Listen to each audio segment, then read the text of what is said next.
It's been long overdue. The Furia CEO saying a Brazilian team, a Brazilian 5, could not win a major. And here's Legacy with 4 players no one's ever thought of adding to a Brazilian powerhouse or super team, winning an event already. So being a tournament favorite as sort of underdogs all together, that's my favorite part. All right, guys. I'm glad we got the 2 passionate fan bases watching as well for the sake of PGL. The final is underway. Take it away, gentlemen. Oh, thank you, Richard. That's right. We kick it off here on Dust2, folks. As for my thoughts, Mo, I'm just thinking if Legacy, a team who just learned that they can win last week, the Desk did a good job of going down that long list of Aurora's second places. 10 years for some of these players and never touching a LAN trophy. You can't help but think of the scar tissue that's got in the back of your mind. And, we talk about Counter-Strike being a mental game. That is what Madger even brought forward in that interview yesterday, that it's about confidence and you can roll with momentum. And that's why they were able to just kind of dismantle their opposition with those 13-1 stacks. But man, momentum in terms of winning grand finals, that momentum belongs to Legacy at the moment. We'll kick this off with a door challenge. Zantera is going to find first blood in this best of 5. And that smoke's still up on CT. But speaking of CTs, Nissim solo in the back of B site. Here comes the challenge from latto out of spawn. Bomb gets cut off and slowed down on the back of Xanteris. Dude, there's a lot of sloppy pistol shots coming out, but ultimately it is Legacy to falter, and it is Aurora to move that towards the B site and just have to deal with dumau now. So a T-side pistol kickoff on map 1 of this BO5. That's looking real good for Aurora. Excellent for Aurora. Now, the interesting thing about the Season 1 of this year was it was Aurora and Mongols, obviously. Tail told to death already at this point, but the interesting part about that, and you bring up scar tissue, is that the Mongols were the youngest team, and Aurora were one of the oldest overall. And there is a point where too much experience and not enough stamina and just seeing too many losses can definitely count against you. And there's a thought in the back of their heads right now. Like, they've lost actually easier grand finals than this. Aurora played amazing yesterday. It feels like it's going to be destiny that Xanteris picks up his first LAN. But it's entirely possible that the mental side of this makes the difference, even if they should be favored in the best of 5. They've been favored in best of 5s. Sure. They've held on to it. They were meant to be champions in events past. Is it really going to happen today? Yeah. Because we talk about this year being such a great one for Aurora in terms of their kickoff, but we are at the final 2 events of the year for Aurora. It's this and then the Budapest Major. A taste of victory going into that event would lead themselves to believe that anything is possible. Cadia top middle going to be challenged by the force buy here of Legacy. Legacy's going to be swinging at you all night long. We saw them go up versus Saw, who started strong on Inferno yesterday, and they never stopped force buying that entire half, Legacy. So you can tell them that Aurora are the favorites. Aurora can start strong even, and it's almost like Legacy can't get it through their thick heads that they are at the disadvantage. And that embodiment, that constant pressure, that'll be a test for Aurora as this series goes on. Oh, this gets calmed. jottAA's coming out wide. Good kill. That stabilizes the situation. Ambitious jumps shots from Sadzin. That scout doesn't find its mark. They get tagged up themselves, these 2 remaining Legacy players, and when you think about the prospect of nothing but USPs in the next round, you can't help but feel like these low-health MP9 and scout wielders are just going to call it quits, throw in the white flag, and save for the 3rd one. Aurora win a pistol and convert. Can you dry yourself off with that flag? Sometimes, if you choose to. I don't get it, but you're laughing at me. And The towel, Connor. Oh, wait, what about it? You throw it in. Yeah? What did I say? You have to watch the clip. No! Gotta wait 5 minutes. Oh, I said flag. Yeah, you don't throw in the white flag. You wave the white flag. You throw in the towel. You mash them together. That folks, is a Connorism. Corn dogs. Corn dogs, right. Throw in the white flag. It's crazy how you make a connection that just sounds right. Mm-hmm. My brain works in its own unique way. I'm special. And this is one of those grand finals that's special no matter who wins. Again, the story as Yanko brought up back in 2016, Luminosity winning back-to-back events for Brazil. We obviously had that crazy day where, I don't know if that's ever happened, where 2 Brazilian teams win in the same day. That's insane. That was the same day, right? That was CAC and Thunderpick at the exact same. There might have been some time zone time overlap, maybe, but yeah, same 24 hours. let's call it the same weekend at the very least. Yeah, so it's pretty unreal. But again, Legacy are the full Brazilian lineup. And that's something that even at the top, ooh, in Brazil, they weren't sure if they could build a lineup that would win. Terez moves into the pistols of Catwalk, and he's got Madger right behind him to get both of those kills. Sadzen and Latto continue to make it interesting. Nissim, it's a little bit labored, but there's just no way they pull this off, dude. Of course they do. With the little bit that they had left in the last round, they kick it off in middle. Nissim ends up coming up with 2 huge 5-7 frags and all of that, and Aurora are going to have to stomach losing the most unlikely round of the 3 we've played so far. It's not often you get to talk about a veto in a best of 5 where it what actually might matter, and the fact that they banned Overpass, I feel like is the best thing they could have done, right? Legacy, because we saw Aurora, they looked specifically amazing on Overpass. That's where I think Madger had, well, he had his best map in an Aurora jersey, period.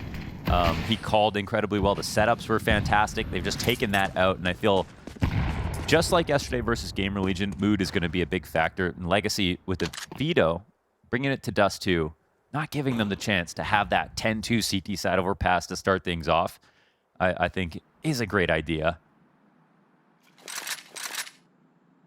But there are no real punishes in this series. And again, Aurora, even though they get second place all the time, they have a really solid map pool. They play a lot of best of 5s. They do this. Which feels like we're going to start with a real sequence of fisticuffs, kind of beat each other up a little, and then let the dust settle as we get into those more lopsided CT halves. You know, Train waiting in the wings in the middle of the series. No, excuse me. The end? Oh, here comes the push. Held off from the window. Latto and Nissim gonna make absolute mincemeat of the players trying to push out middle. So Legacy guns weaponized towards a stellar hold, and we saw and heard Aurora after these first couple of rounds just kind of chirp a little bit. They're not gonna get ahead of themselves. They know it's gonna be a long road today, but it's gonna be silenced quickly by Legacy, who are also becoming more familiar with these long runs in grand finals. Yeah, definitely. You know, saving it for that kind of back half of the third map. That's when dumau nowadays is starting to let his opponents know that they are about to approach the win. Yeah, I mean, their win, it went 5 maps. It was a long series. I mean, Legacy, the team yesterday, I mean, they were 1 kill away from losing, and then had to come back from that game, and then a whole map, and crushed it. They believe. They believe.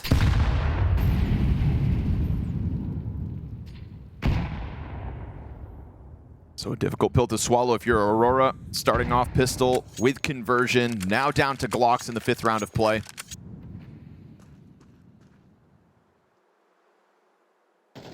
Again, it's just all about recency sometimes. Legacy can look across the server, think about the ceilings of Aurora, but just remember that they are the hottest prospect in Counter-Strike at the moment. Breaking beyond Tier 2, becoming a mainstay. This victory would thrust them up into being the 8th highest ranked team in the world. Yeah, that's surpassing crazy, Aurora. No one's ever called Legacy Tier 1. That is something that, we're not there yet. Yeah. And by nature of the teams at this event, you know, kind of missing 1 through 8, they still have to prove themselves at the major, but what a perfect springboard this event could be for them. Cementing that CAC was no fluke. Oh, totally. And this grand final is the most legitimate best of 5 they could have played at this event. They go up against the highest ranked team at this event. And we'll see if the nature of the win really kind of takes it all away from Aurora. But obviously, no matter who starts to get this early league, we can't really truly talk about victories on map 1. It's the best of 5 affair. It's going to be a mountainous journey this evening. Ups and downs, no doubt. While both teams have had some blowout results, they've also shown, you know, mistakes at times. And we're not looking at either Aurora or Legacy as playing perfect CS this week. Entertaining? Absolutely. Lux holds on the long corner with Xanterez on the approach. Smoke lands on him, so Xanterez knew exactly where he was. Easy to zone in for that headshot. That'll make Xanterez's job all the easier. We go 5 versus 3 for Aurora. Cat play in Wicadia gets cut down, so it's going to be just one direction. Attempting to pressure from long. Big.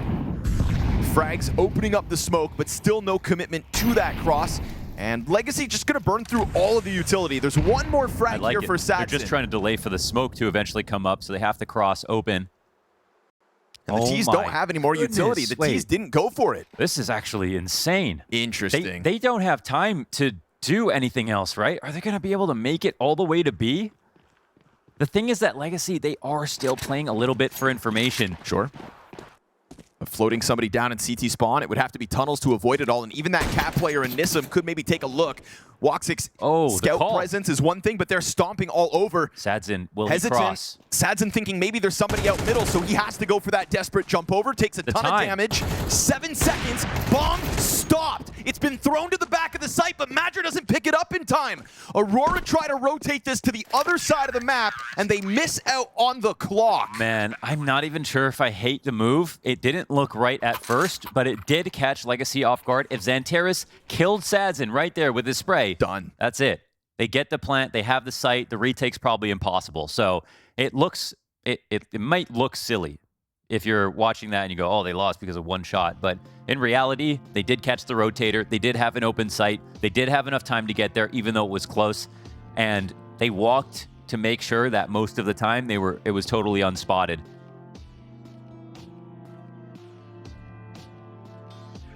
So the reason that happened is because Legacy threw out all their utility. The only reason they did that was just because of the cross smoke. They wanted to kill 15 seconds. Mollies, flashes, threatening pushes, a smoke on site to threaten the swing around it, everything to delay, and they won that fight. You know, it could have been Aurora saying, screw it, let's just duel into CT spawn, but that's where the op is, that's where there's actually 3 of the players from our Legacy, and their material advantage doesn't matter as much.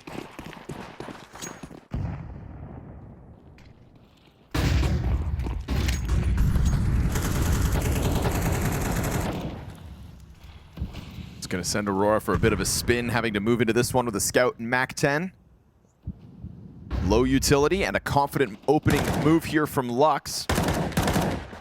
Takes over Suicide, frees up that rotate back through the mid doors. Almost losing dumau on A, could have served up an issue. This is a scout versus an op between Sadzin and Woxic. They're locked in here, man. This is up, you know, it's classic Dust2 position, but being 5 long with the time coming down, like, you really want to just hope for a bad mistake. Well done by Woxic here to soften up Sadzin, soften up dumau. But the utility advantage is definitely on the CT side now. Like, you know, coming from last round, they lost. Eating the flashbang. CT drops a smoke in the middle of the bomb site. Nissim sprays the whole magazine. That could be seen as an invitation to cross if you're Aurora. They go 4 players walking to the ramp. Is this going to be a sudden pop-up? Still no activation on the long flank as Woxic still left over towards pit. He's also looking to come join them. And here it is, that point of contact. Wicadia and Xanterez together.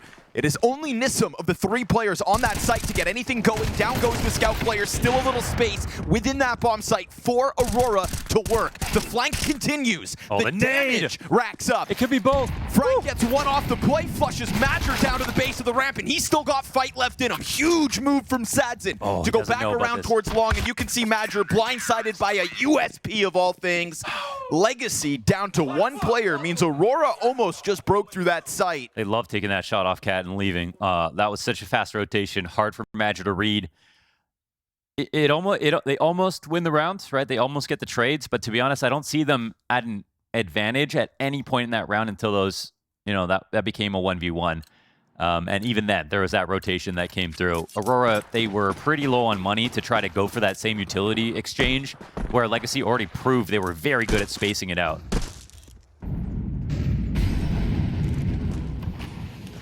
The only thing I'd like to see different is just, you know, if it's going to be like a 4-1 to keep options open like they wanted to try to employ the round previous where they went B, some kind of lurk in the mid doors to catch them coming out of CT spawn, but something to give you the edge because you're riding with a MAC-10, low grenades, and not much map control.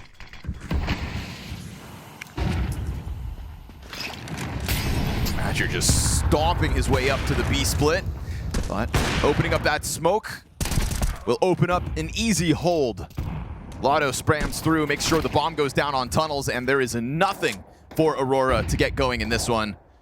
Just good interruptive utility offered up by Legacy. Again, I think just another prime sign of their willingness to get in your faces, to poke and prod at your ideas. They move quick and they move quickly together. You see these three players down in CT spawn, helping one another, tethering with util, setting each other up to succeed in holding back Aurora. And with those MAC-10s not being able to get towards that B site, it's a rock-solid defense from the Brazilians. It's very good. It's more what you expect. Again, a team that sticks to their personality through thick and thin, and we see that tested basically every single match. And Aurora, who you don't know who you're going to expect. If we got Aurora yesterday, they probably win this series easily. Sure. But that was a kind of peak condition. That was peak form. It sort of came out of nowhere as well. I did expect it to be close still, like in terms of that form to today. We've got time. I mean, we've seen very slow starts from Aurora, specifically versus Saw in that best of 3 during the group stage of this event. You know, we watched Aurora probably look as flat as I have ever seen them, specifically on Nuke versus Saw. For 6 rounds, we were sat here scratching our heads as if Aurora weren't even, you know, playing with their eyes open. And yet, within that series, they still had fight. So, that's a good point. Feels like an inevitability that they will bite back at some point. But the problem is, we saw yesterday as well, when you give Legacy a chance to start getting confident, when their war machine gets rolling in a BO3, a BO5, yeah, they need like a 2K to feel confident, you know, like in one round on exits. Like they just get fired up at anything. So hard to put the brakes on Legacy. You hope they start slowly. Oh, the 2 ops. Nissim hasn't shot yet. They could shoulder this. If Nissim pushed in, it would be a good opportunity if they're going to set up. Mid-rotate still a little bit further back. That's spotted. Aurora may find the right time. Like you said, this is a good chance for Nissim to push in. He will clip Madger off the play. Just kind of sat there behind the pillar. No immediate re-peek either for Aurora. And that bit of contact, that's going to be a warning sign for Legacy. You can see that now latto looking to come join Nissim, and not the best smoke. Nissim's still going to have vision over the edge of it, so if they stack up to the right side, well, he would have had a chance at an additional kill. He'll open up the smoke entirely, and that gives Wakadia and Jota the chance they need to come right back into this round. That was by your own design, and you die for it. Yeah, he's exposing himself to the whole tunnels. We haven't seen Aurora go for a lot of lurks or a lot of change. They have changed their mind, but they haven't faked necessarily. So I think after Jota got that first kill, he was still worried about the exec coming in. But as we can see right now, Legacy are just gearing up to try to punish exits. Double entry gets Aurora this round. Off the back of a 4 versus 5 disadvantage.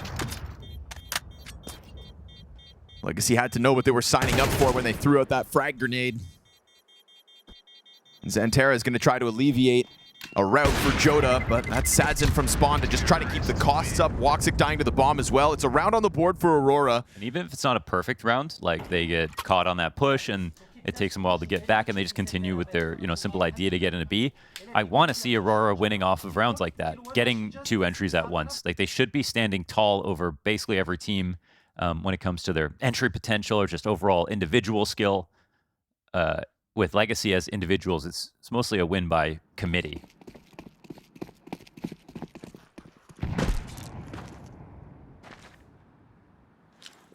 Aurora are a much more top-heavy team, and for good reason. They have woxic and Xanteris, and you know, Wakadia getting 3 Ks every round on good days.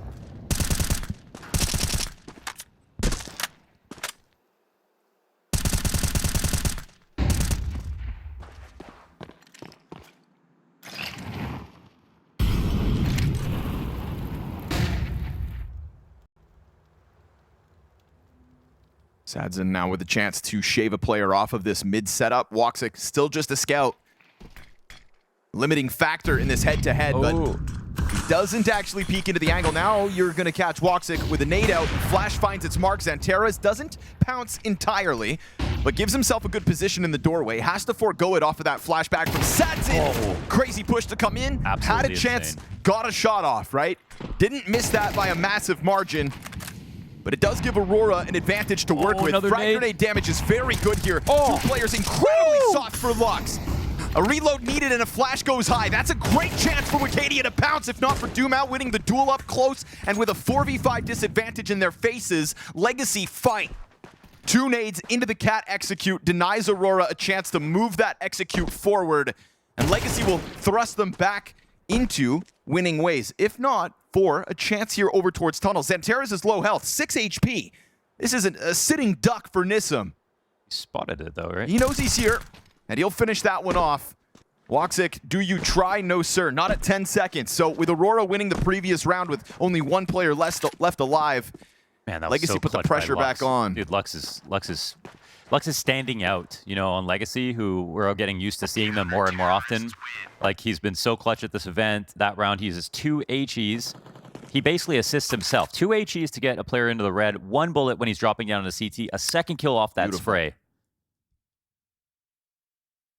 And then dumau feeling inspired by what he's seeing as he rotates down long, eats the flashbang, and still is content to fight. I mean, you just look at the, look at the willingness to do combat. That is what Legacy are always up to. Sadzin going into that Xanteres challenge in middle. Like, okay, he tries to set himself up with a flash, but again, he's setting himself up. Same with those 2 frag grenades that come up from Lux. They're happy to set themselves up because the self-belief, why wouldn't it be at their career high?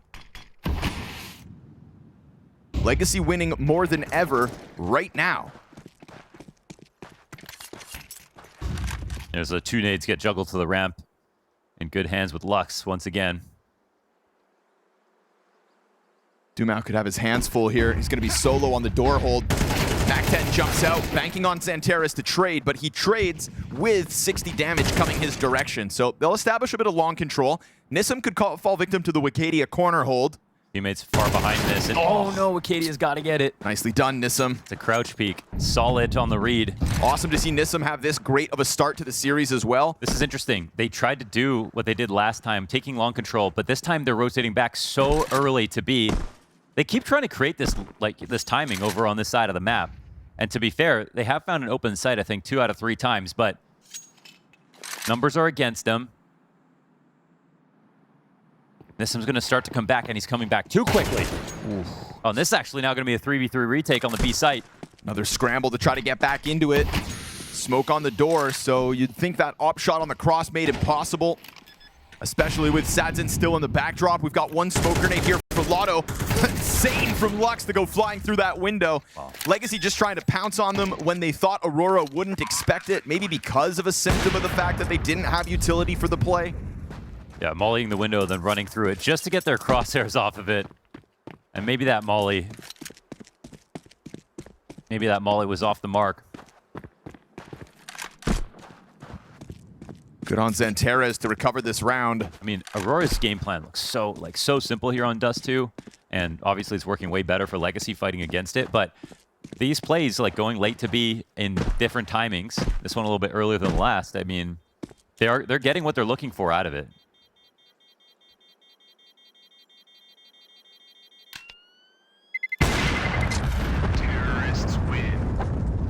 Again, costs just keep getting racked up versus Aurora.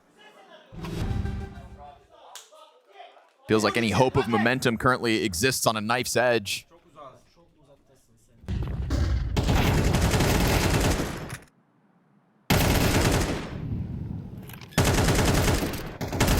It's also felt like in the last 24 hours in their previous 2 series, Aurora have just kind of been a little more vocal, a little more fired up.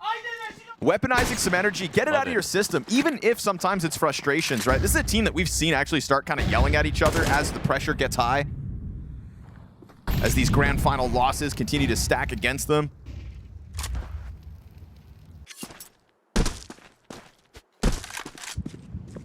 But you got to ride the good times while they're happening, or else the lows can just be so stacked against you. Right now, util exchanged on long with a player into pit, but low. Oh, the second nade. Wow, that's actually so... cohesion, man. Yeah. Legacy just so on it in that regard, but they try to keep pressuring Xanteres, and he was a key element of getting Aurora back into the previous round as well. His 2 kills, what got Aurora onto that B bomb site. So the fact you get the 5v4 and still feel the urge to push through those mid doors, you should know XANTARES resides on the other side. And what do you know? It is another moment where Aurora could still have some fight left in them. They'll group back up into the tunnels, and when we look at this B setup, it's Nissim outside of sight. How prime for the taking does this half of the map look for Aurora?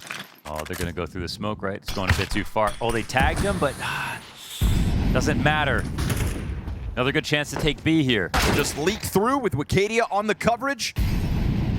You know, Legacy's decision to go for that mid challenge, trying to get over map control, but then at the same time giving up so much over towards B. Aurora find a way back through. Doable Legacy retake double now, op potential. though. Double op for this retake. Doable, yes, but likely? I don't think so. True. Incendiary double flashbang, can't smoke off any of the positions, can't really give yourself any cover to get through. Better hope these flashes find their mark.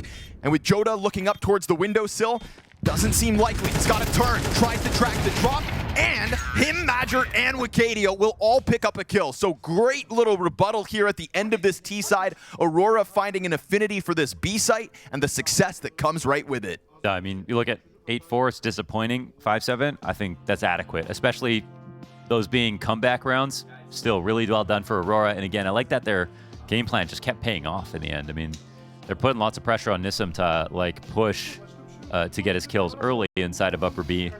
But most of the time, Aurora had a free site to walk into. So really good game planning by them, even if the A side of the map was pretty well locked down by Legacy.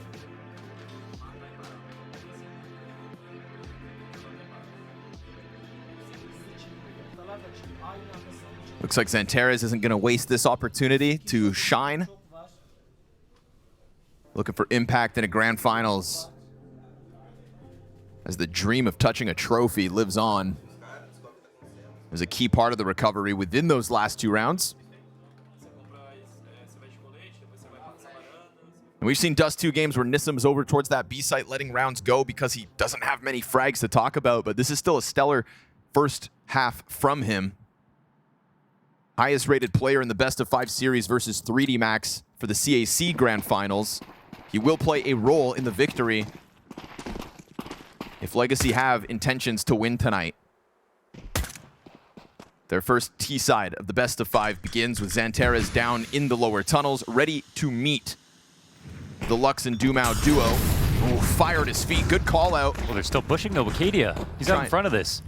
Trying to take a... Oh, that's why.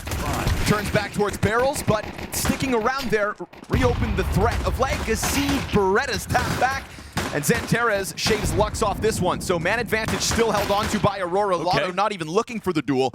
He had places to go, people to see, things to do. dumau. Oh, 2 kills into the 1v3 clutch. Bomb is still up towards Cat. He's worried about a CT player. This gives time for Major to make his move. Yeah, if he was up on Cat, he would have heard this. But now, the Bomb turned the corner. Major, there's an outside chance he doesn't see this at all. dumau also, small note, still hasn't reloaded. 3 bullets in this Glock. 3 kills in the round. He's so sure about this, but he's wrong. dumau, he's turning around once in a while, but will it be now? No, Major comes and finds him. That is great here for Aurora. That one smoke break in mid just yielded them so much. The kill off the top of Xbox, one on Cat as well. They had no idea XANTARES was there. dumau was just entranced with the thought that the last player was in CT spawn. I've never believed in the read so hard.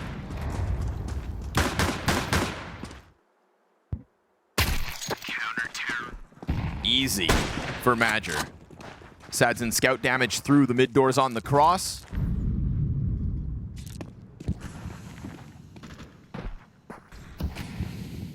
Certainly could help.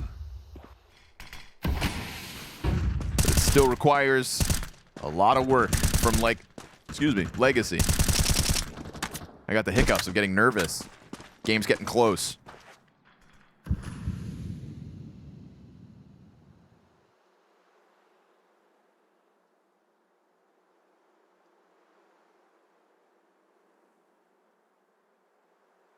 Let's see if they can spoil this lead. They're in a prime position to do so. Even with the buy-up coming back from Legacy.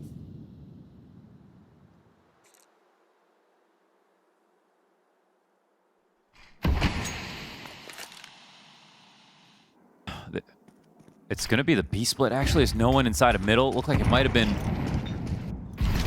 not coming this way, but okay, that's huge. Big pickup, man. Xantares continues to find impact as this game goes on. woxic playing in front of the smoke now. Looks like he's going to be written off. Or is he? Lux doesn't actually step into his line of sight. They're going to go for another smoke. Now you've got the crossfire, MP9 and FAMAS. woxic still yet to activate, but that's with the B site now being cleared out. Then he tries to make his move a bit late. I feel Once the distractions had kind of drawn up, dried out. Agreed. I feel like he knew that wasn't going to work.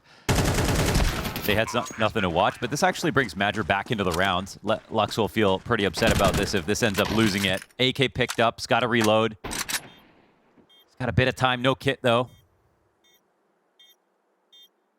And there's none on the player backside either, so this is MIBR just having to get ahead of that mid flank first and foremost. This buys him a little more time for the 1v1, but the fact the Plat player stays so locked into this deep corner is going to just burn off time for MIBR, and then he gets tagged as he arrives. So Nissim and Sadzin combined to close out. There's a ton of damage there for even the remaining Legacy players. That was their chance to tie up, man. They had a pretty big advantage in that situation. woxic, if he's a second sooner, he could have gone for the push. That's both halves as well. Legacy winning before the pistol momentum is fully realized. An MP9 and Scout is what took it for Legacy in the first half on their CT side. That force works. Scout damage both directions. It's actually Wicadia to come out better off.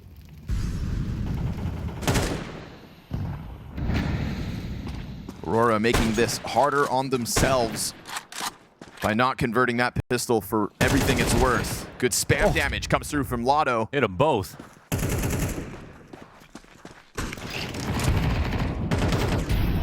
It's already the A site softened up considerably.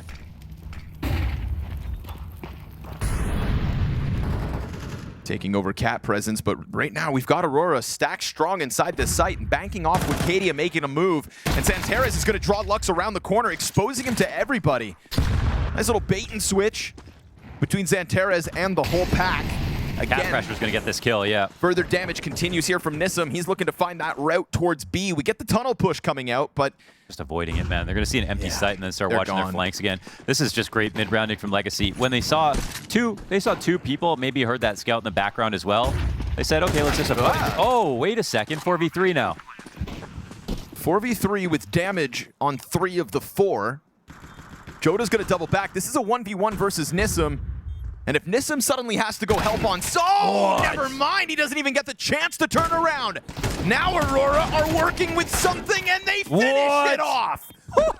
3 up strong. Aurora bounce right back. They draw Lux off catwalk into that pack and never stopped moving. That's awesome. They got that kill in CT. I think it was dumau right in front of a flash. That could have just been a 3K spray down on the CT. Instead, it's such an unlikely position converted. Low on util, not great guns. HP bars down low. Man, feels like they really needed that. You can't just be on the receiving end of these sorts of buys. You've got to pull them off yourself. Getting one right here, an immediate response to the force buy win of Legacy. You see, emotionally, you know, it's like you barely invested and you won. So the reaction shows how much hope that brings them.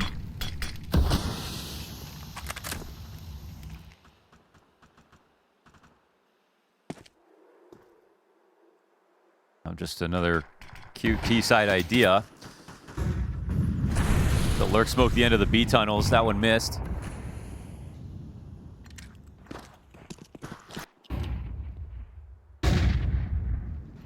woxic now. He's got to be the guy. Fire lands behind him. Uh-oh. No, not back and forth like this. Aurora emotionally so high after that last round. Xantares. Oh! Nice tap on the adjustment. Isn't able to finish off dumau. Xantares pissed in the background. He missed it. He can't recommit to that. So dumau's going to keep his head tucked. Nissim wins the Tech-9 kill out towards mid. Oh, no, dude. Aurora are on a roller coaster of emotions right now. That's crazy. And this is just an average day for Legacy. They just go through this every time, no matter what.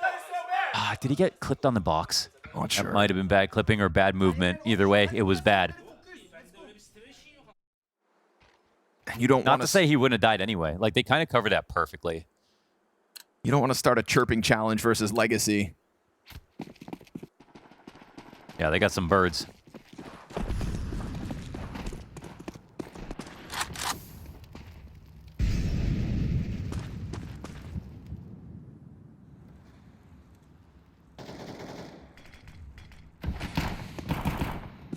Saw Xanteres in the background of Woxic's player cam after he died with only one of those kills. Oof. Going through the highs and lows of Counter-Strike at the moment. There's still enough to work with in this round. MP9 wins its fight towards long. You saw MIBR, after that last round concludes, trying to remind them, you got to fight for it, tooth and nail, every step of the way towards that B site, serving up a distraction. Nissam's going to give himself a smoke, and that creates ambiguity. MIBR is going to be on his own at A, knowing that the threat of them coming this way is true, but Bomb still sits in spawn here. Wait, dumau's not clearing this. It's possible he starts making noise unless he thinks it's long, but MIBR, is he going to pop up? Yes. At the right time and finding dumau looking the wrong direction. They seem a bit confused, like there's a lurk in place, but there isn't. For a second, it felt like Legacy was going to recover this 3 versus 5. I hope Aurora gives it to Legacy if they win this force buy as well, but that's a big if, because after MIBR stays in cover long enough. This could be interesting. They don't have a smoke for the cross.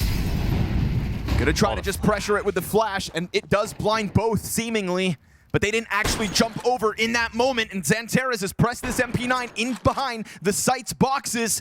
20 to the clock, SMG strikes down the bomb, and with Nissam on 29 health in 15 seconds, they've got it! They do still follow through, and they'll stick this landing, but there's no overt celebration, because again, it's a roller coaster back and forth for Aurora, still trailing by 1 round here. And going by the numbers, like, they're going to be buying to broke because they only had 2 saved.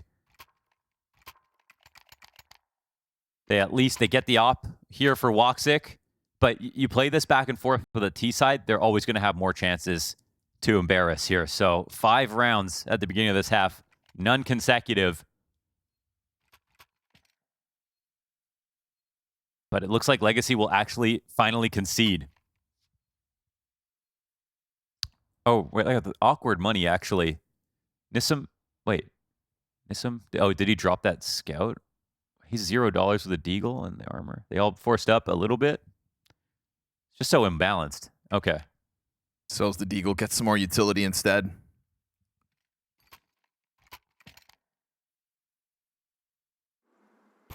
It's funny to see Lux with the AK, but to be honest, in situations like this, like, he's kind of the guy who will end up winning you the round. He has consistently done so. Fast one for Xanteres to have to handle, but fine by it. No support for dumau as he just chucks himself down into the rifle's face. And jottAAA looks to tether with Xanteres on the tunnel's pressure. It's an invite for Nissam to try to get them on the fallback, but that AK changing hands. And a smoke primed here by jottAAA. He'll throw that forward with Cadia. Oh, gets popped. No and way. Down he goes. You're joking. jottAAA falls right there with him. There is a ton of damage done. So much damage. HEs. Aurora need to know that they can still believe in finishing off this round right now. Xanteres gets deagled in the head, though. Stop it. And it's not like he actually softens up latto. These AKs, you'd think surely one of them is going to find its way into latto's hands so that he could potentially be the closer. No! No scope through the window. The fact he gets away with that peek unpunished, that is not going to happen twice. Aurora, 5 versus 3, 1 AK against them. 2 players inside of the B site with a smoke in front of it, and they still lose control of this bomb site. But they're going to try to get the retake going, and it all falls on Woxic. That second chance into the retake never comes. The most legacy round we've seen yet. Yeah, since the last one. They do not stop, man. And this is the point where on the CT side, again, you could have the low buy. It's not going to be nearly as scary. It actually works out for Legacy. Loss bonus at 1900, and this game, it could end soon. This one with the smoke popping on top of the two players. Both those guys get tagged. This kill is huge. To be honest, from latto. The micro of Nissim right there, like the guy spotting isn't the guy he kills, and he's so far back he kind of knows it. Yeah, I get how frustrating it is to play against them. They're just, I don't know, they're so in tune sometimes with what risks they can take. And their aim backs it up. So much conviction in their peaks.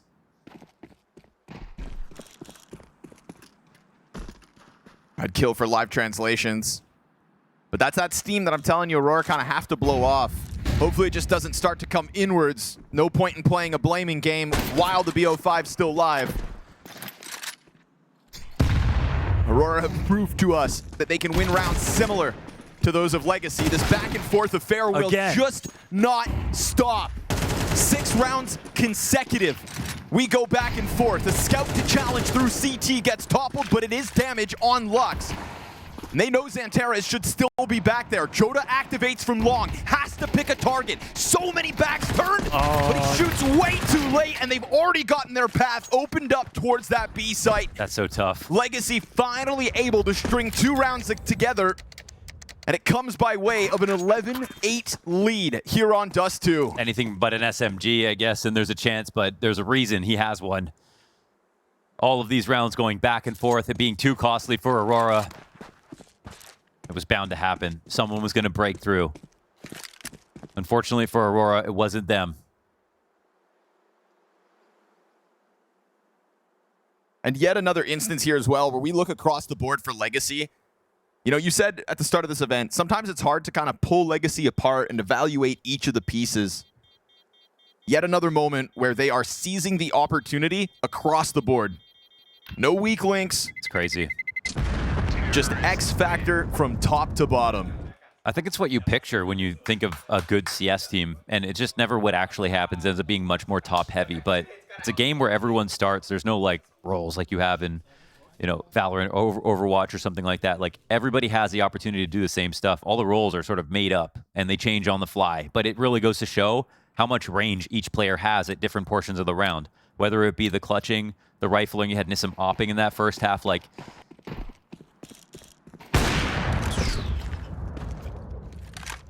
Aurora trying to pull out of this tailspin now, coming in with a force. that was a chance too. 2 scouts, triple MP9s, a look at the mid setup, but ultimately it's just Wicadia taking damage in the engagement, not getting anything out of it, are Aurora so far. Xantares presses against the door.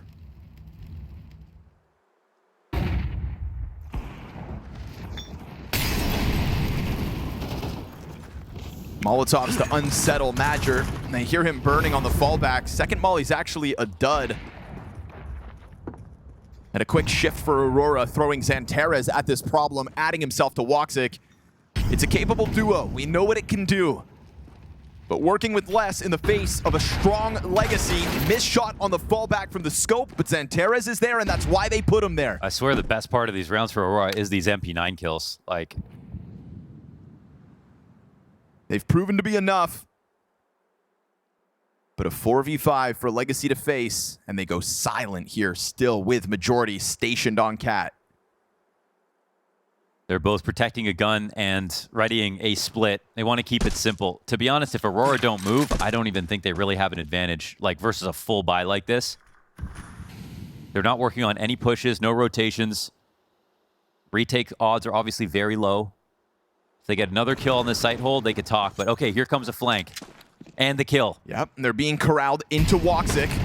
Again, there are low health bars on the CT side, but the continuation of this damage is looking good, and a fast flank from Madger's going to finish off the low player. Here it is, 2v5 when they get there first. Sadzin can't be stopped on the plant.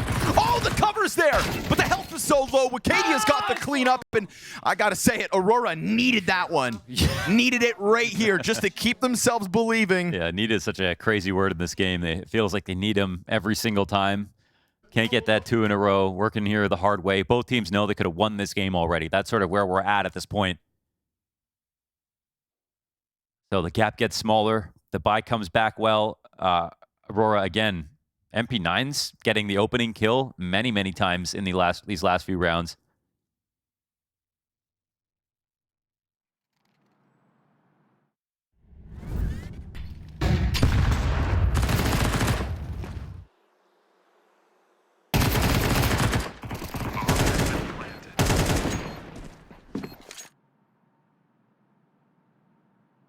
Even to get that bomb plant's a bit of a blessing for Legacy. Lets them add a few grenades to the collection. 21st round of play. We got guns on both ends.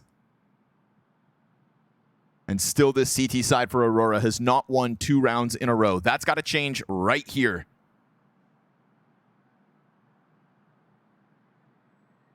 Or it's another bottomed out economy for Aurora to have to stomach. Another half buy that'll need to hit the scoreboard. And 3 chances for Legacy to close this out. This gun round has huge implications. It's going to be dumau working with the AWP, taking the spawn towards long A. Sadson to support him with the flashes. And that's where woxic's going. So part-time Opper and dumau. He gets to post on the angle, but we've got a flash coming back for woxic to deal with it, and the smoke's going to cool off what could have been an op duel for the first blood of round 21. Oh, 3 long setup. They're walking out mid. This is a classic Dust2 move. They have a timing where a late CT crawl is coming, but Xantares doesn't know about it just yet. He's not at the nades either. Oh, he has his own in his back pocket. Oof, there we go. Joda from inside of the doorway. 3v5 demanded of Legacy. Aurora went for that triple ace start, but they were still ready enough to hold off that hit out through mid with tempo. Nissim unable to get out through the tunnels. Aurora play reactive, and they do it. They string 2 rounds together on the defense. This one was classy out of Aurora. Really stable round. All the tactics and ideas were based off of sensible, pragmatic moves. They denied the long control with the flash. They didn't make any silly mistake of re-peeking dry. They knew that the mid timing was left open. They were 1 step ahead of Legacy. Even that cache of HEs that we saw in CT spawn weren't necessary.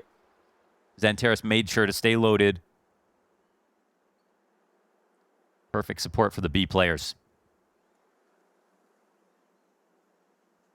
Funny enough, it's just Joda through the doors, the most B player of all, to hold back the mid kills. There's no denying that Legacy's vision of that play definitely made sense. They did find that pocket of timing. That is something that in CSGO, it was way more powerful. If you weren't already watching into middle, you were kind of screwed if that smoke came out because you had no counterplay. But now it's something that T's have to think about. You can opt from the A ramp if you have a good timed nade in CT spawn and stop that mid B split. Play with 1 or maybe 2 players there and not lean so heavily every round.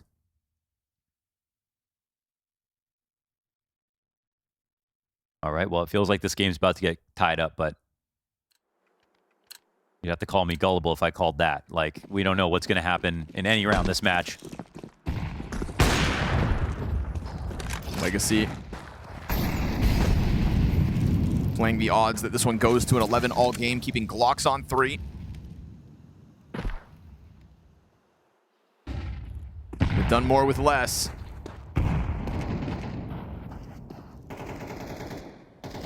It is a feature of this Legacy roster to remain competitive in rounds like these.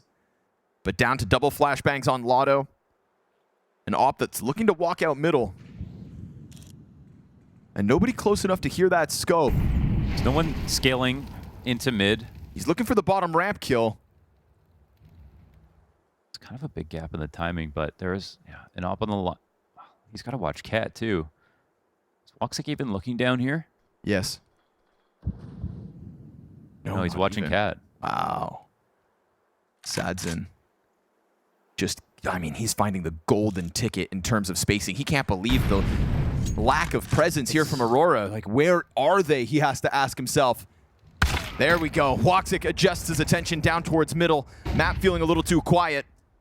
And so they're going to have to lean off this double flash. And a Molotov on dumau, of course, to try to get outwards, but majority Glocks here. Once the op hits the ground, so do the hopes of Legacy, you'd assume.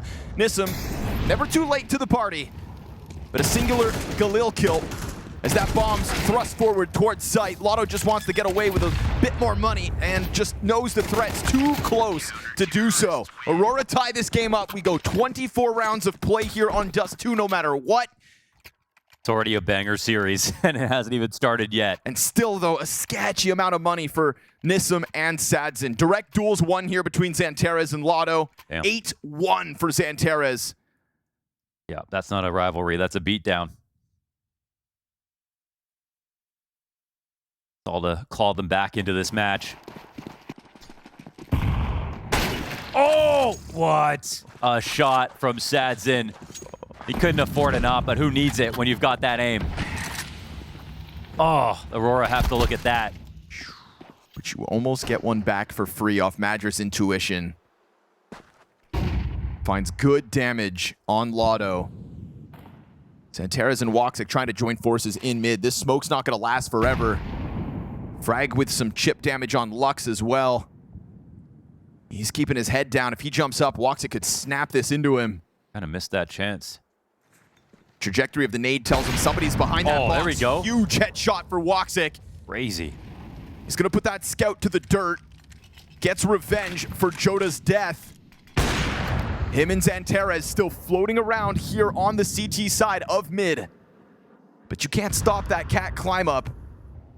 And Bomb is in tow right now on the back of Nissim. It's no longer an op holding middle, but it's going to be Xantares soon enough. There's a very heavy long presence here. I mean, just Madra committed to it. You know, he's going to be a very late rotation if this is towards B. And now there is no player to come and rifle into middle. Woxic watching it, but if this gets smoked out... Woxic can't afford to lose that vision. Lux is going to have to entry on 70 health. Just chucks out some more utility. They're down to the dumau smoke and a flashbang on Latto. Wicadia drawn back towards mid, almost catching the Deagle, dropping down, and no entry allowed. Wicadia affords them nothing.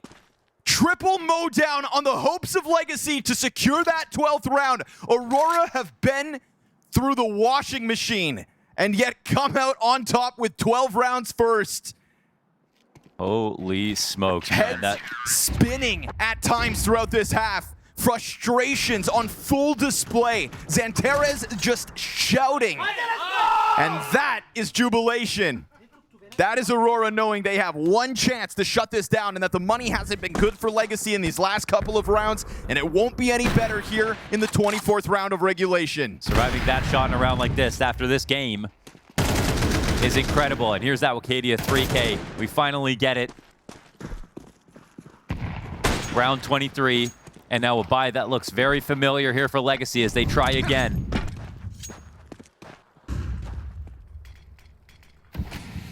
Legacy would probably feel flatter right now if they hadn't won multiple rounds with buys like these.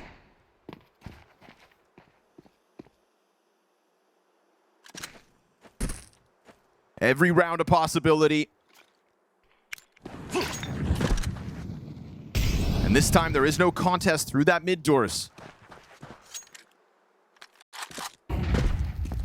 We saw Sadzin get out and try to take that op pick when he was working with the op 2 rounds ago. This time, again, you're going to find that free space. But do they truly go looking for it? They're drawing Wicadia down from the B site. jottAA still anchoring B, drops his smoke over towards the tunnels. But that is not a possibility of this threat. It is an ace split being set up by Legacy. Bomb emphasizing long. Major with a chance to shine. Or an unfortunate first death. They're going to jump right out onto him. Tech9 can't get it. Woxic's going to be pressured from both ends, but he's already found a kill in this 24th round. This shot opens the door for Nissim. Lux is holding on to the CT spawn. You've got Xantares on the site, and he's going to go head hunting. Surviving the test of Legacy on Dust2. A great way to win, because there's no denying that in only 24 rounds of this BO5, Aurora's mental has already been tested. A spot-on assessment, Connor. I think it was 11-8 to Legacy, and they were able to come back and... They're not a team that goes consistently close and then loses. That was very impressive that Aurora brought them back, especially considering they had to do that, losing every other round on CT side. That's very damning. But they stayed clutch, and they kept the spirits high. They looked super good by the end. They kept getting better and better. To be honest, even me watching their the T-side approaches, I wasn't seeing the gaps from Aurora. There was these, sort of mid-timings that appeared to be there, but Aurora had it all under wraps the entire time. Now we come on to Mirage, and Aurora do have problems here. But with the win back there on Dust2, they've got to be feeling amazing.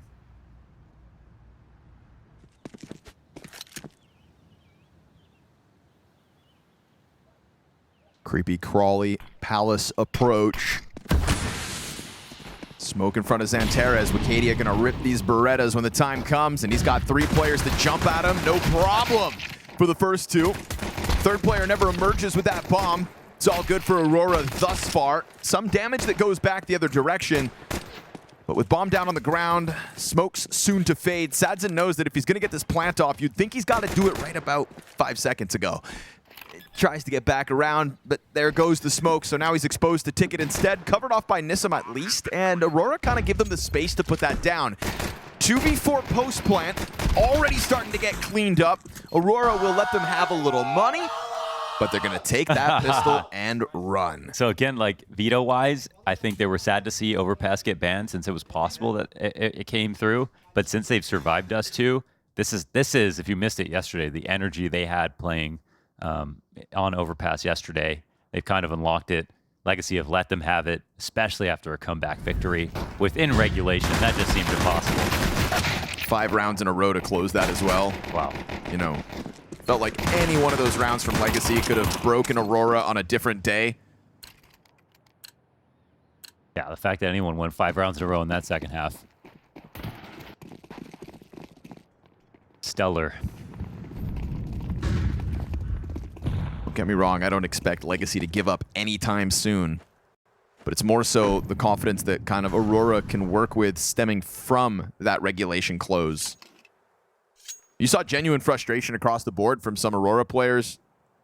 There was that one time Xantares just screams, not in celebration, but in frustration. Yeah, I was thinking maybe we shouldn't have that translated, to be honest. Yeah, probably not.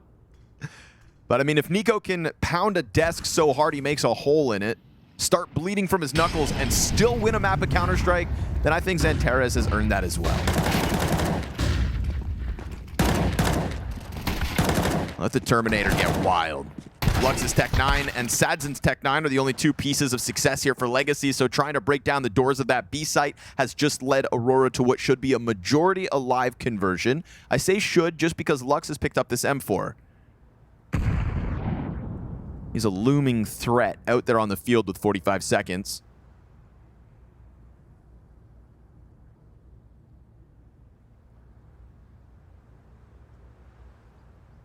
Too tempting of a prize to just move forward into round 3. How did the clutches go last map? I'm trying to think. There was 1 clutch per team. Okay. 1 singular 1vx Wasn't in a huge each direction. Factor. It was the egos that was the Yes. huge factor. Yes.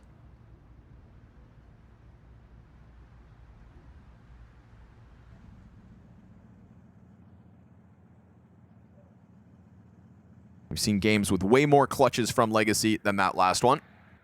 You know, it's an element of their game that we haven't really had come together just yet. But give it enough time. Assuming Aurora make a few more mistakes. Love it.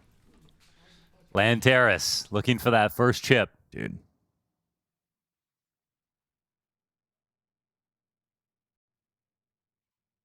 It's not the first career in Counter-Strike where you look at an empty trophy cabinet and just think to yourself, surely this can't keep going on. You know, somebody like K. Serato was in that conversation as well. Oh, yeah. Where it just felt mind-boggling that him and Yuri hadn't pieced it together yet. 2025 is a year of change. In all the best ways for some. What, Espu didn't count? Not really. No offense, my Finnish friends.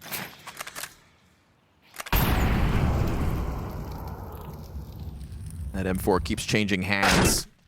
Finds a dink on Woxic. Yeah, and he knows he can't be a death in these kinds of moments. Aurora have already gone through that one too many times after Dust2.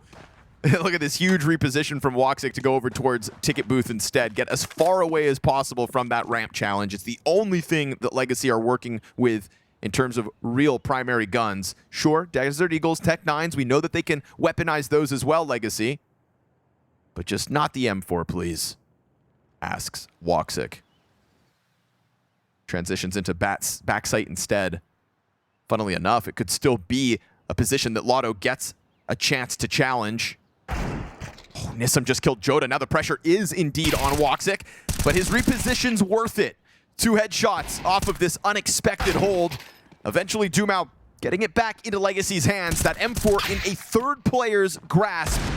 But it hits the ground as XANTARES is on the scene. XANTARES is a terror for Legacy at the moment. He finishes that first map as the top fragger. It's where you expect him to be. Best Turkish player in Counter-Strike history, sometimes outshined by the new teammates he has on this specific 5. Yeah, but it's a team you can improve in Turkey, and that's how it should be. I feel, you know, when you see Wakadia get multiple 3Ks in a game, that's the only way that the events are going to be won. It won't be XANTARES only having to carry. And you know what? He's had so many slow starts on maps in this event and then brought it back. Like, Aurora and him have had these slow starts, but if you think about it and you see how he's finishing the maps, these comebacks are happening because XANTARES is holding it together. He's not getting shaken by some small missteps in the beginning of games. And what's scary for Legacy in this moment is that those slow starts you're speaking of, nowhere to be found in this grand finals. Early multi-kills for XANTARES over Dust2 and Mirage. That's a pretty boring lay of the map here for Legacy. They've got this mid-lurk. I mean, they're working on things quite quickly, actually. Just they're so used to them playing fast that this suddenly looks slow, but we're still up a minute.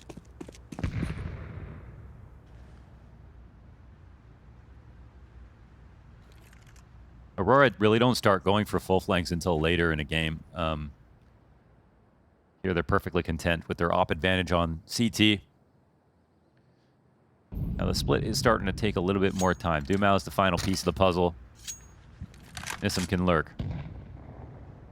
But yeah, with a sandwich played, like they are ready for an A-site hit. jottAAA forced off the angle, gives Sadzin an advantage. Ooh, fire on jottAAA forces him to make his play. And the bomb is heading elsewhere at the moment as we see Aurora completely forfeit that B site. Nissim slips crazy. In perfectly. 15 seconds. He's going to run that all the way over, and there is time only because Aurora were so convinced this was the A commitment, but they have been out-rotated. Last second. Woo, down to the final moment. That bomb gets planted. Legacy with a sneaky play, moving that bomb all the way over. Now, are Aurora willing to go for a retake in this moment, or do you chalk it up to a misrotation? Wakadia is still looking to take a sniff at sight, and they let him climb up through this market window. Yeah, they give him a chance to come through with the duels, but Nissim will win it, and that's enough to send Aurora packing. That's enough to get Legacy's first round win, not by the way of some explosive all-commitment, but rather a sneaky bomb rotation in the final moments. That's so ridiculous. It was just like just under 30 seconds all the way back from spawn. You know, you think you've seen it all with Legacy, and then you get this last-second move with that lurk in place. And what I love about it is they don't have to fully commit with their players up the ramp to get their kill. They have the Molly and Sandwich, which calls out one of the CT spots, and that's enough for Aurora to really believe it's the A-site exec. They were readying up for it. They put themselves in committed positions, and when they saw those first few grenades, they just truly believed it. And I think Legacy successfully showed bomb. That's the only way that they could have pulled that rotation.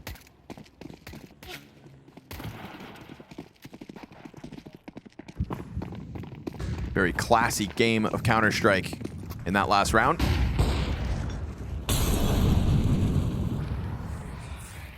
XANTARES going to try to pop through the smoke. Lux kind of invites it with a few bullets burst. But he's also worried about it as bomb starts to encroach towards B. Madra's nade goes deep. XANTARES now full vision with a player confirmed back sight, or back mid, and he'll hunt down Lux, taking his sweet time to get the better of that one. Suddenly, Legacy's fallback is feeling incredibly cut off. Sadzin, wild for him to think that this wouldn't get pushed. XANTARES could have, I suppose, ran back into a more safe position, but he's going to go for it and potentially sets up Aurora to win an immediate rebuttal to that one-off of Legacy. Now we get this underpass crawl with 2 players from Legacy. Wicadia kind of floating around, opened the door for Nissim to pressure top middle, but the cover and the tethering of the teammates look good until it gets unraveled. Legacy respond back, create a 2 versus 2. Jota pushing off of the bomb site. This corner could go unchecked. I mean, yeah, they're not ready for it, really. They don't want to believe he's up here if they're going to go plant on the site. They might think he's A-ramp, but he's not. Oh, but he doesn't get the kill. He's still going to get this bomb down? dumau's going to soften up latto. The peek over for it, and Magic walking forward from jungle unannounced. latto hits the headshot. And Legacy have indeed broken back into this round. Magic, element of surprise, good to get the first one. Playing with the kit, not with any nades. And dumau's not hiding back around spawn just yet. And that plant is so wide, it's actually great for CT. Prepared for the push. dumau now can just continue to reel Magic in on the chase. Legacy create a world where they fight back into that round. Despite the mid control of Aurora, despite the 2 kills from Xantares top mid. I can't believe it because every single player from Aurora had a good spot that round. Like they all did something that made it so hard to overcome, and Legacy still found a way to plant. 3v5. Yeah, and 3v5. Opening kills were great. That top cat position was great. The op shot to top mid to cover him was perfect. The push from Xantares getting 2. I mean, even Jota's positioning in the end was an ace in the hole.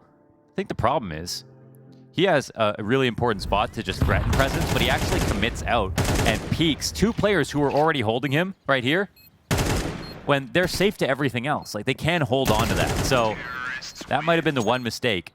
I hate to harp on it because they did so many things well that round, but crazy that Legacy pulled that off. I mean, you'd think especially with Magic slowly coming up from jungle, you see the way he walked up bench to get that free kill site. Yeah, and there's always that chess analogy. You can do 10 things in a row, 10 right moves in a row, but if the 11th is wrong, you lose, and that might be one of those examples.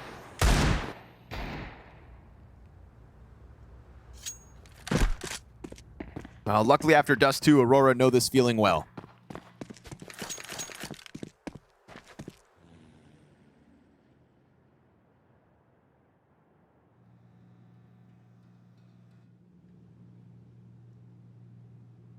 I looked over stack B side as Legacy take control of middle, go through the motions with utility. Protocols in place to avoid mistakes. And yet slowly they work it closer towards B. Bomb left top middle, but Xantares connects. And the B stacks usually never feel that threatening. Get that thing out of my way. CT's on the move. Bomb started to come back towards A site. Guess There's what? one more moment here where this lurk might speed up. dumau might feel like a need to start to create some space, headway into the site. Magic using his deco bottom middle. Molly's going to make jungle uncomfortable. Yeah. But Magic uses that as a chance to pounce. Sure, dumau comes out with an element of surprise and a smoke down in front of what is 3 of Aurora's players. Wicadia challenging through connector before the other 2 are ready, while Magic also still has a flash to set up. I mean, that one feels a little overexcited. But it's still within the realm of possibility with Magic hitting headshots like that. Why the hell not? Woxic versus Sadzin in the scope fight. Ticket towards ramp. Xantares getting closer, but this is a double up inside of the ramp room, and Xantares catches him over scope. Nissim with low health to this clutch. No kit. Wow. And he finds timing. Nissim with another. Woo! The early peek out of Nissim. The clutch factor across Legacy knows no bounds. This is when I'm going to bring it up. The 3 players at this event with the most clutches are all on Legacy. Coming into this best of 5, 10 for Lux, 10 for Nissim, 9 clutches for Sadzin. Nearly 30 across the 3 players alone. That was coming into this, but now at least 30 here with this extra one from Nissim. That's kind of unreal. We saw them pull back disadvantageous rounds because of the economy. We didn't see those clutches coming through on Dust2, but we get one early on here for Mirage. You know, I've heard of Zipix on Astralis getting so many clutches that the tournament could have been won without him. You never see that many across that many players. Just goes to show how strong Legacy are across all 5.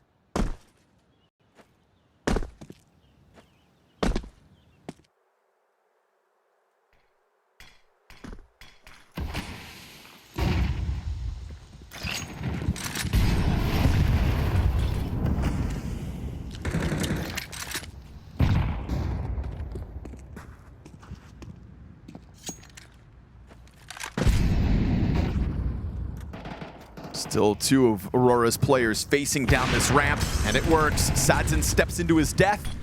Connector smoke fades. dumau on the answer already, and jottAAA is very locked in here. Oh, woxic just over top of the stairs. Gets himself a second. Meanwhile, Nissim takes control of B, and we see that bomb starting to work back. Fast swing from latto to keep the Opper preoccupied. You just leave him, though. But there is still this underpass challenge. But he can't. Lux can't fight it. Wakati is running. Lux now knows that this angle's going to be held, and Lux loves to go for that, just writing off the chance that his opponent will hit him when he tries to just make these moves quickly. And eventually latto re-aggresses out from Palace to establish this man advantage. Legacy looking for this one-round lead, early days on the attack. You get this double up from Aurora in the apartments. Will it go unnoticed? Wakati to take contact first. And yet that gap still exists. He gets the duel to Lux. Nissim's nade could finish Wakati, but they send jottAAA into the site first. And he's not working with a kit. 10-second defuse, cap peek on arrival. Another 1v2. Oh, and the Legacy clutch in full effects already. Oh, woxic's going to be so bitter about that. He missed his shot when he was standing there at triple, and that player got him killed and came through with another clutch for Legacy.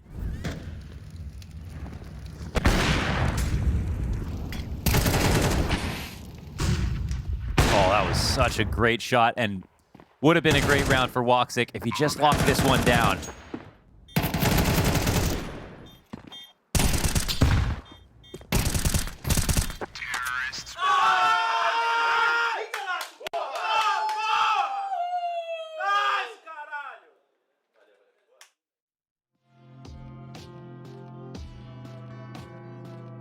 These games are dense in terms of the amount that happens even within each round.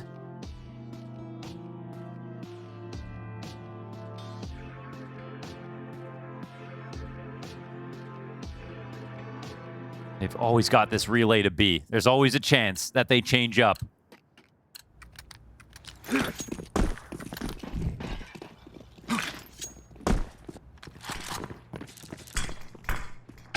Legacy want to drag you into the mud, bring it to the late round so they can clutch.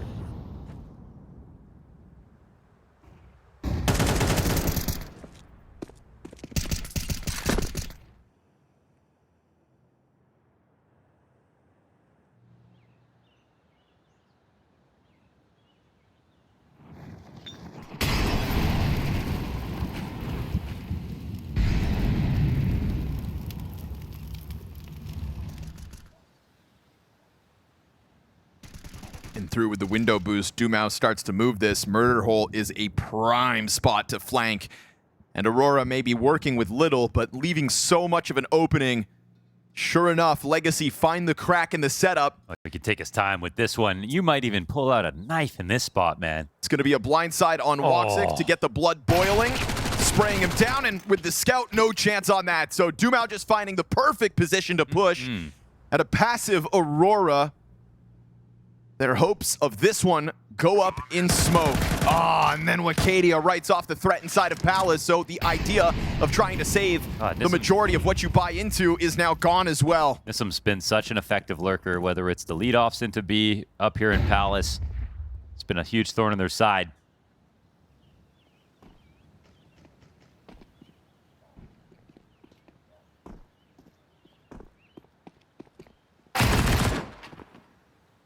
Santera's going to have to fight for everything here, and maybe a Galil gets delivered.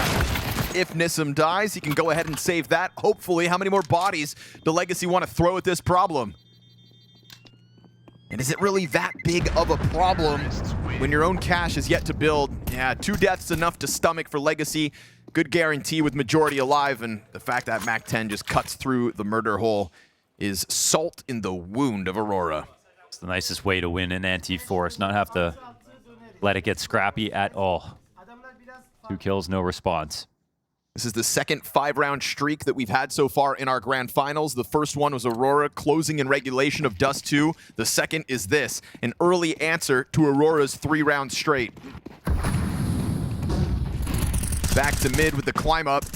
Risky business for Wakati, who's going to take a ton of damage. Him and Xanterra both significantly softened up. just trying to find some opening positions. And it is enough to at least flush Legacy out from behind those mid boxes. But at what cost?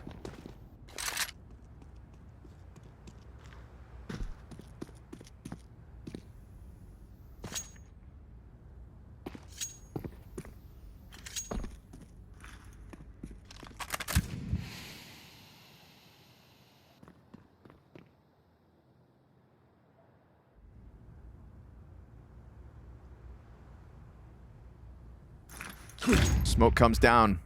Not yet, excuse me. MIBR still hanging on to it, but that's the only smoke they have to slow this down. It's doubled. Good thing Xanteris gets the op kill, but the fast challenge you think is right behind it. Volley of util here for Legacy. They have to hit that pause button because of the flames put in front of them. Oof, that one comes down to the wire. This time they don't have a lurk. It was supposed to be a full force, be exact. They pause for a second here, hoping somebody overfaces. Plenty of bodies in this site for Aurora to hold back. They just want to shoot and then save, surely. They can't even go for this. There's no chance to get back to A this time around.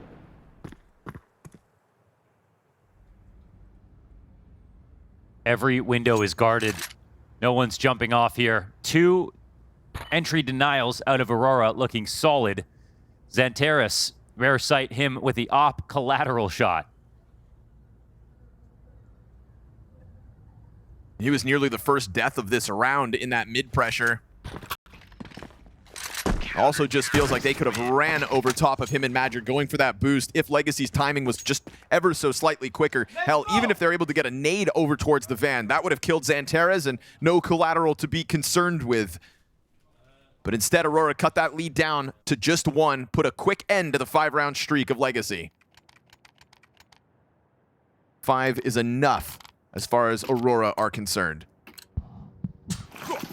Bless you.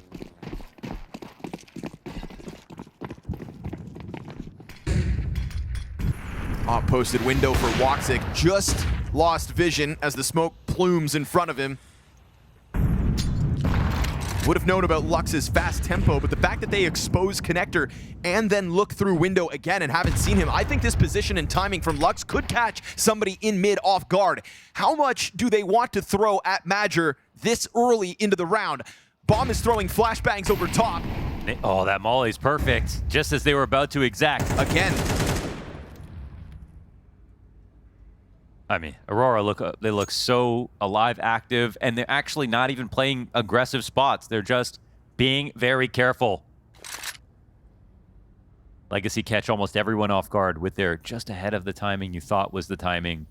It's just not happening now. It's the first time you really see them have it consistently go slowly.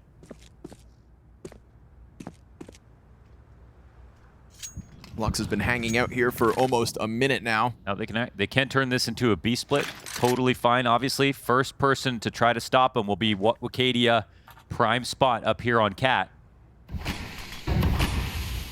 B defense no longer has utility to hold them back. That frag grenade, all really they have. No smokes, no mollies. Legacy burn Wakadia back. He's going to have to play from Arch instead. They are still gearing to take it towards B, but they didn't anticipate jottAA's challenge from inside that window. Good pinch off of the back of the Flames, forcing Wakadia into the open while dumau and latto come in with more. jottAA, though, quick reposition. Ahead of Nissim, gets hit between the eyes.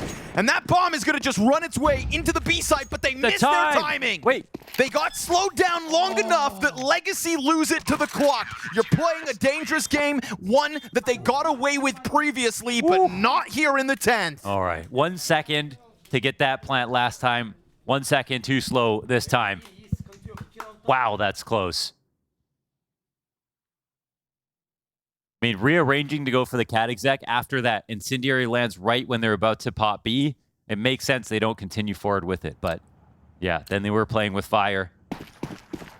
Not having had that default to work off of. A team that do love their set plays.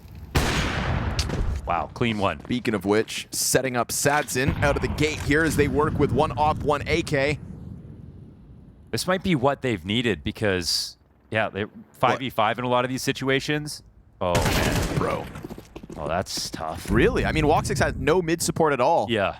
And yet he was so confident nobody would just walk up from mid. Luckily, jottAAA may be the hero of this one. 2 kills to his name. MIBR lets himself be revealed, and jottAAA forced to reposition. Now you've got 2 ops on the face here for Legacy. They can have jungle control if they want. Bomb still on the ground. jottAAA still down in that site. Goes for another reposition, this time into the corners. They got to come and try to help him eventually, though, and they're actually worried it might be a beat play again. That's conditioning from Legacy that have them scared about this fallback, but the bomb is still here. Sadzin just loses a lot of health. jottAAA here still looking for a further multi-frag this round. They know he's got to be around here somewhere. dumau could not have missed that shot, and it's a critical one to hit. It's going to force Aurora into the retake. Now they're working with a kit on MIBR. Smoke flashes and a frag to make it uncomfortable. dumau gives himself a smoke to work with. This is a huge rotation from latto to go for this. And I really don't mind it, especially knowing the CTs were starting to lean towards B. Smoke on bomb. Flash over top. Oh, it's sticking. Forcing dumau in. That's done. Wicadia not going to play the game. Not going to allow that flank to come to fruition. Even though latto just killed both of the Aurora players after they defuse, it's the final round of the half coming up next. It's money low, sure, on a couple Aurora pieces, but they just stick that bomb, no fun and games, and take a 6-5 lead. I think the one thing maybe that timing could have been okay is a very, very fast defuse, but the bomb was actually planted to avoid Cat. So while he was running up there, it wasn't just open to him to get that spam in on a last-second timing. Great round out of jottAAA. And an excellent move in this retake out of Aurora. It's just utility limitations for Aurora in their final round of the CT side. Tack pause here for Legacy to try to figure it out. And honestly, they've had some classy rounds of CS. We see them miss that timing by a second, rocking it over towards B again. Yeah, I like that they don't consistently play with those late round timings, but they're comfortable testing them once in a while. And I think versus Aurora right now, they just kind of have to, because they're actually having trouble getting that 5v4 in the first 30 seconds, which they're normally very good at. Now that round was an exception, but they still lost. Earlier in the series on Dust2, you mentioned the depth of Legacy in that regard, whether it's on an individual level, player to player, whether it's each of those players being able to switch between rifles and ops and pistols, obviously, when Legacy robbed those rounds away. Now we're talking about depth in terms of timings and tactics. And I think there's just no shortage of evidence as to why they are rising stocks in the Counter-Strike world. Wicadia trying to take over the apartments, finds out some Legacy presence. Good on him to not go down empty-handed. dumau finishing the half, 10-10. But that low utility Aurora brought to this round has been mostly burned through already. They'll swap the smoke over to MIBR and let Xantares go for the hunt. This one swings back around to A. And while the util's low, look at the information. Aurora, this is such an early time to get this push in, and they're so unconcerned that an op could be holding it. Like, this is a moment where it's going to be very difficult for Legacy to win once again.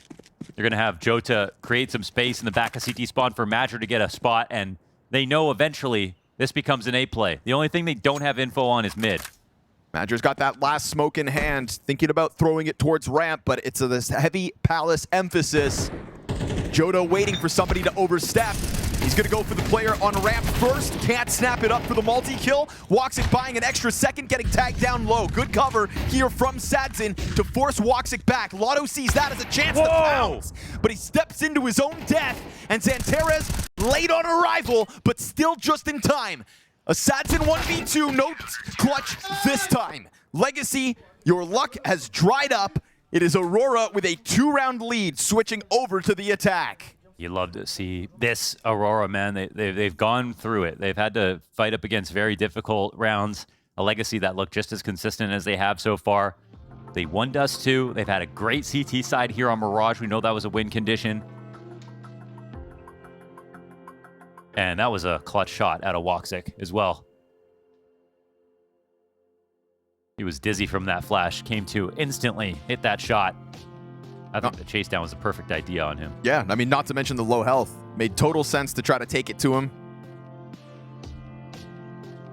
Would have left the rest of Aurora stuck inside of Ticket. So we see a couple clutches come through from Legacy. 2 of their 5 rounds on the attack by way of 1vx. And another one of those 5 comes down to 1 second left. So it really just goes to say how much of a fine margin Legacy have won the majority of those rounds with. You are still in this second map. You are still in this best of 5. We've got Counter-Strike all night long if you can seize it. You know, Yanko said on the desk after that first map, like, if Aurora didn't win Dust2, he felt like they were so brittle at the moment that they could have just lost it all mentally. But you've allowed Aurora to have confidence coming into the second map. And pulling off close rounds is going to just let that grow.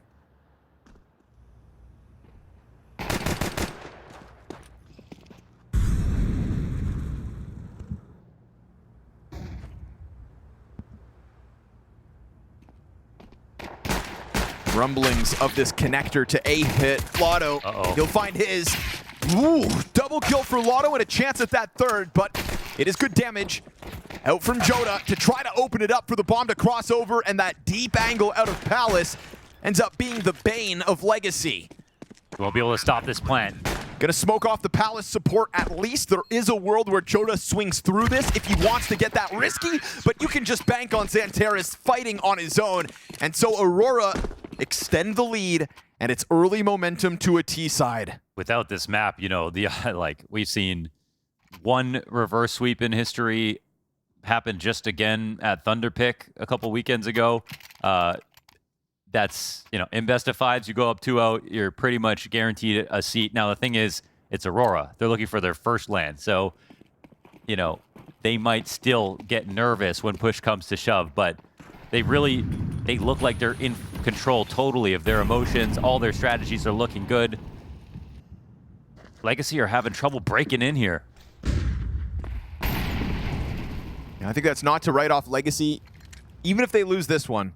The thing is, they did lose 2 maps back-to-back versus 3D Max in that best of 5. Wasn't a total reverse sweep, but they've been down bad in these kinds of grand finals very recently. Yeah, they don't get tired. It is a taller order, but hey, what else you got to do on a Saturday night of Counter-Strike? Fast flood out from the pistols, trying to just catch Aurora off guard. But you're not getting that X factor at a Legacy in this one. Final player fed to the beasts that are Aurora sitting bottom middle. Easy conversion, which is something that hasn't come to Aurora back on Dust2. Those kinds of conversions, in fact, they could barely buy them strung together. It's so funny because, again, like with the conversation about Legacy is like, are they going to become a tier 1 team? They just won an event. They're here in another grand finals. We're missing some of the opposition that could make them into that at this event. But Aurora are supposed to be the tail end of that, sort of clearly tier 1. Even if their form is a little bit off, they should be a clear tier above a team like Legacy. Right. And that line is getting blurred. But if they perform like this, then they're showing us, you know, how they've consistently made so many deep runs. You know, there's still going to be that asterisk, like you said, without the top dogs at this event. But one of the things that we say about tier 1 teams is they have an element of consistency. And 2 best of 5 grand finals, that's consistent. That's what Legacy shoot for. So it would definitely be one notch in their favor towards that title of tier 1.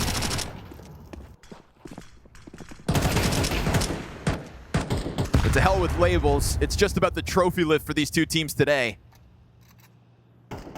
You know, in the post-game yesterday with Sadzin, he said that the team who could be more present come today was the team that was going to walk away with the win. I can see that. Sounds like, you know, one of those broad strokes sort of vague comments, but like it just couldn't be any more true. You see it. And you hear it in the interviews as well. You know, I think being present involves kind of riding the highs and stomaching the lows, and I think that's something that we've already gotten on full display from Aurora after that Dust2 back and forth. If your mind is anywhere other than the round that's live at hand. Does this actually work? He's the B. Hey there, neighbor. I wonder if you can open and close those ones like you can the vents on Nuke. Has anybody ever tried? They're wood, so they're not plugged in. Glad we got to the bottom of that.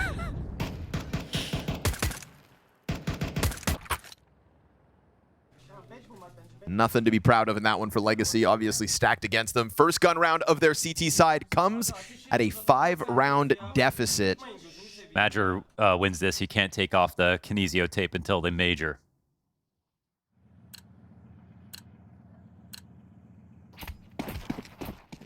Double op setup for Legacy in their first gun round of Mirage. Well, their CT side of it. This enough to catch Aurora off guard. Looking to keep it simple. We've already got 5 pieces of Aurora moving over towards this A site.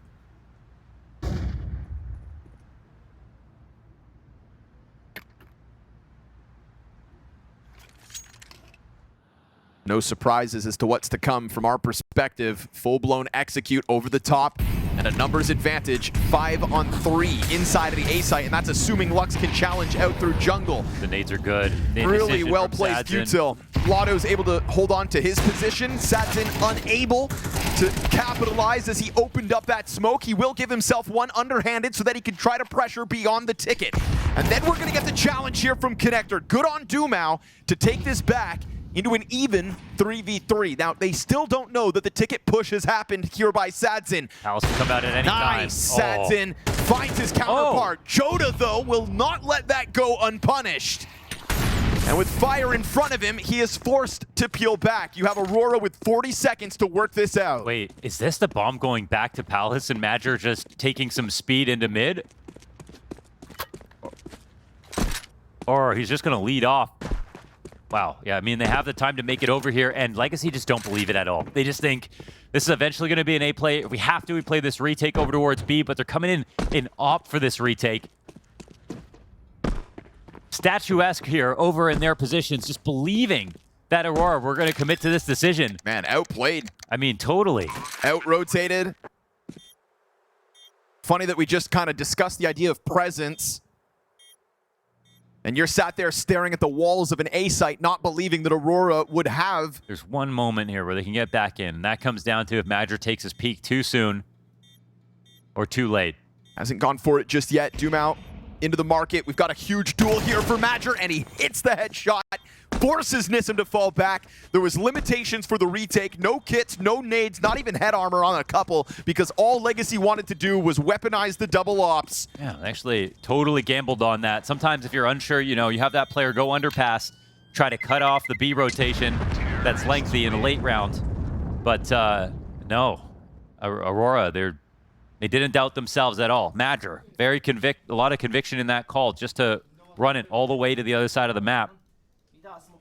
It's another round. We look back at Dust2, and they kind of committed to their first decision a lot, but we saw them go to B, you know, off a long control over and over again. You know, I'm thinking still about that dumau MIBR 1v1 where dumau out mid-doors just sat staring at CT spawn for 40 seconds. It's not the first time that a Legacy player has turned into a statue in a late mid-round. Yeah, it's Sadzin, like, he was unsure about his nades that round. Yep, you know. He decided to run, jump out to triple stand and a molly, eat the flash, as if Aurora are not going to put the proper protocols in place for that exec.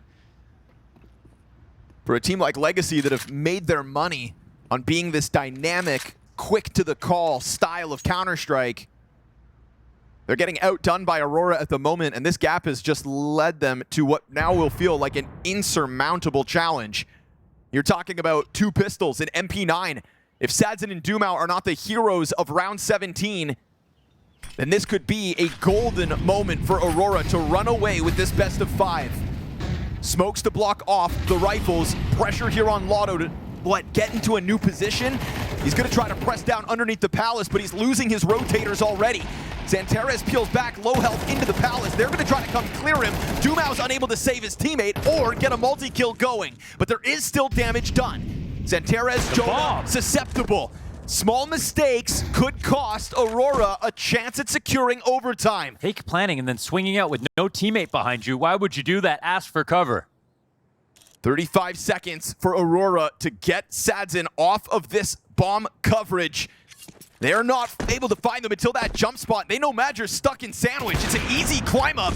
Madger didn't catch wind of that climb, and now Woxic's gonna have to go into the 1v2 at 20 seconds. Frag grenade to soften him up. You're gonna have Satson posted on top of Ticket. He even falls down to take a slightly wider angle. This is Legacy bouncing back into a round where they were working with less. A small mistake here from Aurora.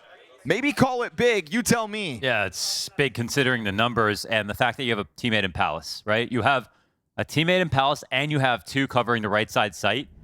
Jota, if you're going to fake plant in this spot, it should be off the back of your teammate in Palace knowing he can swing, or him simply holding it with you ready to swing after. But all you did was make that bomb hard to get back, and obviously lost the number, pushing into them instead of waiting for them to come to you.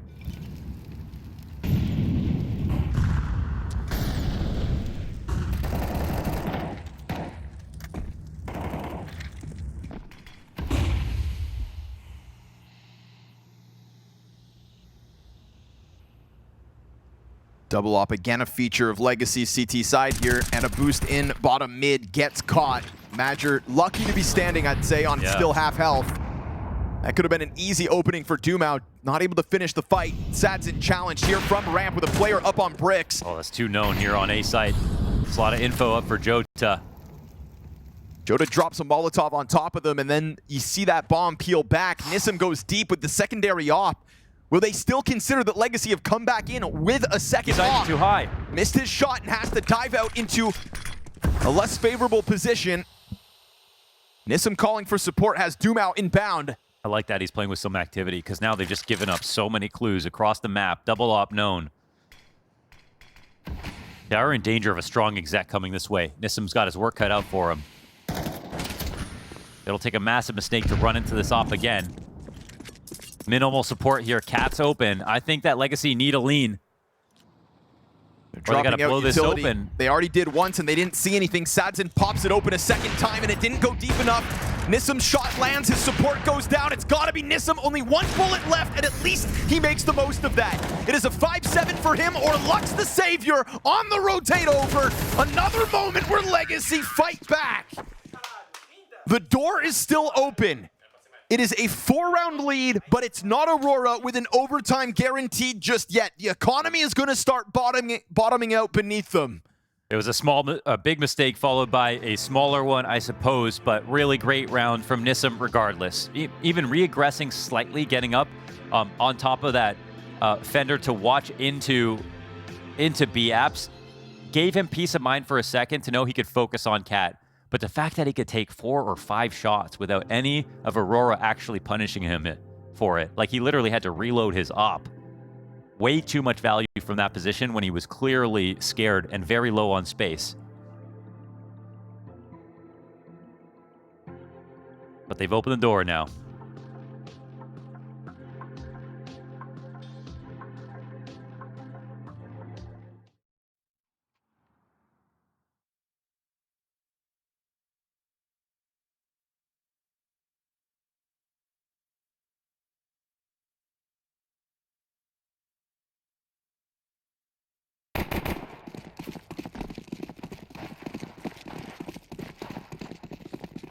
Faster pace to this one. Into the ramp they'll go already. It's Jota with that solo AK-47.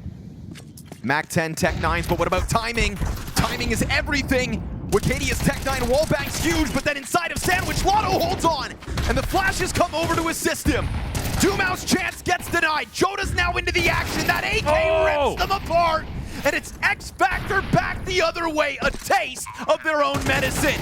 Lethal is Jota on the assault. No one can stop this man. What a series of entries out of Jota.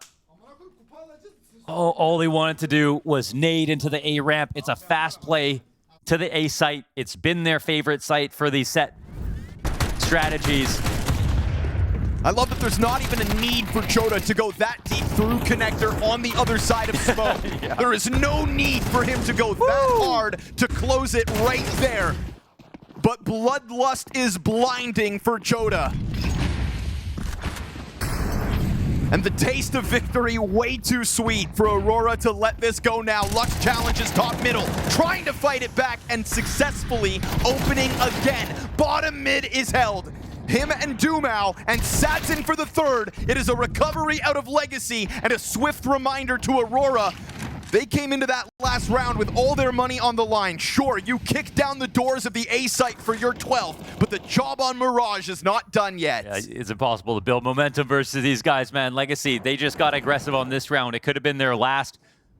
You see on the map, everybody dying in all of these crazy spots, trying to break out of every choke point on this side of the map, and Legacy had it covered. woxic, up. Not thinking he could even save this. Gonna try to get some information back. Maybe get a kill to carve out a position to save, but that won't happen. 5 up for Legacy.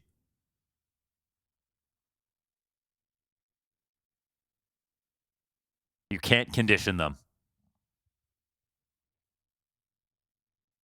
The only conditioning we've had in this game was that little bit of Legacy getting Aurora to kind of overstack. Legacy take that last round on the chin and go, oh, this is the type of game you want to play? Charge them down in the follow-up. Still going to be Aurora to resort back to a full investment. Triple AK-47 this time. More than what they secured that 12th with. They tried to establish on mid, but actually allowed a lurk. Nice. However, Sadson gets this kill. Happy to take that first challenge. Xanterra's forced to the sideline. Timing from Wicadia is good for a double. One-man army out through middle. latto still able to hold. Peeks out though and woxic pops him. It's a man advantage Aurora. Legacy have tried to fight fire with fire in these last few rounds. Wow, Wicadia dips out at the perfect time, and they're obsessed. They're trying to find him. Problem for Wicadia is he's not had a chance to reload, but 5 bullets, all he needed.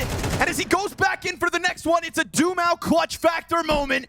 MIBR doesn't go for the wide swing yet, but dumau sprinting on the retake, and already the flash comes out from the player ramp with a blind side from Aurora, and they will close this 13-8. Legacy push to the limits. If it's a back-to-back best of 5 trophy lift, a reverse sweep needed. That's exactly where we're at, and Aurora one hand on a trophy that has eluded them throughout all of their playing time. See, we're talking about a team who, they played it 4 times, 27% T-side win rate here for Legacy. This is a map they actually just objectively struggle on. It's something that can be exposed in a best of 5 situation. It's a place where, and when you're down 0-2, the thought is even if you win, you're not even halfway there. You still have so much work to do. There is going to be an element of Legacy just feeling like it's just too much now. We missed a chance. We got crushed on the last map. We suck on this map. We've seen Legacy dig deep and be consistent, right? And there's new tests for them all the time. But, some are going to be heavier than others.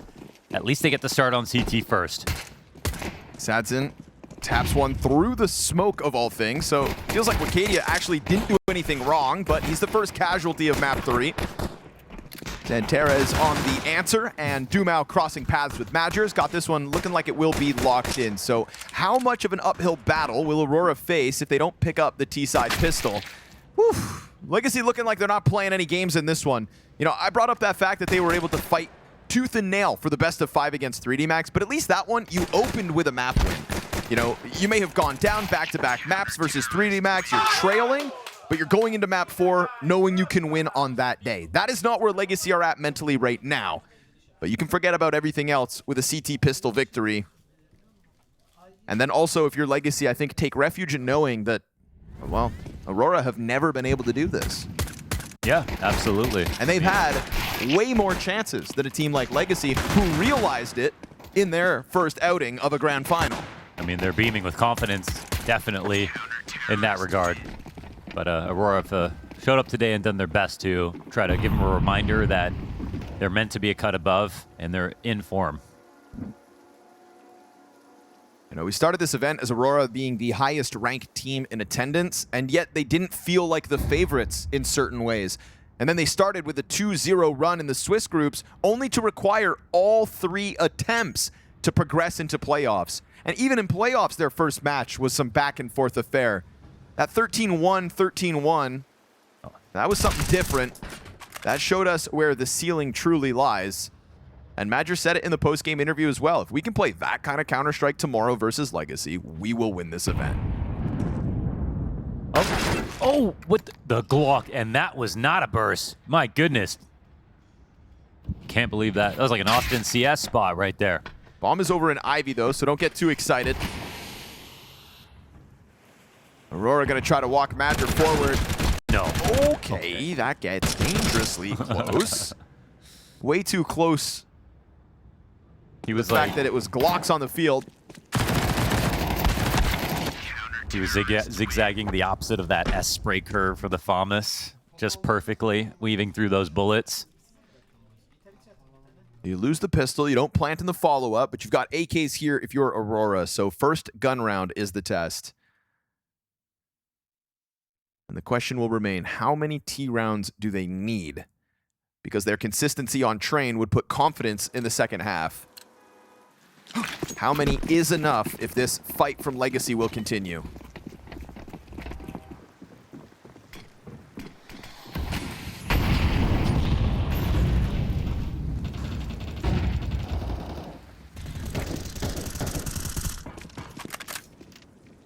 As much as I'd love to hype Legacy up in this best of 5 as well, even they themselves know they can't get overly excited if this first half starts going well, because the road to their victory is a long one.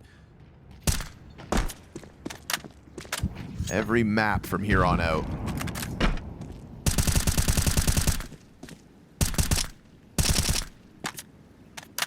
dumau looking rambunctious, like he just wants to get into fights, but it's not Aurora to give them any just yet.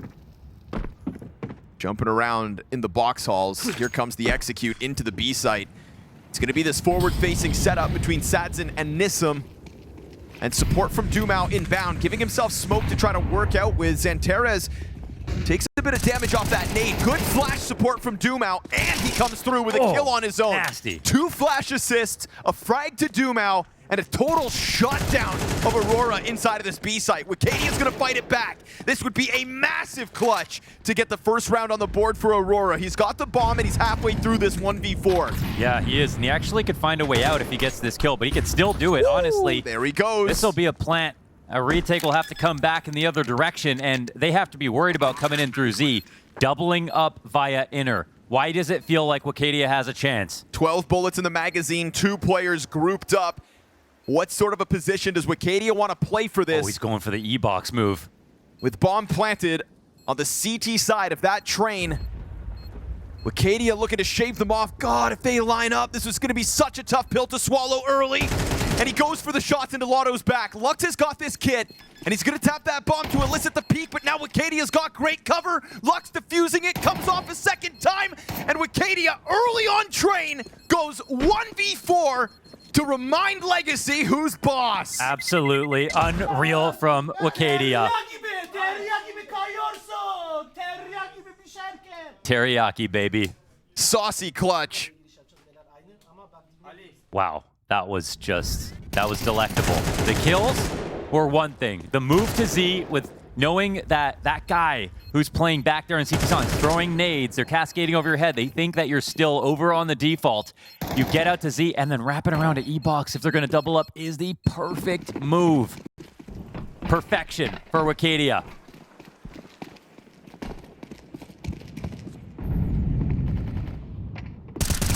Sadzin happy to take an early challenge, though. If Aurora thought that was going to keep Legacy from playing aggressive, what a foolish look it would be.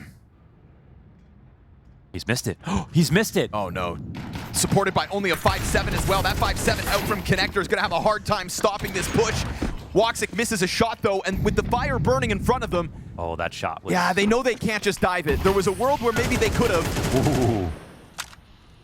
Dangerous. Saw that gun could have got scooped up. But I think those are the kinds of small mistakes that you can expect Legacy to make throughout this third map. This is not their comfort zone, train. It's not, and that'll definitely be exposed in the second half. They do enough padding here, then they'll be in a good place. But they give away a 1v4. If there's any kind of streak that comes off of it, they're going to be in tears. Oh no, this walk back to Ivy. latto, is he going to peek? He is! instantly gets deleted. Madger hits the Galil headshot. There's still a ton of util, but they don't expect another player to be crawling out with this one. So Legacy maintain man advantage. Jota moving outwards. Oh, kind of half-ass clears that one, and Lux is able to thrive with a 2K. Woxic can't afford to miss the shot, and so right to the head of Lux, but again, these CTs coming at it in a stringy fashion keeps Aurora scratching their heads like, why are they all alone, and yet why are they all here? Yeah, they're never alone. Legacy, there's always a second layer. You know, whether it's a extremely fast reaction or a pre-planned push, that's something that they do the best. They avoid letting Aurora build momentum off of that clutch, especially taking out Wicadia first. I just think extra props to Legacy for going into that Halls push out of the gate. It's just so Legacy to go for something like that. If you're not going to be comfortable holding bomb sites in the end, there are ways to find opening duels here on Train. Obviously, they've already showed us. There was a couple peeks into Pop Dog, no contact found for Legacy, but now a pack of Aurora players priming themselves for a jump out through this doorway. dumau's going to have a huge advantage with the cover and the M4 over these pistols. No utility for Aurora to try to make this gap easy to cross. And so Legacy have every advantage in the world here for the 5th round. You couldn't ask for more. Maybe a kill. Yeah, for now, those remain elusive.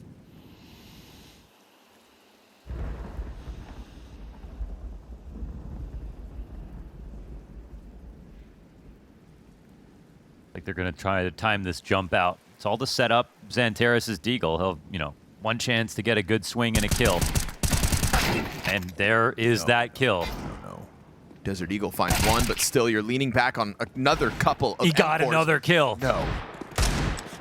They've got another player pressured in. I mean, just the fact they get away with a bomb plant here is a solid silver lining.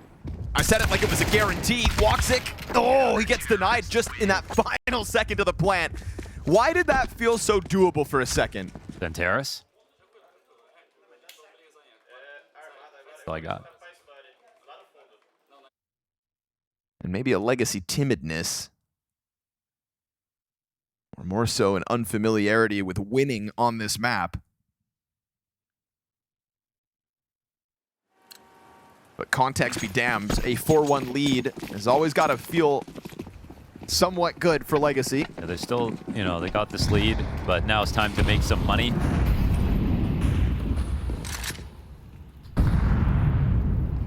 And Aurora looking for this B site hit again, and if the timing comes down to it, Yes, 1 in B. No push this time. at least Nissim has been rock solid so far. 7 frags, 1 death. They're saying we can't be conditioned either. Yeah, there's zero support for this one. You've got Legacy trying to find info elsewhere. Yeah, dumau Molly. moving over just in time. That nade is beautiful.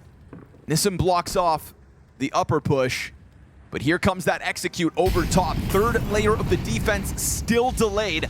Smoke at Nissim's feet as they do emerge from the bottom of that ramp. Wicadia the only to get a kill so far. dumau fighting from inside of the site, but he takes a ton of damage here. Jota can't sweep him away just yet, and everybody else for Aurora are being pulled apart. dumau elusive. Wraps back around Thomas, comes out with a triple kill this round, and it's going to be another clutch that begins on the B site. Jota about to be double swung, but he finds timing. dumau's dead. Sadzin waits and crawls around that corner, but another quad kill and another massive clutch. No, he missed it. Now Sadzin to the side, arm Oh! denied, and mistakes being made by Legacy that they certainly can't afford. Oh, they turned this B side into a playground. Man, that's a team that knows the map. It's going to credit so much to dumau and to whoever from Legacy that's playing on the left side of this train. They're getting so much value out of it. They're doing a good job of fighting up into heaven, in through the main choke point, but these late round situations, getting away from them is ridiculous.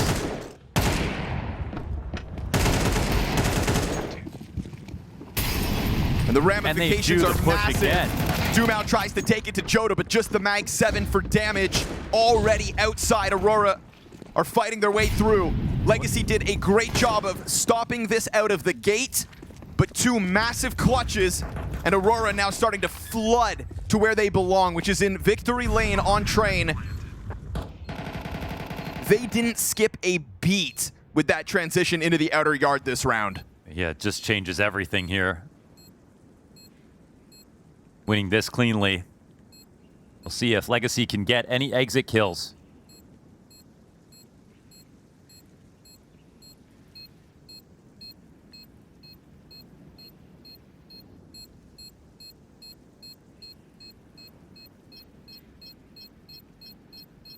Looks like they're not even going to dive it. That is a lot of saves. Terrorists win. The only upgrade looks like the Mag 7 for now here from Nissim.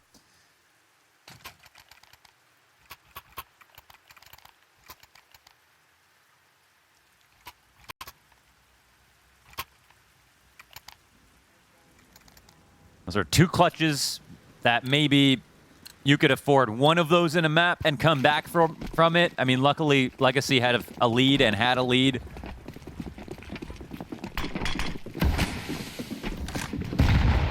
But they took some costs on the eco rounds. They lost that clutch. Now there's definitely some fragility in their economy. Arcadia trying to really strong arm an exit here. dumau, you know he wants to pounce. Support right behind it, flashes over top. Jota's got a scope in his face, and now there's a ton of pressure on them, keeping them inside of the T-Con. How many fights are here to be had for Legacy? Jota's gonna go deep, a double down with that Galil.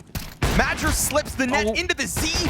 All of a sudden, Lux is banking on a P2000 frag. And the bomb's gonna get planted in her? Oh my god, another clutch moment queued up as Legacy are causing carnage. Here's the 3rd Musketeer. But why not MIBR in a moment like this? Disappearing into the shadows. How's he gonna find his first kill? How scared are Legacy right now? At the moment, that one kit is on Nissim coming in from the ramp. There is no smoke to deny MIBR any sort of vision. And it's a back turn to him on the jump. latto kept his presence high, and Legacy win a round where Aurora thought that they were gonna bust the doors down outer yet again. I don't know how many times you could run that round back and that outcome occurs. Such a sloppy situation down on T-Con, sliding out through smokes in every which direction.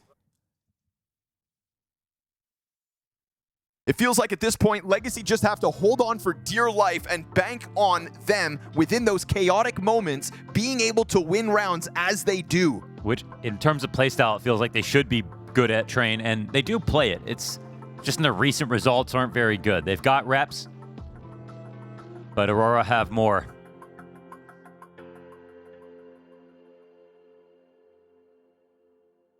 But it's wild. You look at this game, 2 unbelievable clutches and 2 rounds that could have been won with 3 up for Legacy, 3 up or 4 up. And they could have had a perfect CT side so far. And instead, they're probably a little bit nervous about not getting what they normally score on CT side on a map that they are having trouble winning in general.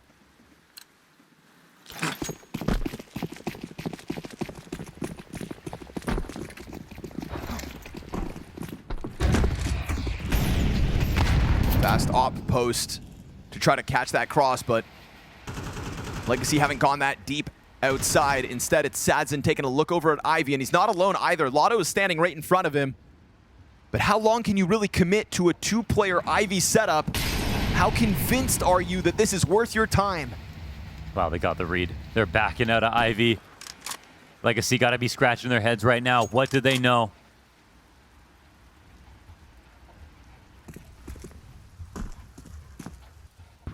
They ran back, and they walk forward now. Op still hasn't moved from this position. Oh, clean shots from Sadzin. Woxic, ooh, not able to get a second bullet off. While jottAAA will peel dumau off the A site, you've got Lux standing over the corpse, still trying to hold control. MIBR flashes through. Oh, and he gets vision on latto. Fully blind with the underhanded flash. That's bomb scooped up at 45. And he's going the wrong way, right into this push. Because oddly enough, jottAAA, who got a kill inside of that outer yard, didn't really maintain control of it, and Lux was able to slip off site. And so jottAA's kill all in vain. So many deaths stacked up towards Ivy here in 9 rounds, but Lux will end this. And it is indeed Legacy racking up the round wins. Full credit to Sadzin. Like, the angle that he was so deep that he could get the kill, and was, even though they ran at him, he had enough time to get back on cycle, get to a safer angle, set up a second shot, and then he had a second teammate there to get the third kill. Those trades had to go perfect, and this kill had to come down for there to be a chance, right, for Aurora. Counter two.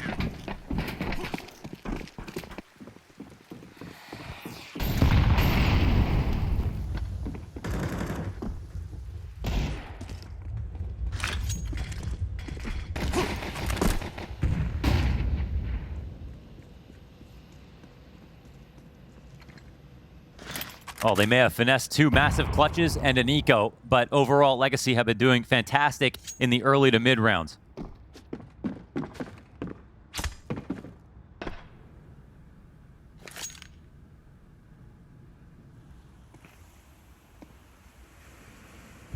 Good on Legacy to seemingly be prepared to fight tooth and nail for this third map.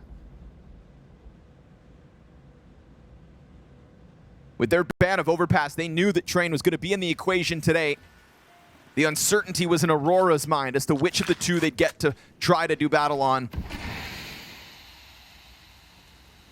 And it's certainly tough to stomach those clutches if you're Legacy, but find solace in knowing you were that close to totally blowing Aurora out of these first 9 rounds.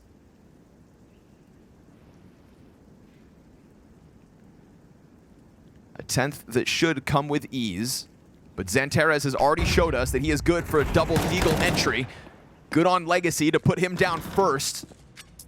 Uh-oh. Lux offers up an opening though, luckily covered. So again, where there's one, there's more. When it comes to Legacy, always fighting as a unit, and a unit that stands tall this time to make a bit of padding economically for the last couple rounds of play. That's great that they actually do that. If they lost a lot of players here, if they lose one more round, it would be an eco to finish, and it could be Aurora with 2 free. But now they've got to earn both of these. Going to be a full buy here in these last 2 rounds for Legacy.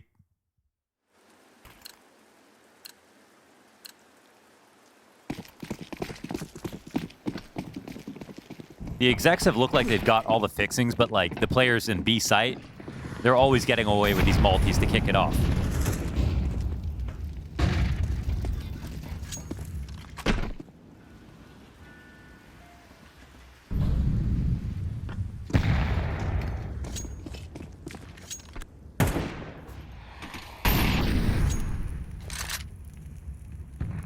Well, I'm sure the Legacy fans at home right now are getting excited about the prospect of such a lopsided CT side. There is still that uncertainty as to what the T side has in store.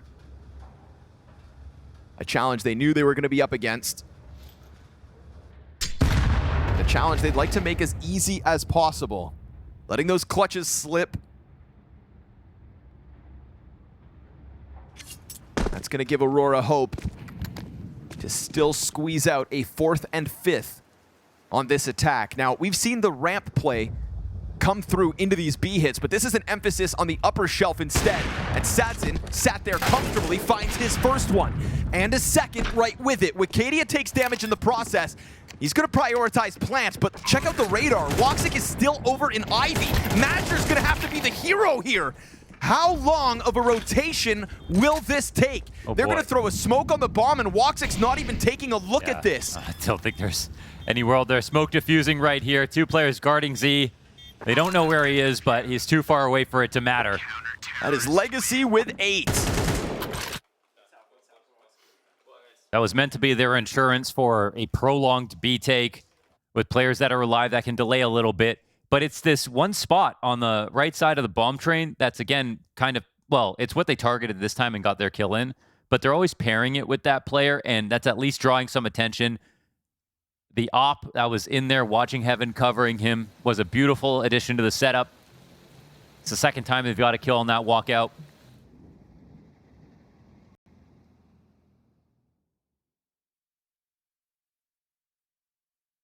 Woxic with the abysmal T side so far, 11 ADR. It's hard to say what's going to matter, though. That's 3 rounds. It can still be okay. Both these teams really rely on their CT sides.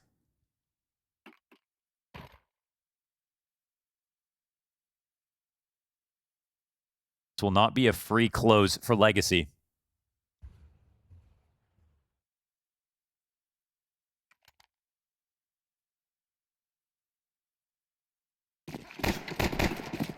Trying to get their hands back on that elusive 5-round streak. It could be Legacy's for the taking.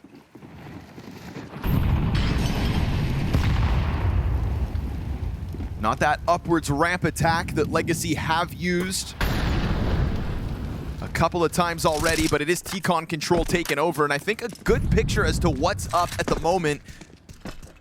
Legacy have done a good job of getting pieces in place for this B-hold often enough. Sure, when they leave a single player left in sight, they've lost 2 rounds. They have their lineups already. That won't interrupt anything. But the part that goes well is holding it back, and you have added a second player deep to this commitment, and it has been fresh looks for Legacy on these sorts of holds. Lux collects the first one. Great flashbang on the rotates yet again. And Xantares, his turn to try and cause problems, but 3 is all they get. Dude. Stellar CT side from Legacy, all things considered. Yeah, and I mean, apart from, again, those 2 clutches that happened, both B takes where that took place, even those holds were successful. Aurora go back to their old tricks. They want one side of the map for the entire half. They try to take it.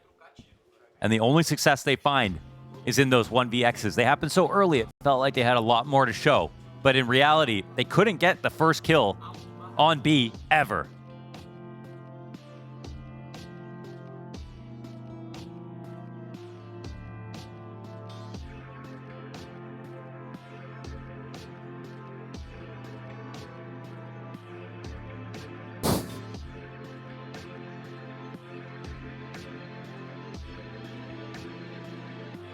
I feel like just looking at the Legacy players, they're almost surprised that went as well as it did. Yeah.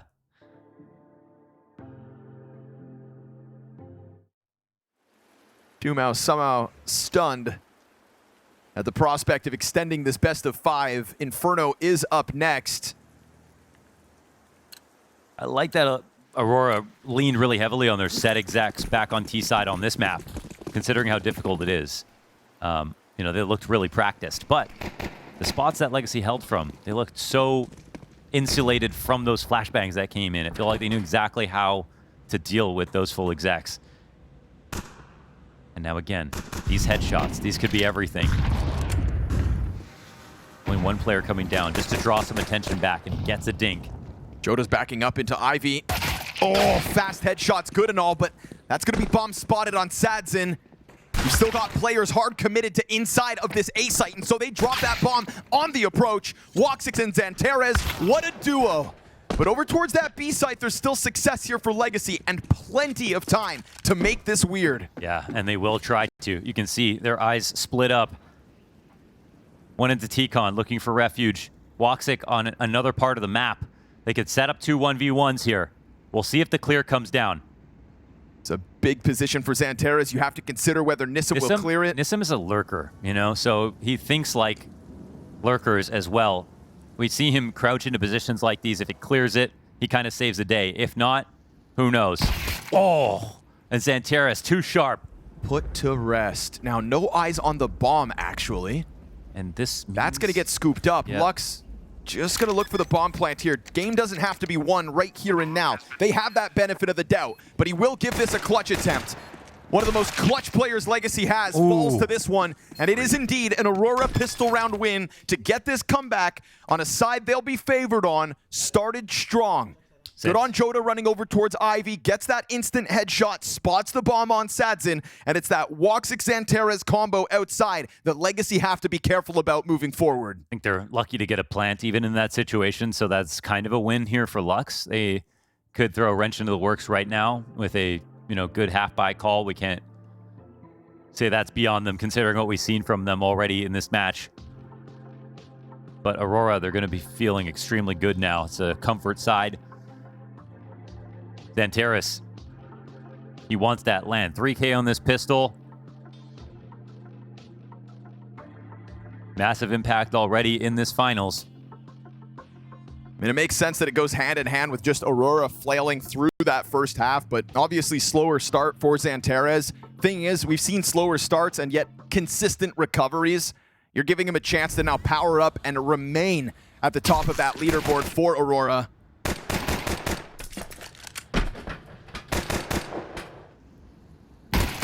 He's going to be confident coming off of that read to push into T-Con to not allow Nissim to go for that corner clear. Will they fall to any classic Legacy antics? dumau's already exited through T-Con, covered off by these smokes.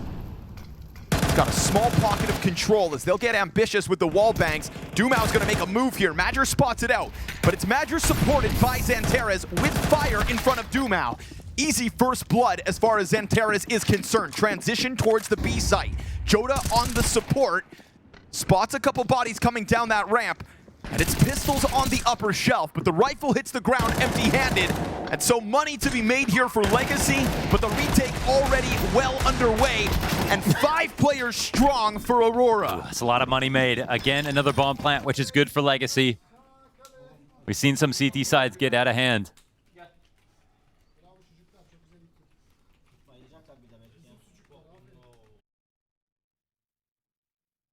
But there's no early mistake here on this crawl back.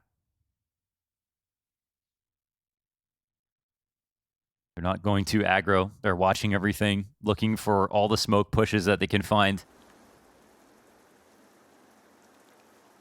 Fast but not overzealous.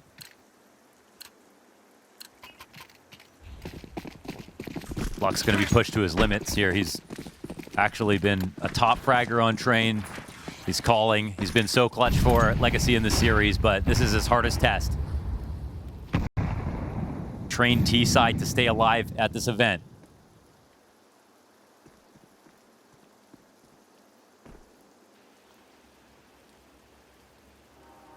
Silent crawl to the inner sight. Far lean for Aurora's rifles. A wealth of utility over the top for Legacy. And a couple of sets of Kevlar to potentially take over this site, but there will be no rifles to be grabbed. You're not going to find somebody close position to give you that extra X factor you would hope to earn. A bomb plant is something Aurora are willing to give over for the sake of winning this round, but a push from dumau into Z. Meanwhile, the site gets challenged by Madger, things seemingly going well, but dumau now reveals himself, and to no avail. It is all Madger so far with these 3 kills, and Wicadia comes through alongside Jota. Cleanup made easy, as this one is going exactly how Aurora would hope. No real test offered up in such a light round for Legacy. It's like scoring all these plants is good, but it's kind of like on Aurora's watch. Like they're ready to let it happen because they know they just don't want to give up the kills and come in for the retake afterwards. They're happy to play against a T team that, has some wealth, but ultimately, as long as they keep control, take fights when they want to, they know that they can pull these rounds off. A dumau push would have had more impact if someone was coming in late from Z, but went into check and no one was there.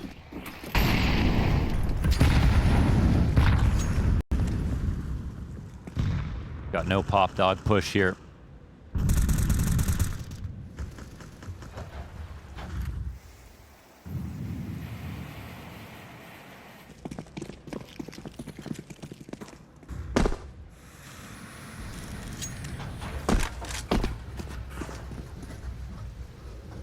Could be a chance for Sadzin. Let's see.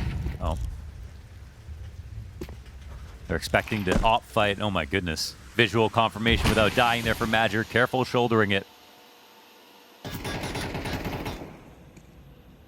Active but not aggressive.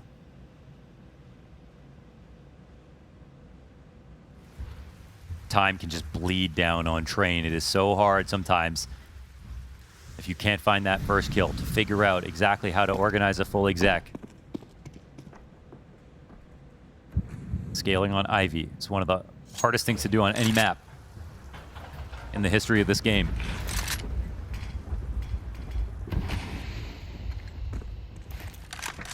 Woxic wants vision. ×2 off the teammate's nade. But after those 2 frags pop, Legacy inch their way ever closer to this Ivy control.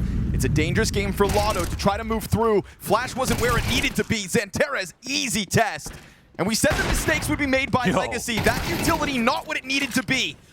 Lux clutch queued up, 10 seconds versus 3. No bomb possession means this one, no chance. And Aurora are on a sprint to this victory. Yeah, this is going to get really, really hard. Even though it's a lead. It's a Pyrrhic lead. Played well here for Xanterras. It's such a small angle to have to land that flash in. It was a set flash. It was a good attempt, but... Wow, 3 players on Aurora, 12 and 12, recovering their score lines.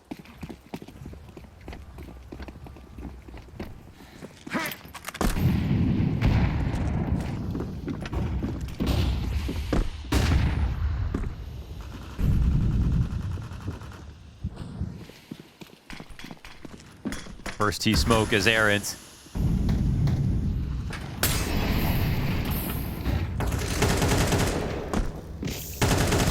Shelf comes through with success. Tech9's good to create the space. Another moment, though, where Aurora leaned this one back. Yeah, they're just trying to starve him out. We've got this pop dog flank coming at Nissim. Tech9 posted on the hole, but it doesn't go the way he'd want just yet. And Jota sees that as an open invitation to go and challenge Sight instead. Nissim still able to recover. Finally, a gun to be grabbed. Can that make a difference? From down beneath dumau goes Wicadia. And then he'll go further. MIBR wounded on this hold, and Legacy have found this affinity for the B site. Success in bomb plants time and time again, but slightly different in that this time they're able to hold on. 20 health, not enough for the clutch. It is Legacy to step forth to double digits. To be honest, that's something that not even Aurora could pull off, is getting that entry into the site before a response. Not a lot of money coming into this round, and Legacy still pull one out of the hat.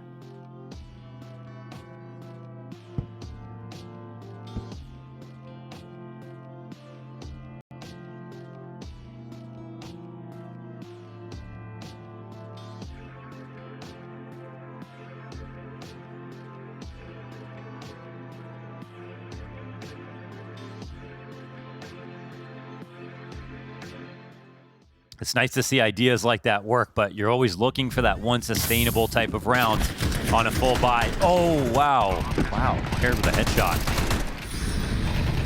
That'll really instill some confidence. This is more of a spark plug, right? This kind of gets you started, but it's not enough to drain the economy. It's not enough to show that they'll be able to close the game off of it just yet. But luckily, they did have that great CT side.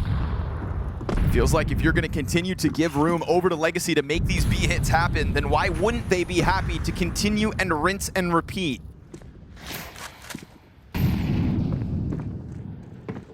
Keeping yourself far removed from the site has worked for Aurora in the past, but that most recent round,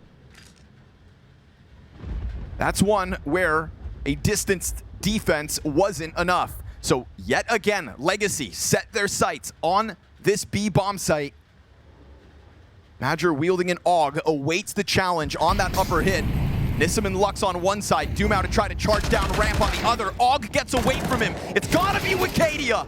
And it's only one from him. No multi-frags found. Xanterras to give himself a smoke. And dumau's going deep underneath Xanterras already. Just chewing through this defense now. Again, you have given over this real estate. Again, you have given Legacy a chance, and they will not let you hold them back time and time again. Damn near gets the ace on the entries. And again, something that Aurora couldn't do. 2 players on the site dismantled, holding positions exactly as Legacy were going to come out. It looked so safe for MIBR to grab his frag. Somehow from that distance, AUG versus AK, and dumau comes out ahead. Such sharp shooting.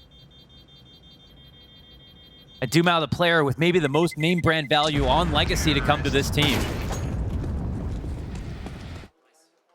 Team that felt like it was going to be a forever work in progress, but it hasn't been him to carry them in any given situation. But he can pop off. Third and final timeout called, and Aurora can feel this slipping. Look at the money. It's not there to be had. Yeah, Katie is going to have to share. Chuck a rifle over. There will be limitations here, and we've got to question the adaptability of Aurora, because thinking that you can just lean back away from B one too many times. Instead of 2 rifles, he went for an op for jottAAA, who I think last checked had 11 ADR, for everyone else to have MP9s. Maybe a sign of being able to push forward as opposed to leaning back. Something different in the setup potentially to be had.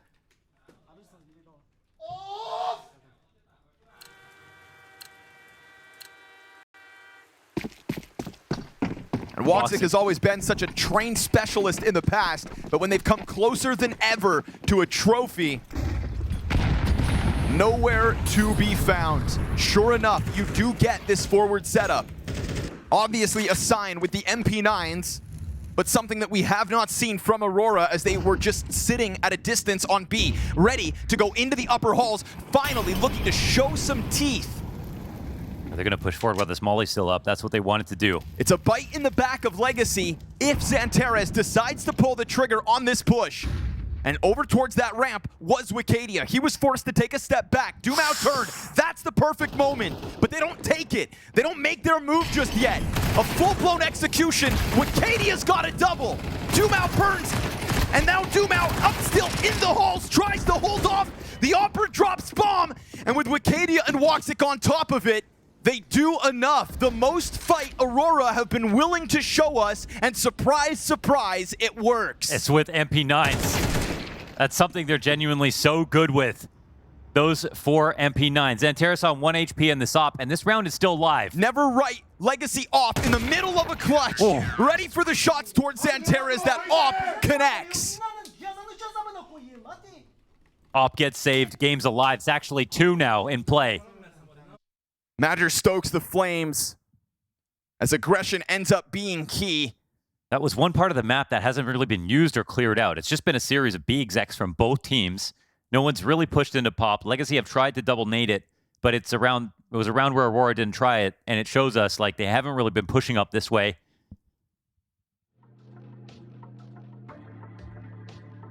Not the way you want to lose when you're so close to the finish line for Legacy.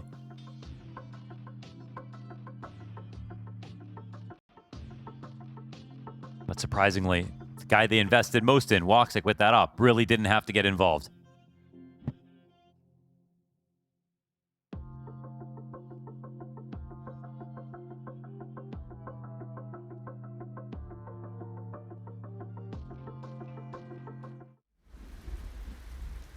Can they conjure up those entries again?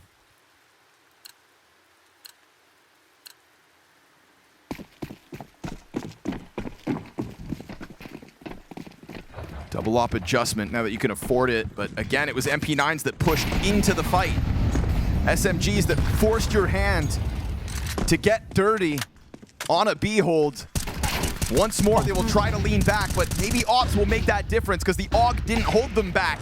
jottAAA will find one outer and a second right there with it. Still something to stand on here, but XANTARES goes down through the smoke. A 2v5 cut down to now the 1v3. It's another chance for latto, and we just said previously he has chances in these clutches. Frag that goes over top while he sits at sub-half health, and no further success found. Majority alive. As the double ops thrive, jottAAA getting his couple and XANTARES keeping pressure up by simply spamming smokes. I think there was some pressure on Lux to come up with something just new, right? And like they could have done the B exec again, they could have tried, but this is what Aurora have been talking about trying to stop.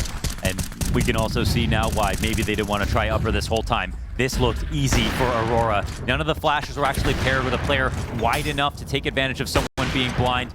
XANTARES with the perfect smoke spams. He's Weapon X outside as well.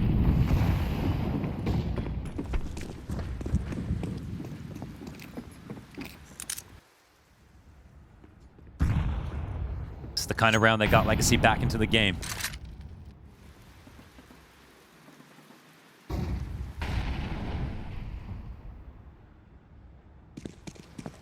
Leaning back to trying what has worked in the past. This will be him instead of Major holding upper, but a little late. Op is here though. That Op at this range. dumau's Desert Eagle gets it over the line. You're not going to stop them from flooding the site, but you can just kill them there. Wicadia, Major, Killapop, and jottAAA on top of that. Small adaptations being offered. With that pressure on the push through the Pop Dog, jottAAA gets his and makes sure that Legacy are starting to feel the walls closing in around them. It's already a convivial moment and energy that we can see from Aurora. You're right, this map can feel constricting, small on T side, very difficult to overcome.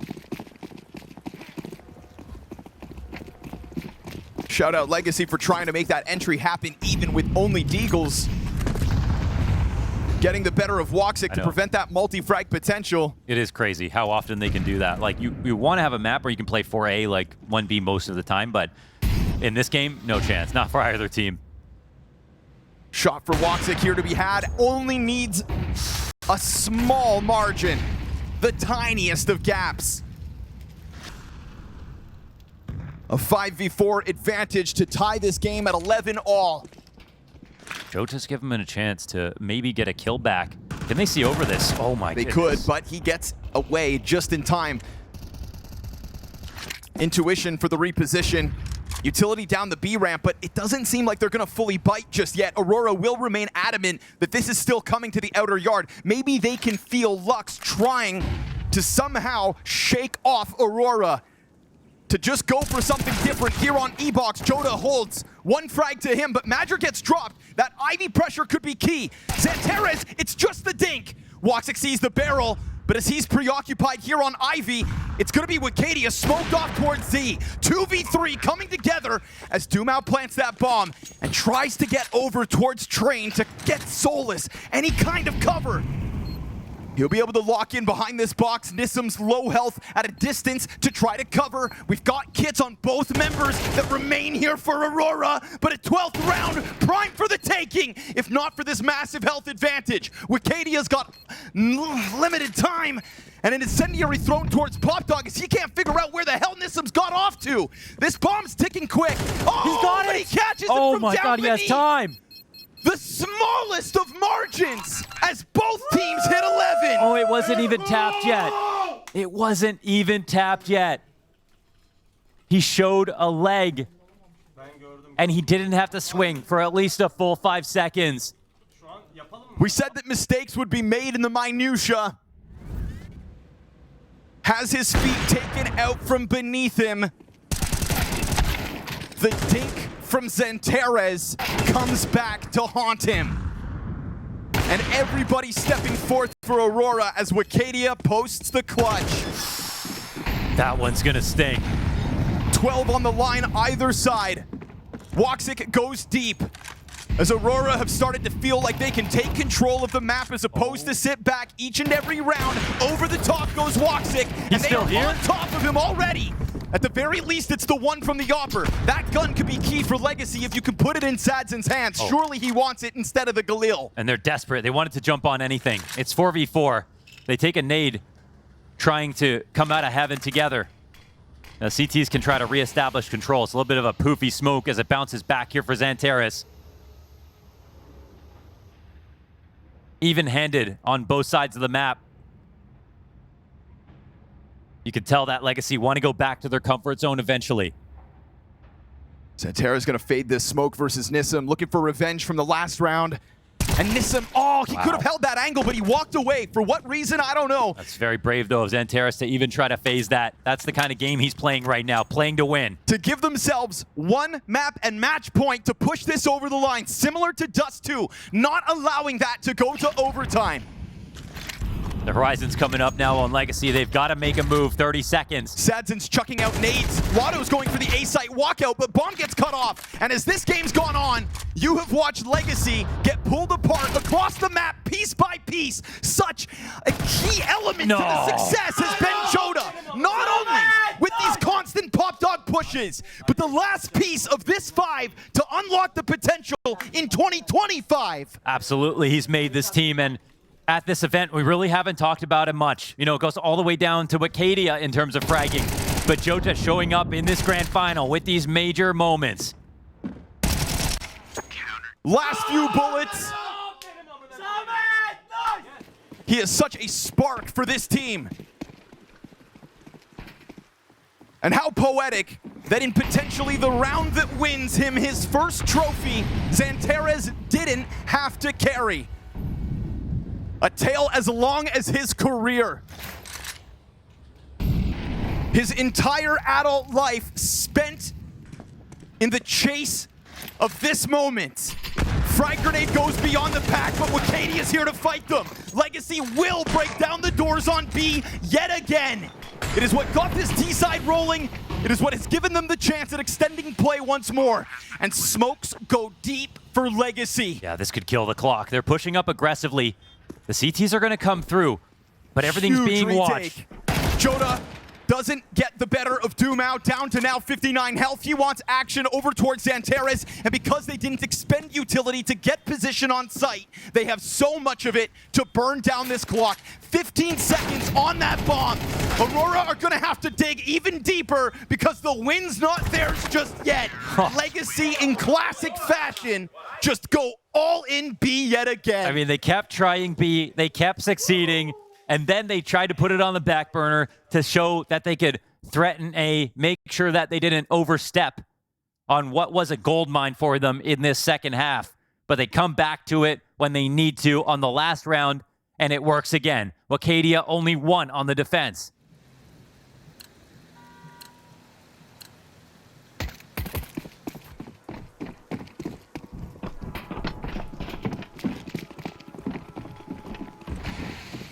Fast charge outer. dumau's looking to yet again make a difference. Flashbang finds Xantares, and it doesn't seem like he knows they're this close. Oh, great cover from Woxic. That would have been Xantares caught jumping up to the ladder. And where there's one, there's more. Lux trying to climb around, evades the death, but not the damage. It's 2 low bars for Legacy. Wacadia quick to the call. Flashes continue to come over top, and now MIBR looks for a chance to strike. Total denial on the outer yard. Finally, something different sticks for Legacy. This is what they do. They build back momentum out of nowhere. The 2 straight, the outer win, the fast outer rush as a call. What a crazy moment for Legacy to pull that out and be successful. Probably the thing that Aurora expected the least. You could tell that Aurora just spent that whole round off guard. With the close positioning of dumau, with the wild ladder climb and escape. Legacy remain elusive.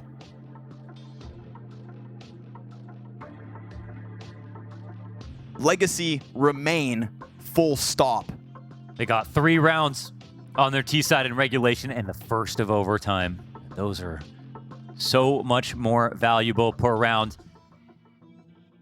We saw the Nuke game versus Saw. You know, you really had to rub your eyes to believe what you were watching, but they consistently cast a spell of their opponents and make things happen. But off the pause, first kill for Xantares with the HE. That'll help alleviate a bit of pressure. Oh, what? Okay, Woxic's op is powered up as this game's gone on. That's supposed to be a safe way to spot. Still trying to break even. Oh. That's not gonna help. Critical error Oy. at a crucial juncture. And suddenly fully stuffed. Aurora know they've got this one in the bag. Tied game again at 13 all, and Nissim accidentally takes a shot. Oh, this one's starting to fall apart at the seams, isn't it? At least one awkward round to kind of dent the confidence of Legacy. String a couple of critical rounds together between the very end of regulation and the first of OT, but leave it to Aurora to use overtime. Of course, it was never going to be clean. I mean, it's just so hard to say what's going to happen next. Now we've got this fast Ivy play. Everything is suddenly very quick for Legacy on train. They obviously saw success right out of the gate in the first overtime round. One more, and they're in a wonderful spot. considering that they switched over to CT side and had 9-3, and considering that of those 3 rounds, Aurora won, 1 was an eco and 2 were clutches, a 1v3 and a 1v4, they might not be looking forward to a second try at it.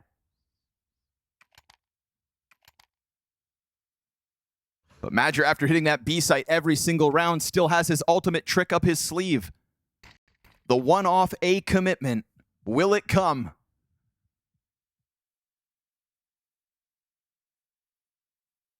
Timeouts burned early here in overtime just to make sure that this third round could be taken either direction. Surely Aurora realize how badly they need this. Arcadia trying to step up to a challenge, eats a frag grenade on the approach. And that's going to send him back down into the B site low. woxic, what are you made of? Unreal. He tries it again. Even with all that happening and Arcadia getting naded back, he stubbornly decides, I need to help him out. Too often have they broken into the site because there's only 1 player in a late rotation. Yes, and too often they've broken into a site because Aurora just sat back on their hands inside of B. Stark contrast to more than half of the CT side. And that's woxic recovering massively in this game. Yeah, we're into the overtime post-regulation rounds, but for most of this game, he was totally absent. Still on the recovery, but it's clear as day. Him versus Sadsing queued up here on T-Con. There's no flash to assist this peak. If he's going to walk out, he's just going to die. Not to mention shadow advantage on a play like that, so it makes woxic's job all the easier.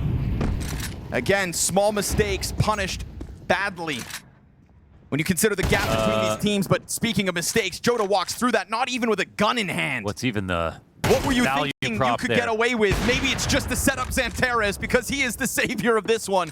Goes back in, does what jottAAA couldn't, and ends it. 2 kills inside of the pop dog. Aurora, that was sketchy. It was, well, jottAAA, that was sketchy. Yeah, Everything else actually looked pretty perfect, to be honest. Just jottAAA. Yeah, jottAAA definitely he's got some moments where he gets excited, that's for sure. All right, so second test, you know, to be real, like Aurora are normally much better on T side than they were in that first half. Just that in this game so far, it didn't work out. They leaned super heavily on these full strength B execs, all the fixings. If they want to try to do that again, they got to deal with this right side default position that doesn't get flashed, that doesn't get mollied. This is a clear gap that they've had a long time to think about. Look how scared they are already of the potential threat outside. Spraying down a smoke that nobody's even near.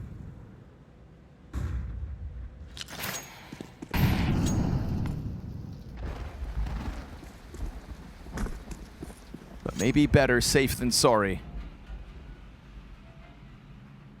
Silence blankets the map.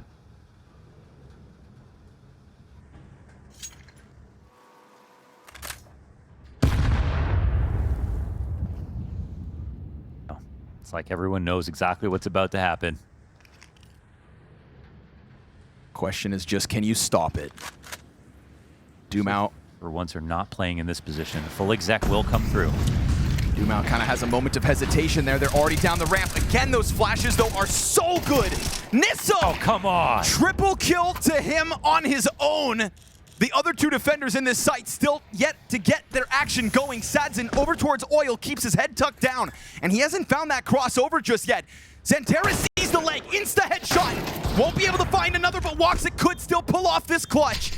To get that 15th on the board, only 2 shots need to be landed, and he's got a chance to escape off site. He has full HP, the up. woxic from the bottom of the board, now at 18 kills, going positive for the first time in this map. Where does latto put that smoke? He inches it ever closer to the site. woxic's gonna be forced to move out soon, but he hears these footsteps. Smoke on top of the bomb, and ladder cover. Oh, this is not ideal. The spam is close, but not there. Oh, he can't find it. woxic losing the chance to clutch as smoke goes on top of bomb, and we stay awkward to the end. Okay, 14-14 off of that. And now a great chance for Legacy. They start off both halves with a round win, but now it's CT side. This B site exec is not good enough. Huge moment there for Nisum. This is what they need. They need more pick plays to get the kill first, then move into something when they have an advantage. Oh, Woxic getting tagged up on the fallback. And there's Lux to finish him off. There's a Legacy 5v4 for 15.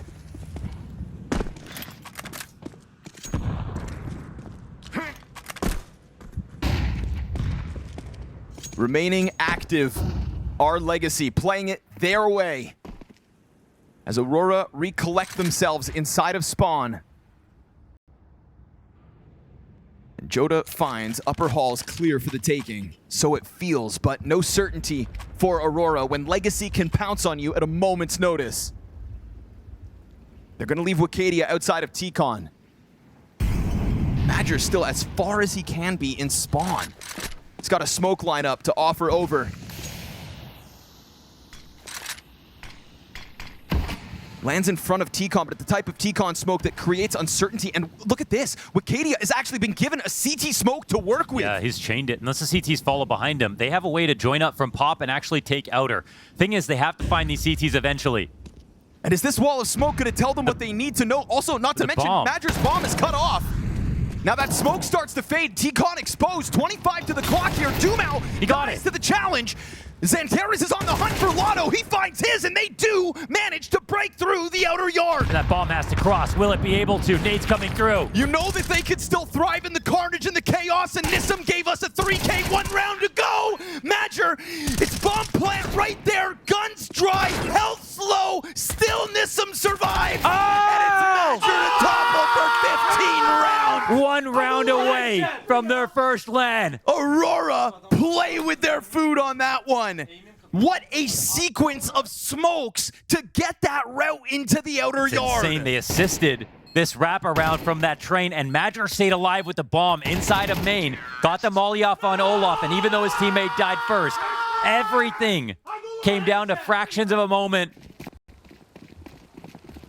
And it wasn't orchestrated perfectly, but it was just good enough.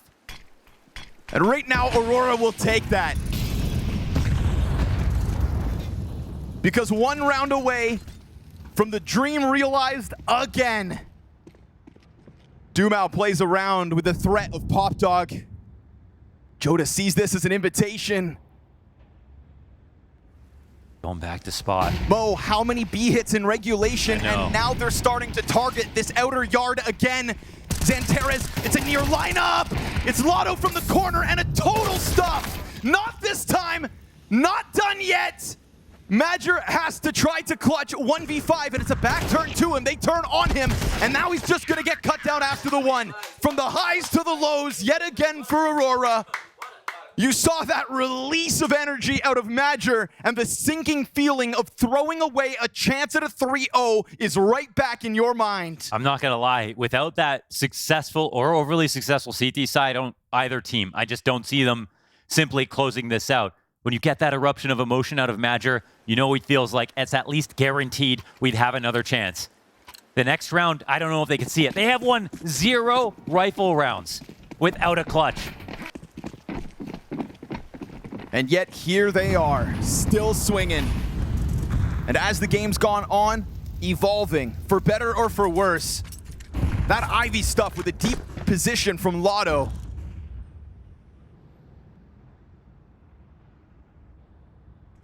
They tiptoed to their deaths. This B site has never looked primed for the taking more than it does right now. It is Nisum solo. Molotov on Sadzin unravels the initial setup. How does this change things for Legacy? They add 2 bodies to this B bomb site. Lux above oil, and also not to mention this drawback from Nisum. Oh, they're going in light. They just come out down the ramp, and the trade from Woxic in the back of that pack, but there goes the bomb, thrown forward at the far side of the site. It's different positioning than what we've seen from Legacy, but fire on top of Lux. He's gonna be forced out. Woxic is coming alive. It's 22 and 19. started this game from the bottom of the board, and the recovery is real. jottAAA with a trio of frags to kick off second OT. And all of this was the solution. A one flash exec, run down the ramp, no telegraph, no time for the CTs respond. That's what they needed to do. Their first rifle round won in this match on T side without a clutch. Slicing through that defense off one flash. Good coverage here from jottAAA. They capitalized on these mid to late round advantages that they could find before that didn't have to do with the bomb getting planted without bleeding out so much at the choke points. They gave Legacy a little bit of time to get ready before, and that's what they needed. You know, ironically, sometimes you think, well, the more nades, the better. We get all the spots mollied out, people can't stand anywhere. That just gave Legacy time to think. They were prepped and ready for those. Now they show a bit of a new weakness. Maybe they feel like it got unlucky. But it won't matter now that it's in overtime. They've already scooped that round away. One more and it gets very scary for Legacy. They've taken their sweet time to do it, but again, I used the word evolve a round ago. And now we see it on full display. jottAAA went from 4 kills at the end of the first half to 23. Unbelievable recovery in terms of 11 individual ADR. performance, and now getting the impact they had none of on the T side specifically. That trio of frags, great coverage to unravel a B defense that had stood the test so many times. That doesn't mean Legacy are out of it just yet. We get that incendiary sent forward onto the setup in Pop Dog. But the fact that they can hit that B site so unannounced, now Legacy are going to be playing mind games against themselves because it's not always utility that shows the commitment. It's not so one-dimensional now. A tough job for Lux to remain at the top of the scoreboard and also figure MIBR's moves out. dumau caught in transition to the instant headshot here of Xantares. It's a helping hand offered up from latto. That nade is going to get Jonah done for, and Lux has gone unnoticed. jottAAA finds his deep into the bomb site with Kadia also combines. And now a T side that is starting to take off. Nisum is nowhere to be found. Now they've broken through. Now they're figuring out new ways. Xantares looking sharp as ever, making sure he has the kill lead in this game.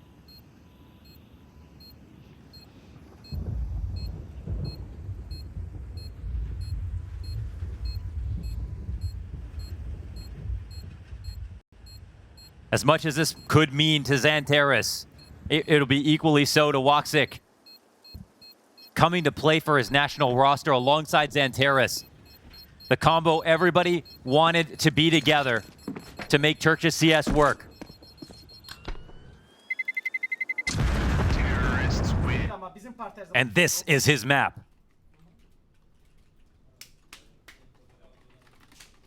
Nice beyler. Legacy, 2 maps and 2 rounds down from tying here. Just for a chance to play a 4th. Just for a chance to play it all the way to the end of the night and win 5. Do they believe that they have enough grit to bring it all the way back? It's not a best of 3 anymore.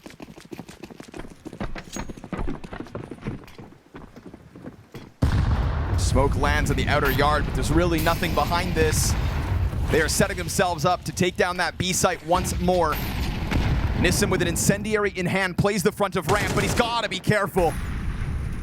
And down goes his utility. That's instantly gonna draw support over from Lux, but that rotator's only playing with an MP9. It's not dumau who comes over with flashes in abundance to interrupt Aurora. There are limitations for Legacy in this final attempt to get a round in the second overtime CT side. And while Aurora posture themselves to simply smash through this defense yet again, that dwindling utility on full display, Nisum gives himself a smoke to play around, but it's that coverage from jottAAA that looks to make the difference yet again. He turns it back around. dumau's gone unnoticed. MIBR's hands busy, but the bomb plant unstoppable, and dumau will still find himself a second. It's jottAAA pressured from both sides. Sadzen goes up high, denied by Xantares right behind him. What other duo would you want for the clean sweep of this T side? woxik left on his own device, can't finish with the tech. Oh, you won't slow it down, and there'll at least be one round here for Legacy. latto pulls out the clutch by a hair. A lifeline, a saving grace for latto to deny it. Oof. 16 rounds Legacy in OT2. And they almost pulled off the final boss for them, which was this be exec with everything. All the nades coming through. It was a time where Legacy were a little low on money. dumau again with these 2Ks in her. He's been so solid for Legacy. It's even a third before he dies.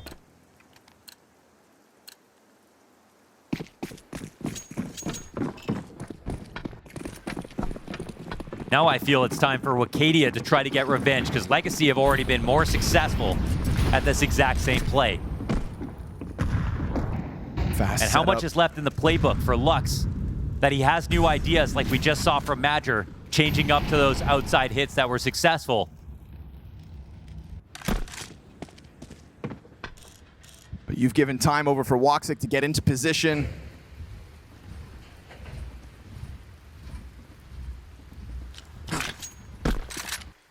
Still majority for Aurora with eyes set outer. Here comes that exec. woxik missing the first shot. Flashbang's good to get Wakadia off, but then, oh, he eats another. It's gonna be jottAAA instead. And there's that bomb spotted, still stuck on the top shelf. But your Opera's down in the backdrop, and Nissam's gone deep. MIBR right there, his next victim. Nissam and latto pull this apart. Oh my goodness, how did they do that? Legacy will bite back. Again, they will fight on. Nissam, that's incredible. He runs the entire way, alerts all 3 CTs. They can take their time to peek him. He's standing there in no man's land and still puts up those 2 kills. Unbelievable aimers coming out of Brazil here on Legacy, all at the same time.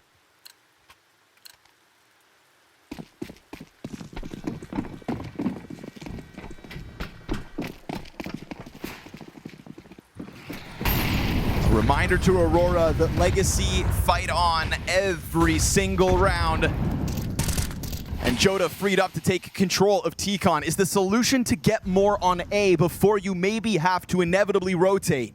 The solution is either get the kill before the exec starts or overstack the site. woxik versus Sadzin. Not to mention that bomb. If that op peeks into this duel, that's a ton of information for Aurora. But smoked off, woxik won't know what lies on the other side of that. And knowing Legacy, they're not going to respect your utility. They're going to just walk it right through. This fake worked perfectly. They're so scared. They've actually conditioned Aurora. They found a way to open up Ivy, pulled woxik's attention. No one is watching this at all. No, they're reloading in the middle of this. jottAAA turns. Santeres, not ideal. He softens up Sadzin. That's the bomb spotted. Insane decision to go for that jump, and he crosses back. No, they missed the volley. Now all of a sudden we've got pressure back towards Z. 2-player split. Aurora though in front of the fire because of Wacadia's corner, and Sadzin's hands busy, no longer with the plant. Damage on all sides. Santeres is still alive here. Nissam gets the better of him. It is chaos where Legacy thrive. Back turn to MIBR. No! Double from the flank. And now all of a sudden it is woxik. And what if he throws that nade? Oh, he doesn't go for it. The Opper's paradise point blank. Sadzin gives them 18. Sadzin from beneath as well, with the op on the other team, finally showing some presence. That many mistakes survived in that round, man. They walked Santeres standing behind the molly. They jump across with low HP player. Twice. Sadzin is a madman. I can't believe it. Oh my goodness. Legacy, they never give up. They have an iron will. To write off any professional player in that situation is insane. For Sadzin to do it versus Turkey's best, unreal. And that gut-wrenching feeling that Aurora have come to know all too often starts to creep in again. They've got MP9s to play this, and you've got Santeres in what could be a prime spot to stop the Ivy, but insta-kill from latto. MIBR's gonna try to creep forward to do the same. difficult kill to track, but he'll get it over the line. In their post-game yesterday, they said that they can believe in these sorts of comebacks because they themselves are a bit like Vitality. Wow. That is what Nissim said. Stealing the soul of the world's best and putting it on full display. This best of 5 is not done because Legacy fight on. Do you believe what I was saying about their tenacity now? This should be done. We should be doing a totally different segment right now, but we are not in that timeline because Legacy, they Absolutely is going to have an impact on this game. All at the same time. We're Yep. also just looking at Train on the stats. The fact that Legacy were just better. Like they were better on their T-side rounds. The fact that Aurora had to lean into X Factor on their best map versus their opponent's worst map shows you it goes beyond the map stats. It goes beyond the recent results. It goes beyond the other teams. It's not online versus LAN results. It's high pressure matches that makes the difference. And now we're at the highest of pressure. Legacy on Inferno. This is something they've been trying to reclaim after having such an amazing reputation on it. It's still not going to be easy. It could still end here. But again, you got to be a fool to say that this is the final stop for Legacy. For a team that obviously thrust themselves into the spotlight, defeating Vitality on this very same map, ending that win streak. This is where we all learned about Legacy. In a way, even with recent struggles, that's still got to be worth something. Still has to feel like this is where that special element of Counter-Strike can be had. All right, folks, so we had a little break before Map 4 goes live. It is a best of 5, a marathon, not a sprint. We know it too well. Woxic gets flushed out of the depths of sight. Xanterez, the first kill. Madger's got one as well. These dual Berettas looking for a third, but dumau gives him the drive-by. And so latto's plant behind Fountain. It's a 2 versus 2 post plant here for Legacy. jottAAA already moving his way through the church, and Wikadia's pair of Berettas still inbound. Clean one from jottAAA. Just hits the headshot on dumau up close and personal. These Berettas once belonged to Xanterez. Whittles down Wikadia. There's the headshot. Oh, There's the clutch. Oh my goodness, another clutch. Don't let them clutch. Instantly gonna remind Aurora. Oh boy. Instantly gonna make them stew in it. 1v2 from the back of the site. That's the first ingredient to a successful recipe, a tasty, delicious recipe for a Legacy win. A fast start and a clutch. Nice headshot on Wikadia. It's their most outstanding stat and something that will be the reputation that precedes them moving forward. I would like to know how many teams have pulled off. We're at probably 34, 35 clutches now in this tournament for Legacy. I can check. I mean, 30, 34 on just 3 players alone. Lux, surviving the test a little longer, but still toppled over that just flood of MP9 players down Banana.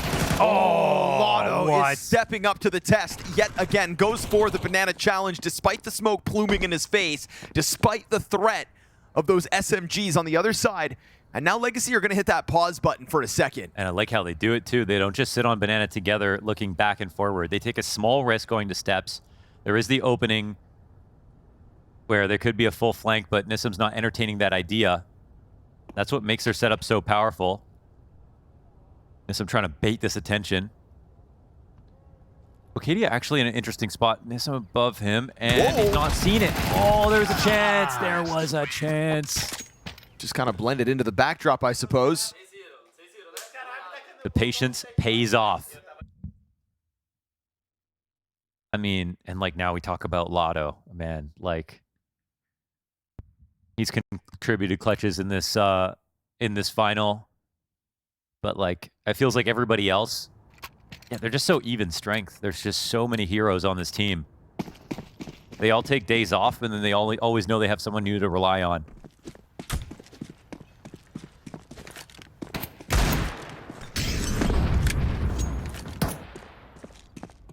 32 clutches at this event between Nissim, Sadzin, and Lux alone.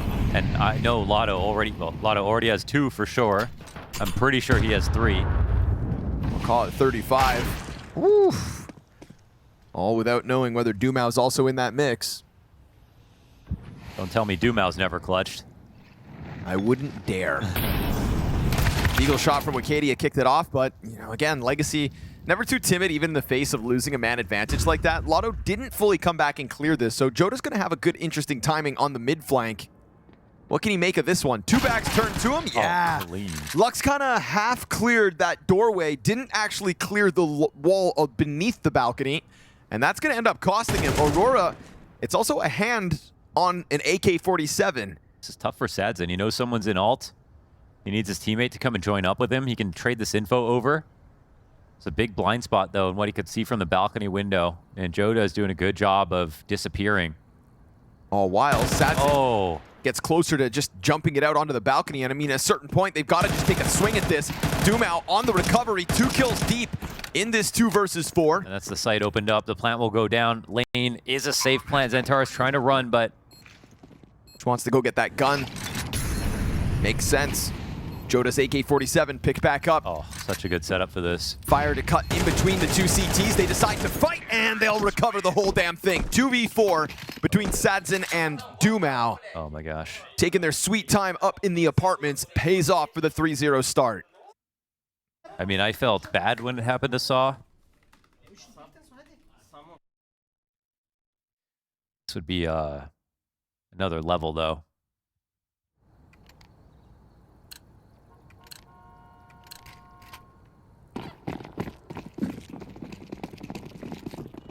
You know, all these games, all these sports, esports, whatever, they're vehicles to prove, you know, who's a champion, who has that mentality that can make you win.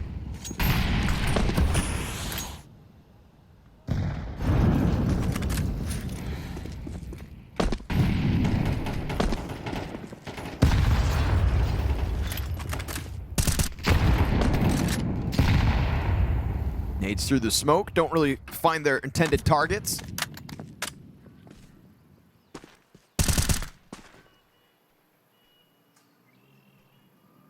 So they're afforded a way to inch up towards the brackets, and that just frees up the rotate of Aurora.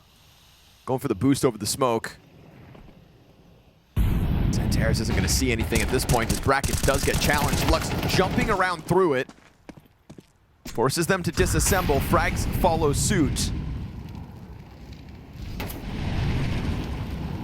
There's a lot of bodies stacking up inside of this A site, but Legacy catch an entry on Wicadia to kick it off. And even then, still no immediate follow-through. Leaving options open with dumau still having eyes towards Banana. They just kind of pause here for a second. It's like they're getting shredded right now. Xantares got to do something here. Tries to take it into his own hands, and it is Lux to meet him with another instant headshot. woxic doesn't get active, and we're going to get this CT spawn wrap. Oh, what? Madger just gets turned on by Lux. They could turn it back, but it's 20 seconds. 2 players are still here. woxic alive. Oh, not able to get anything more. The pit player overwhelmed. dumau even offering a team kill in the mix. Got scary there because of time, but because of Lux going so successfully out there on his own, the numbers game still played into the favor of Legacy, and the numbers have betrayed Aurora here because it is no buy in sight. It's just salt-inducing, I'm sure. They're getting absolutely shredded right now. Like this, what is this, Lux? Terrorists win.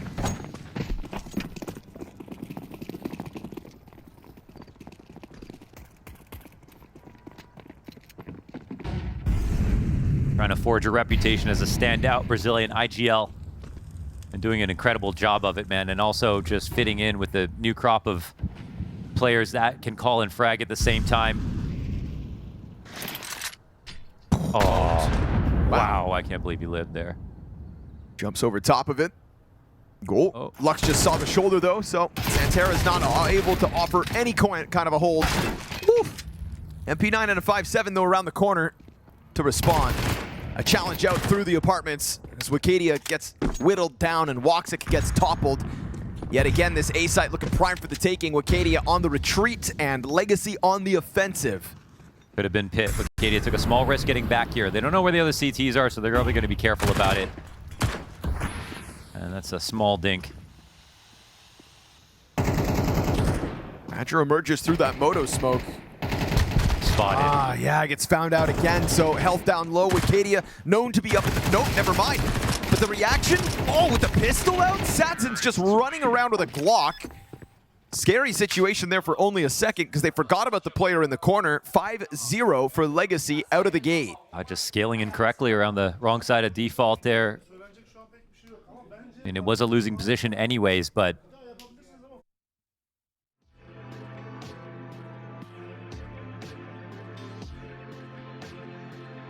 Aurora are a team that are, very vulnerable mentally. We just know that. I mean, yeah, brittle is the word that the desk keeps throwing around, and I think it's perfect.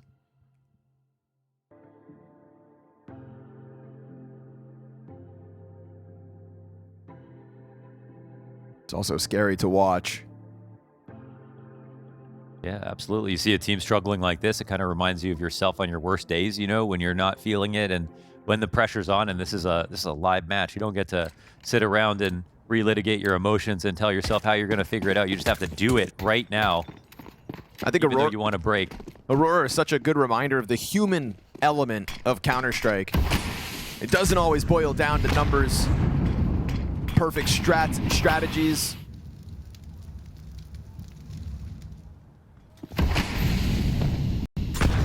There's a person behind that screen with thoughts of failure racing through their minds. Frag grenade to just soften up Aurora as they try to take a look towards Banana. Legacy feeling at the moment like they can do no wrong, at least thus far on Inferno. And teams at this event, it's actually Legacy who have, I think, the best CT utility so far that we've seen. So punishing, great with HEs. They show them here on the offensive, which is always the harder side to do it on. And this is now like, you've got a map where it's a 3A lean and whatever. It's like a even strength map, but those two players over there are hurt badly. Or at least one of them.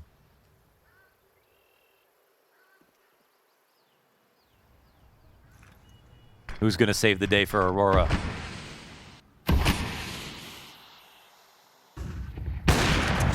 Woxic hangs off with at least the singular A kill, but it's the only frag to be had there with the majority of Aurora's defenders still on that half of the map. They don't seem totally prepared for this. They're going to try to follow through. Legacy, quick pop into the B-bomb site.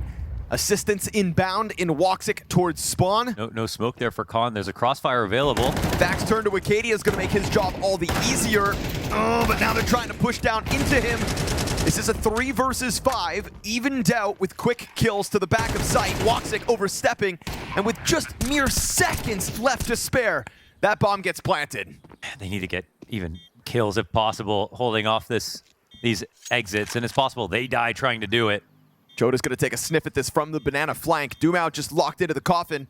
And considering that Xantares isn't clearing out Church, they're always going to have dumau to bank on. Nobody's going to be able to push all the way into Sadzin without first crossing dumau's angle. And so he activates, cuts jottAA off the round, who has 5 seconds to spare on this bomb if Xantares had a kit. Doesn't have the luxury.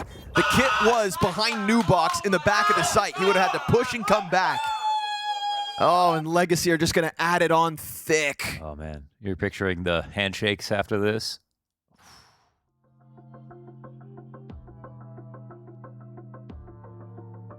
Guys are monsters, man. What a T-side so far. Economy in shambles. They can try to buy. Wakadia is the only one who can get an M4 this round. If they want to have nades. There's an applicable quote from Nissim's post-game interview yesterday with HLTV.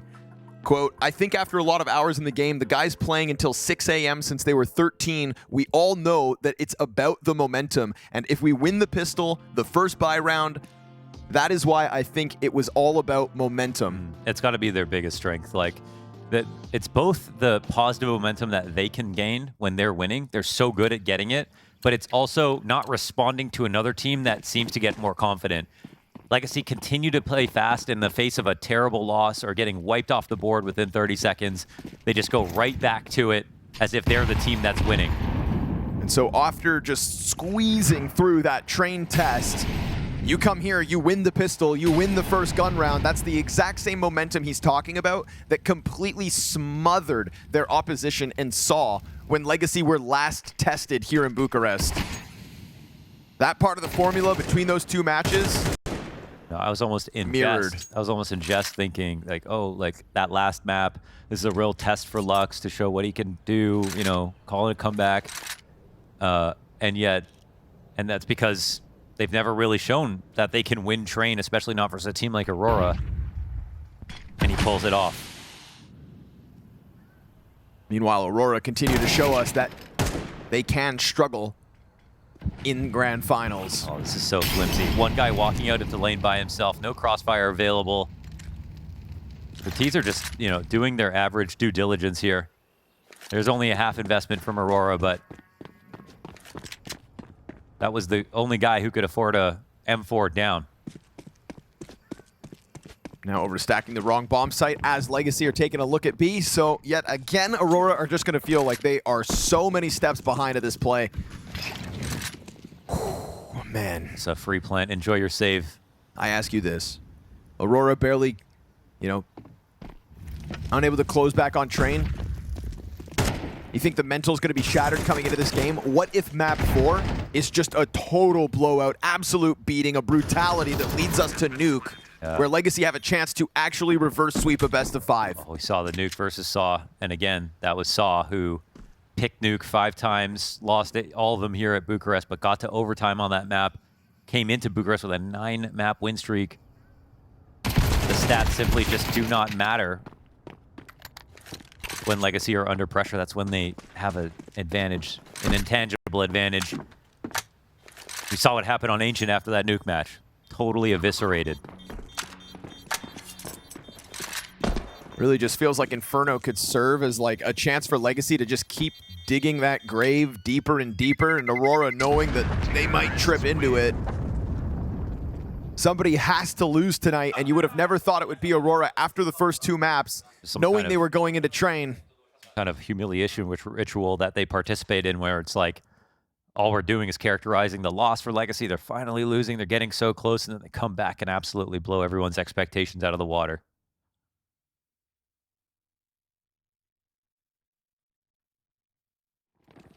It is a graveyard in the Aurora camp right now. Yeah. It's crazy that after Train, the desk segment was more of like a psychotherapy session than anything else. But that is just, again, the human element. You can't ignore it. We all have eyes. Madger's saying after that 2-2 loss that sent them into the decider game to make it to playoffs that this team has never been in such a crisis. That was mere days ago. If you think 2 13-1s is going to completely overwrite that, you're wrong. But we've also seen Aurora have incredibly flat starts in games, versus Saw notably, and still make a map of it. So is this that turning point? Because they had for a moment of 5 versus 3. Oh, this is, yeah, got to be the rounds. This is the best case that Aurora have had so far. Is it just another one piled on top? Do Legacy have the answer? Because they've got all 3 players here on A to try to burst down the doors. The frag does land well. Oh, goes too far. Woxic steps into the crosshair, hits the head. Wicadia and jottAAA trying to crossfire now, separated inside of the A site. And they know that there's a player over towards that pit, but they'll go for the bomb plant first. Evened out, health advantage belongs to Aurora at the moment, and jottAA's gonna keep that pressure up inside of the smoke. But the Lux clutches are notorious. How's he going to divvy up these angles? A player on both sides, he can feel it. jottAA's climbing out, making his move to the left side of tall box. Oh. And that's going to be the end of it. That is Aurora's first 8 rounds of play on Inferno before there is any sign of life. I appreciate jottAA going first. Even though he's low there, he has the best chance to catch him off guard. And that's one. Not dead yet.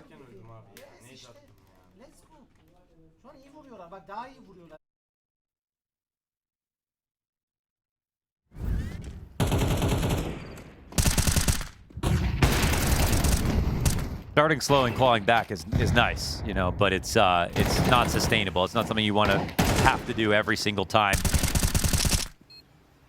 Especially with the track record in grand finals working against you.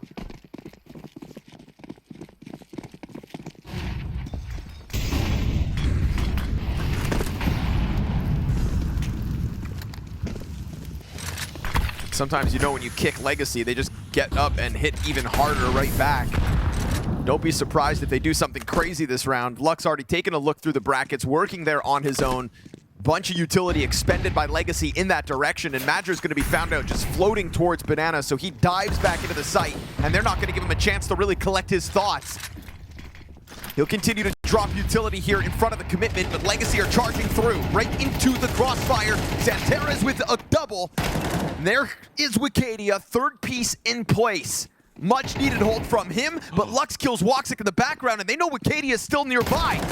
Whoa, bomb carrier going back at it. Now they've got man advantage. You just never know where they're going to peak from, high or low. Look at the deaths on the radar right now. Look at those CT death markers stacked linearly here on the CT crossover. Frag grenade goes deep, but not deep enough. And does Lux want to move? So he'll try to clutch it. Crosshair on this peak. Oh, it's crazy he can get to A. He actually figured it out. He's out. And he can walk away right now. jottAA's wondering, there's no reason for him to leave. He could be held. He has 19 HP. There's no way for him to leave safely. He has to hope that Lux is staying here and waiting for a chance to fake plant, but that's not the case. It's going to now be an unbelievably difficult 1v1. Lux can go anywhere. Speaking of graveyards, bodies stacked on that commitment from everybody, and Worst nightmare. Stomach just sinks now, when that bomb gets planted on A. Doesn't feel like the kind of round where you want to play in the balcony if you're Lux because of your low HP. Does jottAA consider the mid push? No. He's not even got his gun out. Lux, perfection. Quad kill for Lux. That's disgusting. Putting the pressure right back on and adding to that tally that nobody competes with Legacy in. I just saw Madger smiling, and I don't think anyone's cracking jokes over there.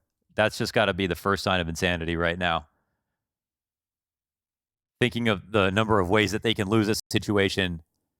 And it's ripped from them, right? It's not even a massive mistake there. It's just crazy the way that Legacy play it. CT's wide open. They double swing on the guy in the back when, you know, Aurora can't even communicate how they're going to approach the setup.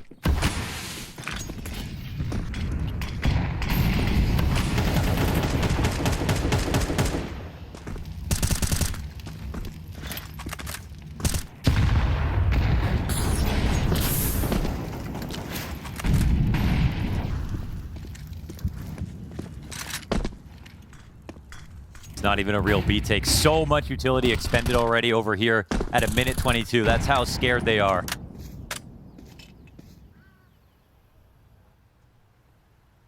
Woxic holds smoke and Lux. Oh my goodness, that's absolutely insane. I mean, you couldn't script this. Oh, he was watching for it for a second, trying to patrol that. Madger in front of the smoke. 1 minute. But with Lux lurking through CT, he still hasn't decided yet. It's actually quite difficult to call from the T perspective. Madger's going to get active on the mid play, does shave one off, and they hold. Okay. Oof, that's what they need here. Aurora, some kind of belief in getting this at best for CT round half. Lux just tried his best to make him extremely uncomfortable. But getting that kill on Arch and then going into CT is obviously a solid play if they can take Banana at the same time and then make that B-split happen. That's when it would get difficult, but Madger plays it very well. And honestly, pretty bravely, right? Down at the bottom of Banana in front of that smoke. So after the clutch and the lost round, the money's gone.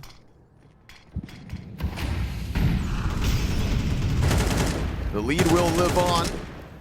No contesting that, but to double your rounds right here with the last couple of this first half, whew, that's what Aurora needs. I mean, they need more than that, but that's all they can possibly get. Better late than never. Feigning the Halls pop right now. No one's ready to come out just yet. Again, just luring that utility out because they push and pull so well. Second go is coming. jottAA has to shine here. I mean, he has lots of help, though. Yeah, somebody's got to shine. You'd think it would just be jottAA inside of pit already. Tech9s that are going to have to jump over that railing on balcony should expose them to an easy hold. He's keeping his gun out. That's all he has to do. But there's a lot of shoulds in this matchup. Santeras takes the first one. There's already a player in pit. He gets stopped, though, at least Wicadia there to help, as needed. And then that sets jottAA back up to finalize this hold on the A site. Lux continues to absolutely tear through. If he hits this op shot on Wicadia, he is on for another clutch. Wicadia's got a pistol in hand. No! Oh, that quick scope! What are we even watching? He's holding this. Madger, terrified. Will he peek into it? Toying with the thought of going for the peak. Bomb still over towards the pit. Madger's being called into the action. Lux gets off onto the site, but he'll have to cross He's back. going to wrap around default. There's a chance Madger gets caught off guard. He's going to look back at short. Oh, and Madger ends that, dude. Lux, how dare you even make that close? I can't believe he's jiggling that corner with such low HP. Madger doesn't shoot. Don't know if he saw anything. My God.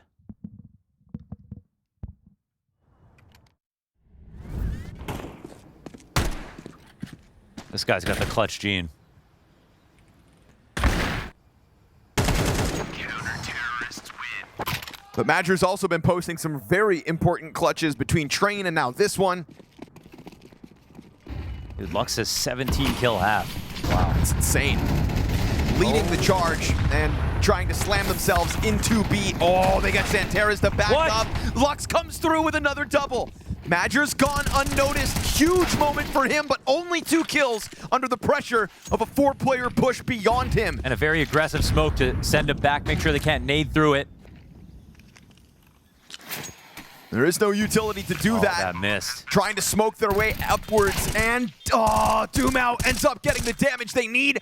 Woxic's got one locked in behind the fountain pillar, waiting for that second T to peak. He's just playing the waiting game, concerned of this distraction.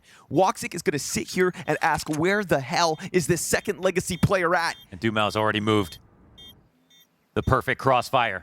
Woxic's going to have to force it in and out the crossfire set, and they rebound.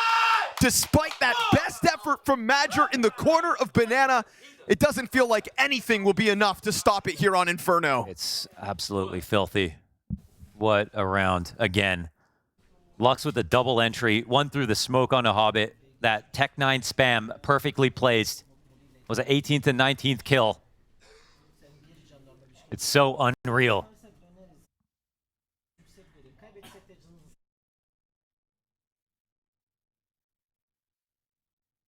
Feels like Madger's just pleading for mercy. Yeah.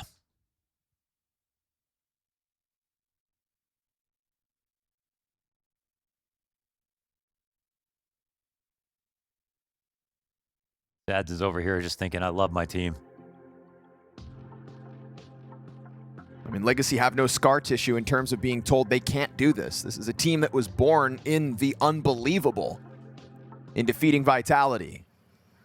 And we were always going to say, like, even a best-of-1 victory, like, it's going to be so good for their confidence. And we would have thought that that would only apply for a short period before the inevitable losses started to get stacked back up against them. But that they haven't stopped, Blonders. And if you don't think confidence is real, I mean, does anybody think that Legacy would exist as they are today if not for the Deus Ex Machina that got them into their Austin Major run? Weren't even supposed to be there. I feel like if you're a Legacy player, you think, like, this current year is just destiny. And one day it'll be Legacy. You've got to put your action behind it, but to break their confidence and self-belief, that is something nobody has been able to do since they have burst on to the scene.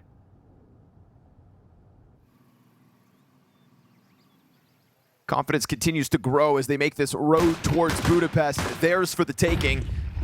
Flash over top to get dumau out of Banana, but he'll hit the ground. Tons of damage offered by that utility. There's a much-needed pistol for Aurora to even have a chance at taking a swing at this map. Nuke waits as our decider. Smokes down in front of it. Lux still finds Santeras' headshot.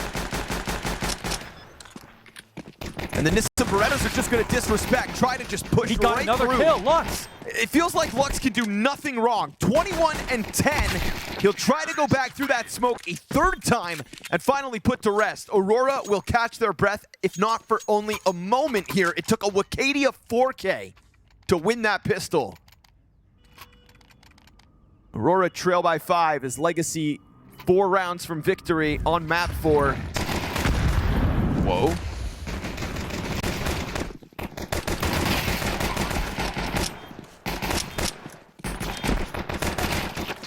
crazy to go back and watch this highlight reel. Just seeing all these Legacy players trying to push through smoke grenades. You can do everything you want to try to slow them down from taking fights on their terms, but you can't deter them.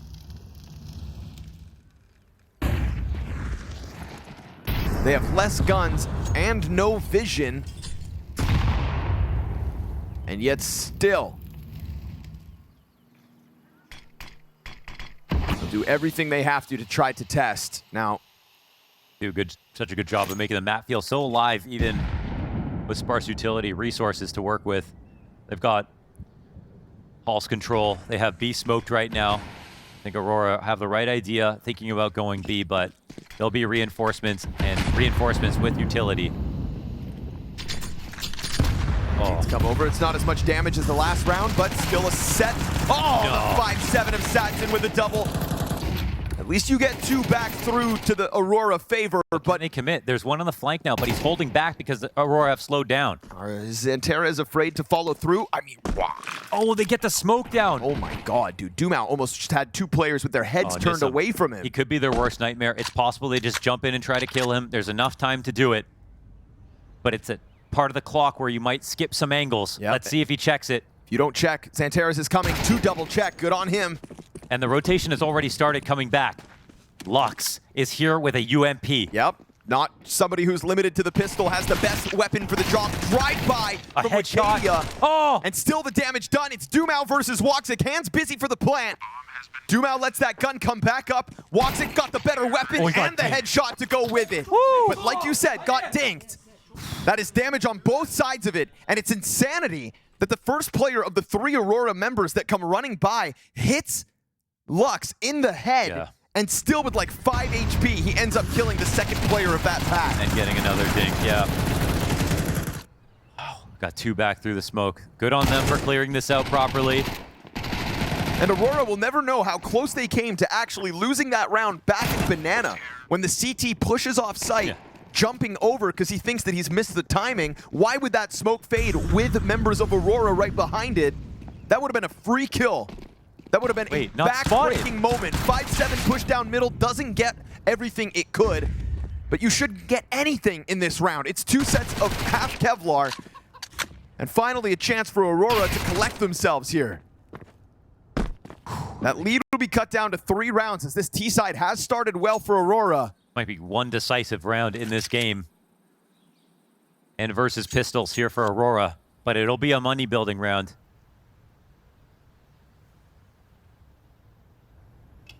Can't help but wonder if Aurora are going to find a chance to offer us some round wins once it feels like it's all too far gone. Once the map feels like it's already lost, you have nothing to lose. And that's where we were for a moment. With that 9-3 half, that 8-0 lead, why would Aurora find any kind of self-belief? But now it's starting to be pieced together, starting this T-side strong. We've got Legacy's gun round inbound now. And when you look at Legacy, you're really just looking at Lux. 22 kills to his name. You've still got players that are in the negative. I mean, Nissim is 3-12. Yeah.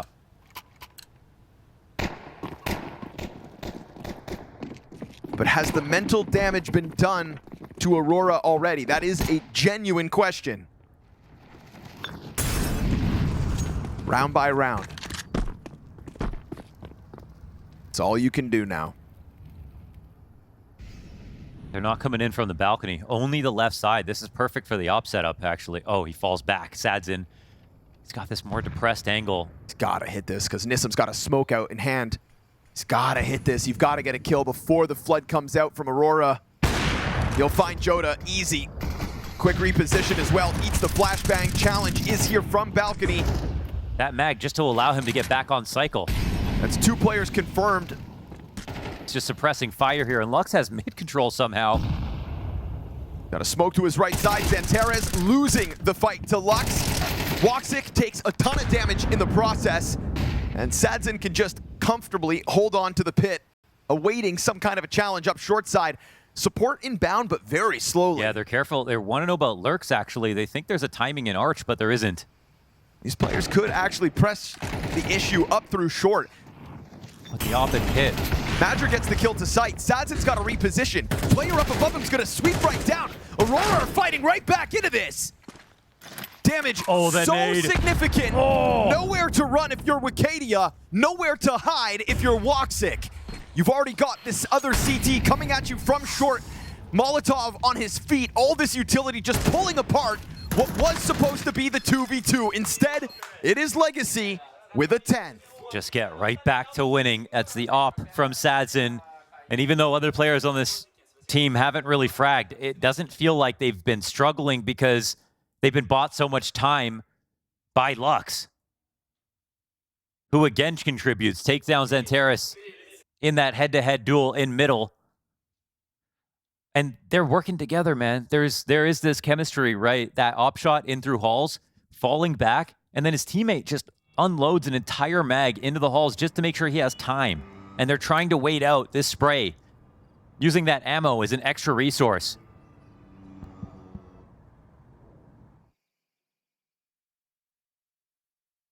It's the true fifth piece of utility that you have. 137 ADR for Lux on this match. And that's following Train, which has already been outstanding. He's 3 for 3 on openers.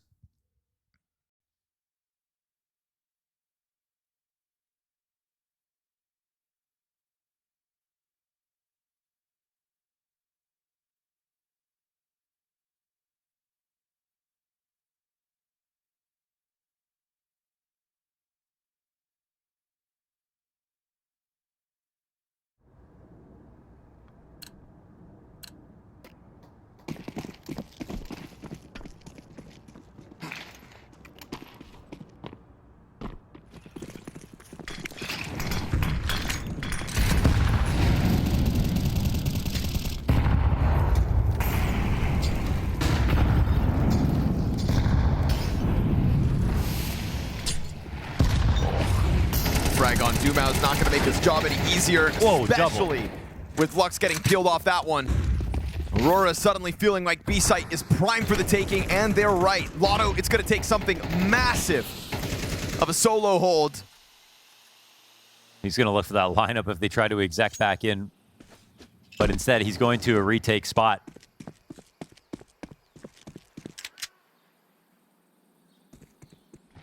He's looking for some relief here, but making his way to the wrong side of this map. This might end up being a save. Aurora might feel pressured to have to go through this.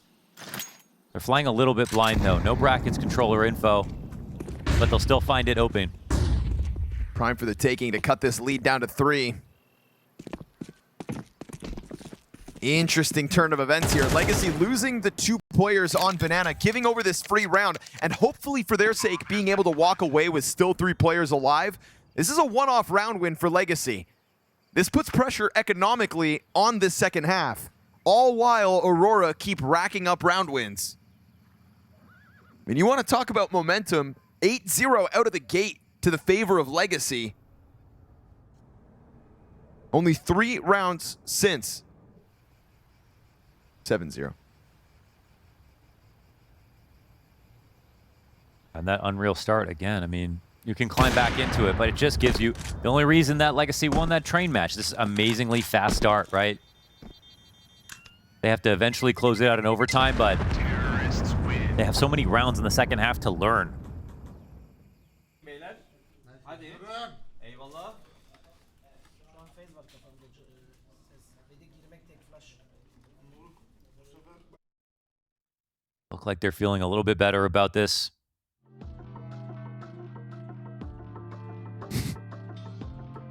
But still not looking that great. No, It's still not looking like they're having any fun. no, they're like, yeah, they're like Rocky right now, you know? They're going through it, but No pain, no at gain. this point, you got to accept that versus Legacy, it's going to be hard. You know, that's not what Aurora should be thinking normally in this matchup, but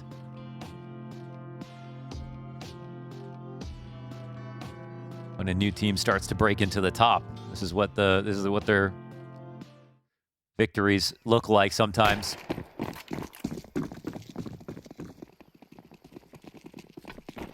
It was that 2K from Woxic at the top of Banana that had Legacy safe.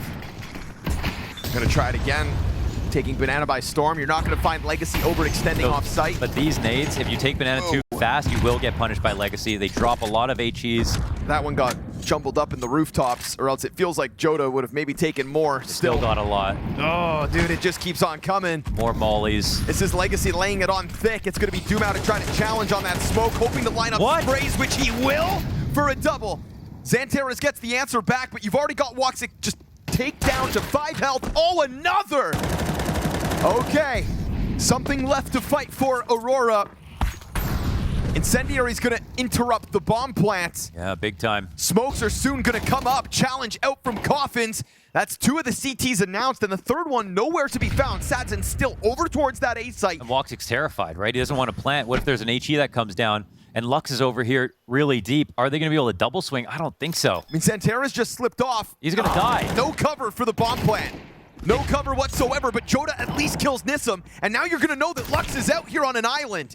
Lux still fighting. Come on. Back for Xanteras. I mean, this guy is a one-man army right now. 25 kills to his name. So much impact, too. Jota turns it back. Opper is right there on this angle. Smoke blooming in front of them. Scares him off of the bomb plant. Oh, so close. Flash goes over, blinds him for a second, still just fumbling around with this bomb, and here comes Lux actually coming through. Oh my goodness. So close with the crosshair through the smoke to punishing and make that 1v1. In a one-on-one, there would be no smoke push, but he couldn't surmise the kill. Genuinely feels like Lux doesn't know how he could be stopped. I like watching that demo back from Lux's POV. It's just going to look like a series of miracles. So much impact. What a force. It's a great adaptation round to round for Legacy as well, having just lost 2 players inside of Banana when Aurora won their 7th, into that transition to using the grenades to just soften up every single piece. It's the same stubbornness that had them lose rounds in their B hits on Train. Getting hit by all this utility at the top of Banana, forcing the full exec as well. So allowing dumau to know that they're here with multiple players. The other problem with the full execs is not having any utility left over in the end to try to guarantee your post-plant positions.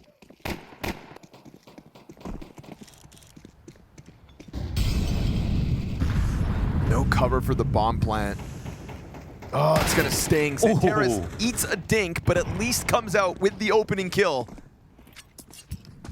It is insane to see Nissim be a shell of himself, because he is entering this map as the highest rated player for Legacy in this grand finals. Something that he had to tap into in order to beat 3D Max in that previous best of 5.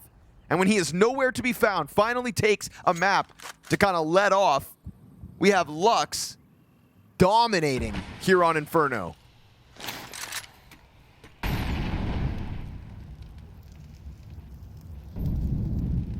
Thing is, you know, it's Aurora. As soon as they get comfortable, they're going to go back to what they want, and that's the B site. Bomb staged up here. Interesting. Very forward smoke. It's going to slow down the crawl to the top of car. Or raise some suspicion. All these nades go past. They're just trying to hold their attention. Xanteras, is he going to get caught off guard or clip off another? It's good on him to get in and out of that fight. It's crazy that dumau's playing here with no one behind him. Oh, And he hits his dink as well, but you're not going to keep Legacy, or rather Aurora, from following through on this one.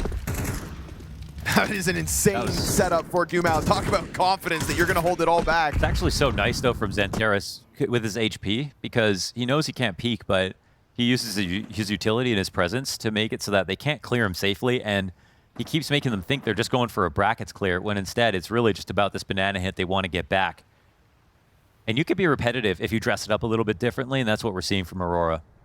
Doing what he can with the little that he had, but still finding a way to get into the round after being dinked by Nissim immediately on that mid-peak. So Aurora keep this a 3-round game. Keep us intrigued if they can really take it back from a 7-0 Legacy start. But these 3-man saves from Legacy are just strong. really good. Yeah, like even on this round, there's some money left over after the 2 players are gone, plus the 3 saves.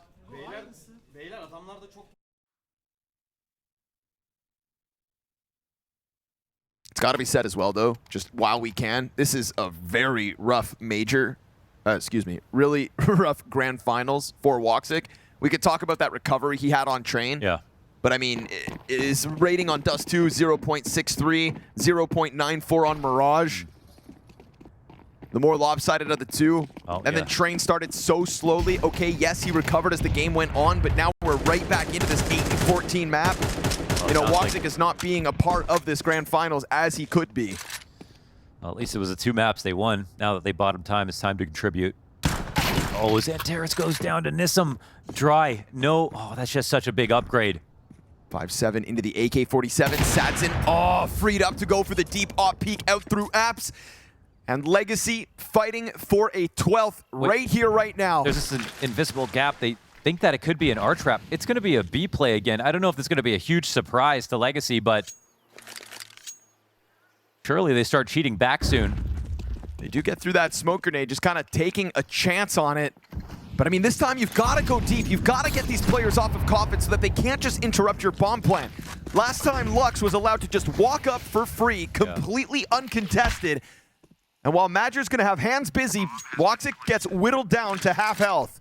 A 3v5 hold here on the B site. And nobody to retake from Banana. Coffin is going to be critical.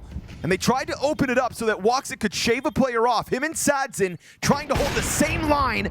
And Woxic gets the headshot. Now they're going to know where this Opper is at. He's going to feel squeezed in this situation. So of course, as the flashes come out for him to try to go for an additional kill, all you've done if you're Aurora is put yourself behind this banana smoke. And the spam comes through. dumau's defusing. Oh, dumau's defusing! Wicadia gets all the kills, but not the round win. Oh, he thought the first kill was probably the guy defusing and felt like he had done the job. Could have been such a great moment for him, but you got to give credit to this retake all through Con. That smoke on Banana is exactly where 2 players were.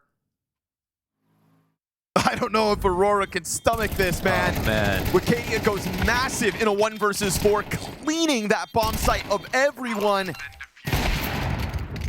But dumau just sticks it through and through. That smoke grenade to block off their vision from Banana.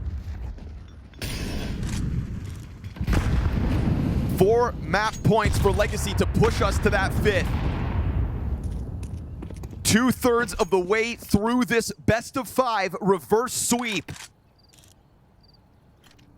And suddenly they start off 3B. Very rare sight, actually, for Legacy in this game, and it might be something quick from Aurora. They're setting up this play. Oh, but the first kill goes the wrong way. The fire. And they get mollied back. Very awkward. Dropped right in front of them, takes the wind out of their sails. They have to double back at a man disadvantage, and Woxic sitting on 60 health. Lux is taking a look down B, though. Oof. Makes that contact. Sticks around a second. And all while Xantares finds a walkout through the brackets. They've been looking for this timing. They feel like Aurora have been trying to get it, and here they'll at least spot Xantares. Oh, the molly. He's not allowed to chase that kill. He'll opt not to use his smoke. There's also a Halls Lurker. This might be hard to read, actually, but messing around on the smoke, trying to keep this attention hard committed to him. And that potential apartments walkout from jottAAA. this is kind of perfect from dumau. He doesn't have to do much more than this. jottAAA comes out from Boiler and now gets a chance to wrap back through middle at 25 seconds on this clock. That B defense is in the form of latto and Lux. And Xantares is going to cut off. He held that A for so long. latto gets both headshots on the banana side of this split. Bomb gets picked back up. You are working with 10 seconds if you are Aurora. And Lux, he's going to buy just enough time. Just enough time. Hands would be busy. No plants allowed. They are pushing this grand finals the distance. Oh. Do not tell Legacy when to give up. I'll tell you, Aurora might have given up. What an insipid start to a map. You know, obviously it's a best of 5 final, guys. You still technically had the advantage. They went on 0-2 to begin. It's 3 chances for Aurora to mentally get back into it. It's not going to be kind of swept from them sneakily. Like, they've had all day to think about this. The last map, they're probably trying to play it as if they know they have 2 chances. It all comes down to this. If they need to find energy, companionship in each other, you know, to feel like to give that extra little bit, it's going to be here on Nuke. Maybe on Inferno you feel like, I'm not ready to go there yet. Well, now this is when we'll find out if they can. Feels like we were getting a glimpse of what could be with Aurora after that very slow start on Inferno. At least they were able to recover that to a respectable scoreline, considering, again, 7-0 start. If Inferno just existed in its own capsule, we would say they had fight and we would sing them a little praise, but it's just the fact that it's in this best of 5. It's all of those grand finals lost that stack up against them. Adds to a ruthless context. Right now we get this quiet crawl over the red box. Dropping down top main is Xantares. Tease smoke it off so that they can go for some kind of an outer wrap, and dumau takes a look at it, seeing the setup. Yeah, the bomb spotted. Good headshot through the glass. It's going to be tough for Sadson to stomach that one. Magic goes back through Squeaky. They're not on the floor yet. Nissam's hiding. Interesting. Oh! jottAAA jumping Glock headshot. I guess that's one way to kick this off. It's going to cause a fast flood downstairs, and now 2 players inside of lobby, both of which were gushed. And yet Sadson still comes out with a kill. Yeah, this is going to be a lower plant. I mean, it's going to be hard to stop this. jottAAA, he's right here. Back turned on the double doors, executes Lux. jottAA's the guy that got this one rolling. Okay. And jottAA's going to be the one to end it. Quad kill in the pistol. Can Aurora weaponize a strong T starts? You see what it does. Everybody's happy about it. Finally getting a strong start after such a tumultuous series emotionally. That's just some baloney. Yeah, brought to you by jottAA. I mean, he was aiming. He qualified that kill with the next 3. He's ready to win. Chance to really bully Legacy. Don't fall prey to the 5-7s. Sadson keeps it committed to the deep depths of the garage, and, well, they're coming, but it looks like Magic's going to clear it all. At least he did the first few corners, but he writes off the depths of it. Yeah, and Sadson's hoping that they wrap around fully, but they're not going to. Will he peek? Yes, he will. Oh, that's the bomb on Woxic as well, right there, but he's he still missed hasn't that. seen it. Oh my God, Sadson will never know until this game is over just how close he was. Not once, but twice. But the bomb's about to go into Mini. Sadson, there is still a timing that he can find if he eventually walks out. It feels like he wants to be useful in this spot. And I mean, how late is someone going to come into Big Garage? Like, he will eventually try to peek. He's going to drop that bomb if he can. Oh, he hits Woxic. jottAA still could just depart. He's got to get the bomb on the edge of that smoke. Just picked it up. Woof, that could have been way worse for Aurora. They don't know about it. Sadson doesn't know about it. My Only goodness. we are privy to that information. He was there the whole time. Oh, what could have been narrowly avoided. And you know what? For Aurora's sake, I'm glad they don't know about it. Just how close they were. The timing that could have been. Walking away with 4 players up on the conversion bodes real well for Aurora's start to this T side. Thing is, Legacy have made a reputation for themselves of never being put down. So watch those rounds stack up against them, so be it. The self-belief never ending. 2-0 start here for Aurora on map 5 of this BO5. It feels like converting the second round is the real winning the pistol, right? Winning the pistol, it won't matter at all, no matter how happy you are if you just get ecoed. So they've survived that. They're getting this clean start. This should be a money builder, and they didn't have to upgrade their guns. Very clean stuff.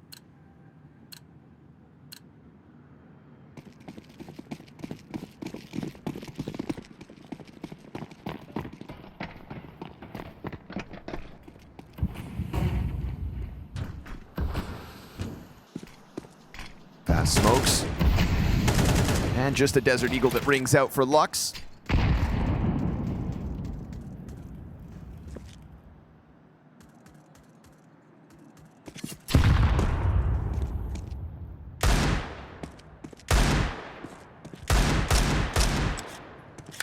Lux was a hero last map. He's a hero on more than one map, to be honest.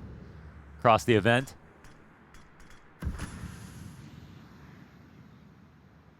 But that was the T side of Inferno where he really buffed it out. I mean, CTC was a two-way player for sure, but now he's going to need some teammates.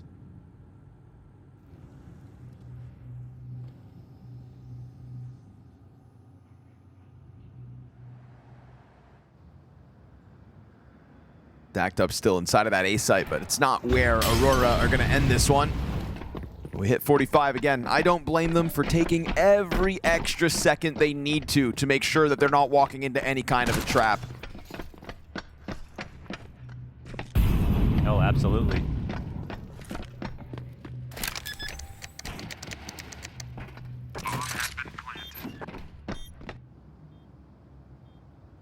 Legacy know that they've not done enough to stop it. Just kind of sat there inside of A and hoping. But hope's not enough. 3-0 Aurora. I mean, I don't want to say that they can start to build confidence because, again, you've got to think about how wounded they are in this big picture of a best of 5. Yeah. Round by round.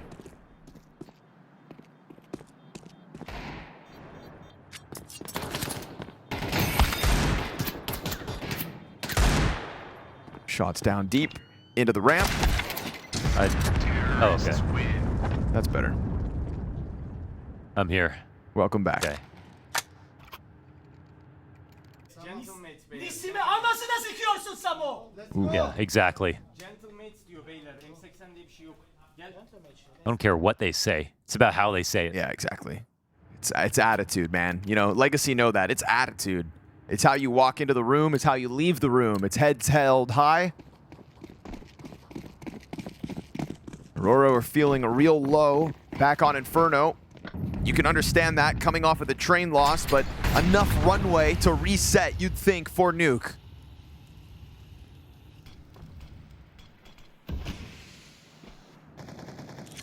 There's a certain liveliness to Aurora at the moment. We've seen it since they won that pistol. Leave it to Aurora to make it as hard as possible and let this series go to a 5th. But you can't doubt their fighting spirit once we get here. Flash above secret. Just the top of dumau's head spotted. And that's enough to send him back down to the depths of B.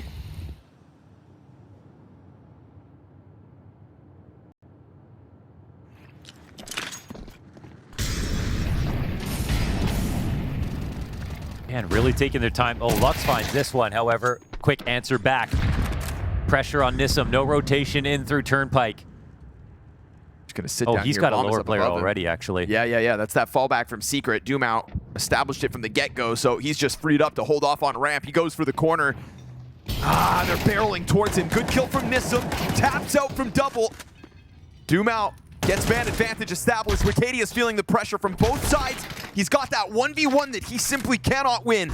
And Santera is a bit late to the party, but still could pull this off. latto's making noise as he gets into the back of the site. That's going to be the bomb scooped up, but another CT is right above Santeres, and he drops with nothing. Oh, 3 up here for Legacy, and they kind of quietly pull that together. A quick pick off from Lux, another opener for him. And they just make sure they have no loose ends.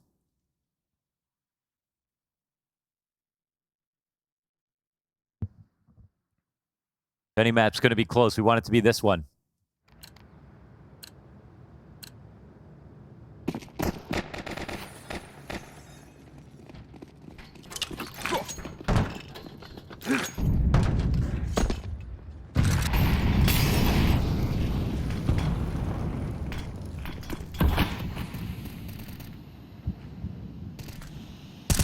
Nothing behind this outer wall, unlike the rounds prior. Aurora's been playing that red box.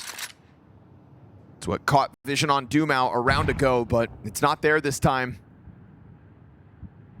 Setting sights on ramp instead. 4 members strong as Magic continues to just throw out utility and takes a late look towards outside. I swear for sure you know, when Aurora tries something that works successfully, they just keep spamming it, at least for the next foreseeable future. I can understand why Legacy are doubling up here. Deep angle to punish the shoulder swing. Sadson awaits his first target. Nissim keeping his head tucked for the time being. Smoke goes down in front of the pack.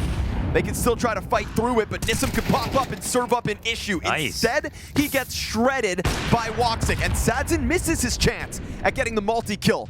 Now it's gonna fall onto Lux's shoulders, but they run out with grenades in hand. Aurora lucky that they didn't just get slammed by that peek out through the single door. The challenge denied by jottAAA, and also Lux taking a second look at sight. Still with nothing. It is upstairs that latto gets this back in the hands of Legacy, but how much are they willing to risk on this? And they're so low, but I don't know. The CTs don't know it.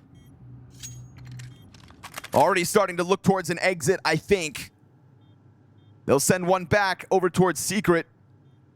Got a flash here, and this is the scale through control, but I mean, they can just put pressure. I don't know if they can win this round. Dude, all three players low. Oh, Wicadia drawn back in, but time's not there. No time, they just want to inflict economic damage. They're even willing to sacrifice Lux for the cause. Oh, that'll work. But there was a world there where Lux, if he hits as hard as he has in the past, when he peeks out through that single door, player in the background, 5 health, and the one in front of him with a grenade in his hand. I mean, talk about a clutch shot, though, from jottAAA. He gets that wide That's swing. the one, yep. Good That's point. a very hard angle to swing back to. He gets that kill. He's 8-2, 4K on the pistol.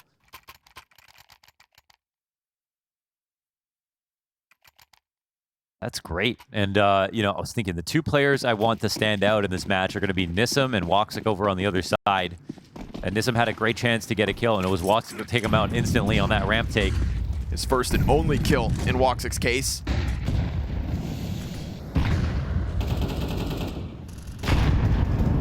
Still really waiting for woxic to kind of get the game going fully.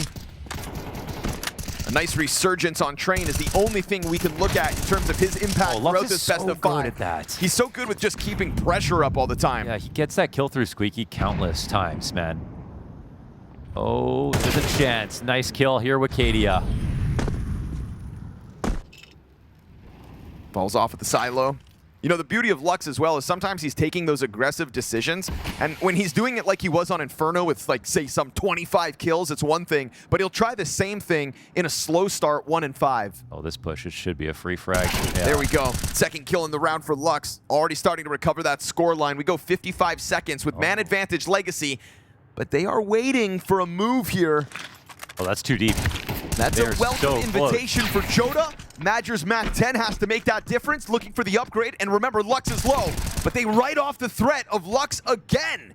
And as he presses into this, it's going to push Madger 1v3. And if he heads up to this upper site, at least it is just one defender in position. Oh, such a weird spot for him to be in, though. In front of Hut, taking a small risk. Madger, Will he clear it? I don't know, 20 seconds? Will he clear it? He's got the time, but he's not he's thinking about announcing it. himself, slides down into sight, and that's going to be the end of Madger as we know it. Legacy taking a second round win. Wow. It was almost like they won that I thought round. for a second he just won. I was so confused for a But moment. he's really mad about something. They must have skipped the protocol. That was directly at Xantares. If they lose this best of 5, dude, there's gonna be I mean, Gonna be hell to pay for someone. the fuse has already been lit. It was lit 2 maps ago. Counter-terrorists win. Legacy are good at playing like they're winning when they're losing, and it's like the opposite for Aurora sometimes. Yeah. But also, was an important situation. Xantares is the only gun on this round. There's a buy-up behind it, so an investment, but this could allow Legacy to tie the game up if they're not careful. Somehow you expect the rest of Aurora to still do something. And, you know, sometimes I want to be careful about being critical of, you know, someone getting too emotional in a game like that. Sometimes things need to be said. Sure. We don't know what they were, but if everything had been going well, this game would already be over. Time to learn Turkish, pal.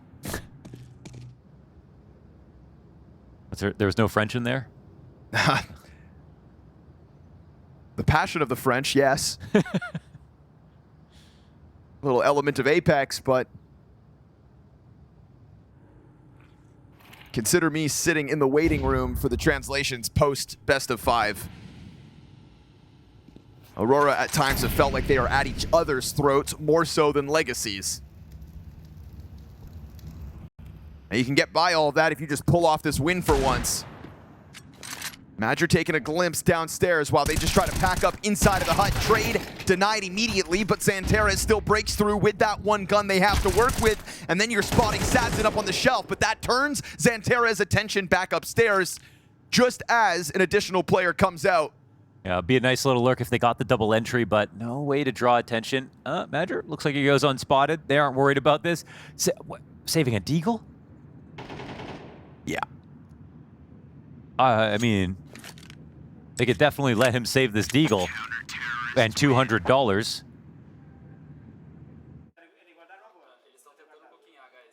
Deagle and $200. There must be some sentimental value in that one.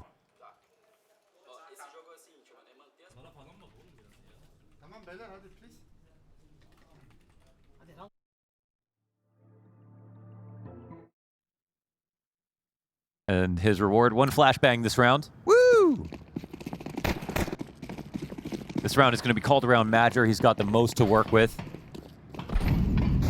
Isn't that bleak? Him and Xanterra's with Money an is eagle each. screwed up.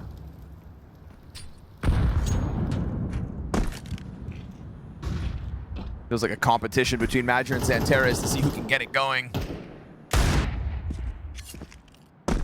One deagle inside of lobby, the other one on top of hut, or main, excuse me, drops down in the face of that utility. Leaves jottAAA up there for now with just his Glock. And Sadson's gonna catch it deep from the CT spawn.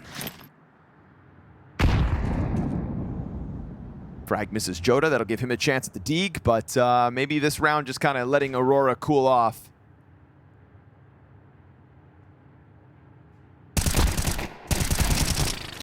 Easy pickings for Nissim. You do not want Legacy to start powering up into this game. Yeah. Again, remember the self-belief. You let that start going like a wrecking ball. They'll come for him. It'll come crashing through you, and right now we are tied 4 rounds each. Wow, yeah, they're ready to work, man. They're just chipping in around here and there. A little climb back. It was a quick start, but also a quick comeback for Legacy. They're always fine no matter what, ever present.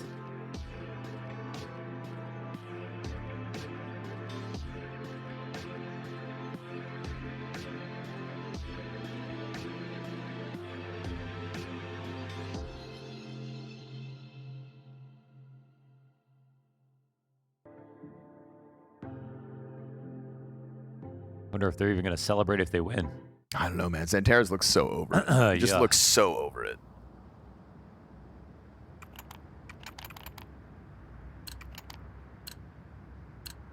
I'm not trying to be some kind of body language specialist in a best-of-5 grand finals, but man, you know, I've pissed off enough people in my lifetime to know what it looks like. And that is exactly what it looks like. Oh, man.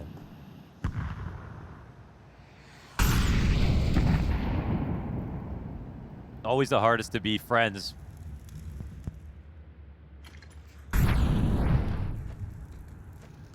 It's...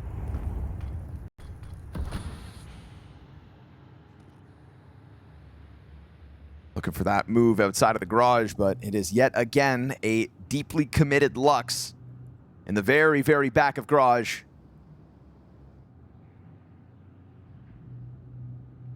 Xanterra's downstairs trying to carve a path to sight, and you're not going to find anything at the moment other than this free space. on.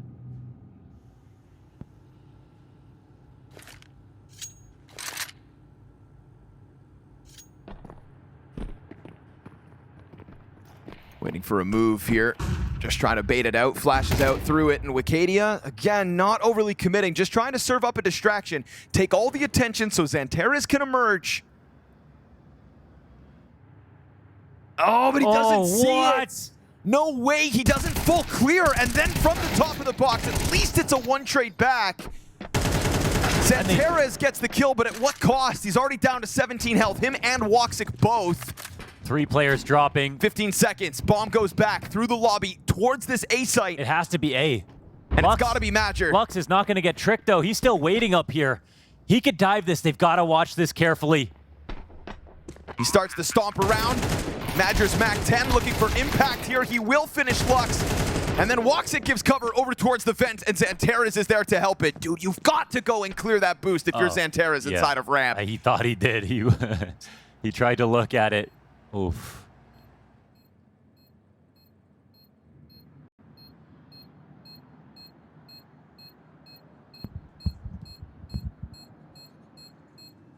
dumau here just for the save. Rack up the costs, I suppose. That's all you're going to get, dumau. It is Aurora back to a lead, 5-4. Terrorists win. How they cover that crawl up from the B site. Thank God for Aurora that doesn't go unpunished, that only one kill comes in from the top of the box. Oof, if woxic doesn't get that trade. A huge if, but a so be it that it got close. Aurora pull it off. Yeah, it was the right move for Lux. Usually in those moments, he finds a way to miraculously get 2 kills. This time, no dice.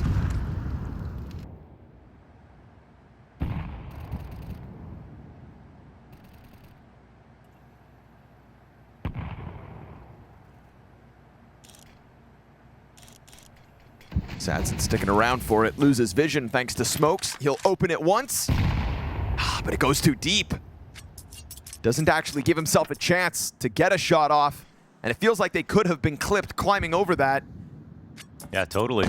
So he peels away. A missed opportunity there for Legacy to use their op. What's key in these moments is getting that extra player to ramp. They have to believe in the threat of a cross. If you let this go, oh, they put trophy already, so they should be starting to go downstairs.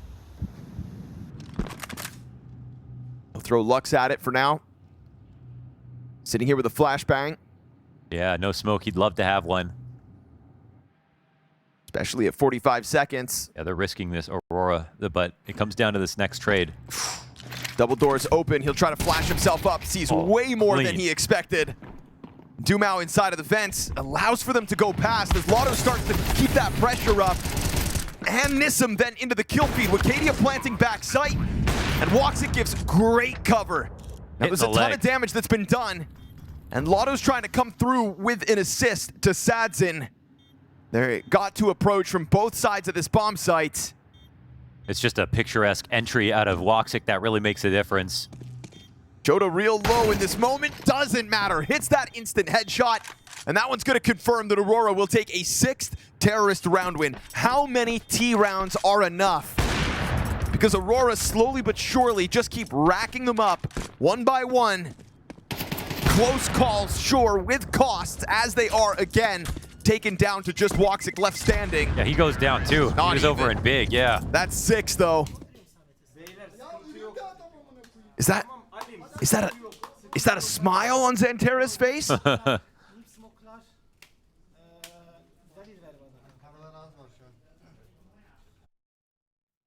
Been a frustrating couple of rounds, I think, for Lux because he's in such a key spot. And, I mean, it's a clean kill from woxic. He has almost everybody turned. woxic's the only one who avoids that flash and instantly gets the headshot. You know, I think in Lux's head, worst case, I take a quick peek and I run away after seeing all these players at sub 25 seconds. And instead, well, he pays the ultimate price. In a game where now every moment matters.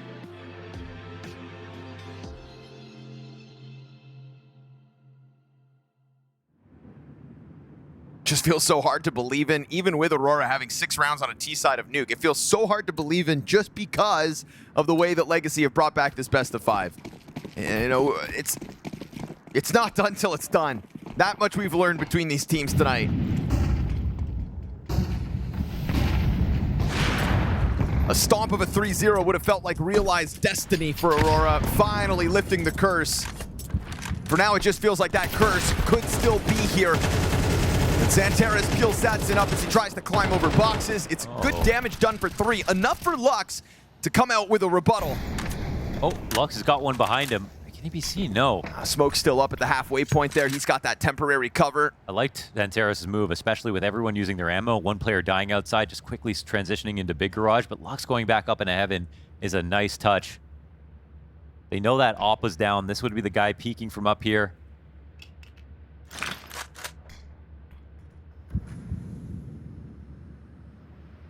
And I don't know how he figures it out, but they are threatening the wrap. Lux has been that guy, man. Now, depending how his teammate's playing, he's going to have such a depressed angle. He just wants them to fully commit on the walkout. Yep. While his teammate stays actually safe from anything. And That's this could what's be happening. taking over Hut. Oh, yeah, just right underneath him. Zanteres comes looking for it, falls to Lux. Dude, so good. Just so good. Lux. Unbelievable that he gets 2 out of that position and then sets up dumau for the escape. Flash over top of Hut. Oh, the wall bang, Are dude. you serious? dumau just playing with jottAAA, setting it up for Nissim to come out swinging. Still a potential 6-round CT side. Lux is just amazing. Like, he's amazing. 3 kills in that round, the reposition to get up into heaven, the read on the wrap, and he didn't even know Zanteres had gotten off into big garage. I think the original idea for Aurora was to get it down to secret, but then he decided to move forward after those kills went down the way they did. It's absolutely cerebral. Oh, and Bomb was even stuck up there. I thought it had fallen down, but no, it was still up in the rafters. There was 0 chance at that clutch. Insult to injury. So this is where the half ends for Aurora with pistols. Gonna kind of whimper into the CT side start. It's crazy that you can look at this scoreline, think Aurora have still done enough to keep it competitive, but know how fragile, how brittle, specifically, everything is in this best-of-5 grand finals. CT smoke off Squeaky for now.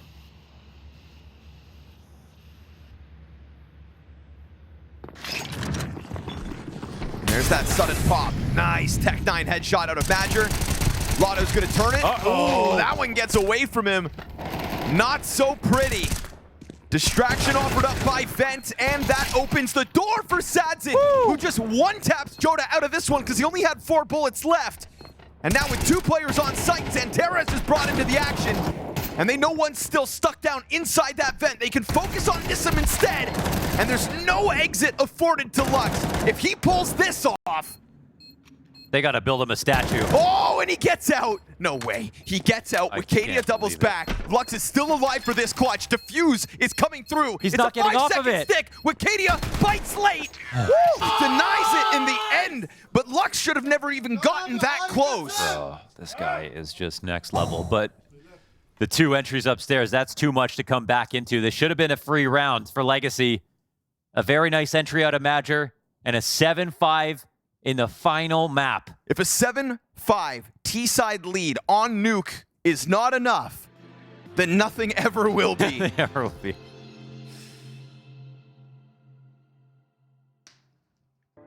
Yeah, Jason tweeted this loss could kill this team. And it feels like it's almost surprising that they've managed to stay together despite all of the losses that they've taken. But with those, you know, it's always a deep run, which is the most tragic loss that you could have, right? Almost winning the whole event. So along the way, a series of impressive victories. Belief and proof that you can take out teams that can win grand finals along the way. It's like a deep run means you can't give up on a project because it shows promise. But it has been a dry spell of success for Aurora as of late. Again, mere days ago, Madger saying that this team is in its biggest crisis. And crisis is a big term to use Definitely. for, you know, for a project that's... I always appreciate the blunt sort of comments from he brings Madger. it. And you can feel like that crisis is still just one bad round away from showing its ugly head again. Here comes Legacy with a burst out through the hut. Gonna test Madger and Zanteres' chemistry as a whole. Ooh, this is the site taken. The plant will go down. Full retake. How fast do they want to go? No one's setting up the flash for them. They might just pour out. Oof, that they do. Wicadia with 2. jottAAA then the next one, as Zanteres will remain smoked off for the time being. Bomb is planted on the front of the site. It's a Lux clutch queued up. and he's gonna get jottAAA diving in down. That's gonna weaken him. jottAA's got the smoke and the kit, but it feels like Lux is the one that's got the power in this position, and jottAA's gonna drop that smoke on top of the bomb, and as he gets on top of it, Lux takes this round over the Hudson clutch. Add it to the tally. And tell me how many more Aurora could hope to survive. We're pushing 40 clutches from Legacy at this event, with Lux having the most. He was already over 12 before this map started.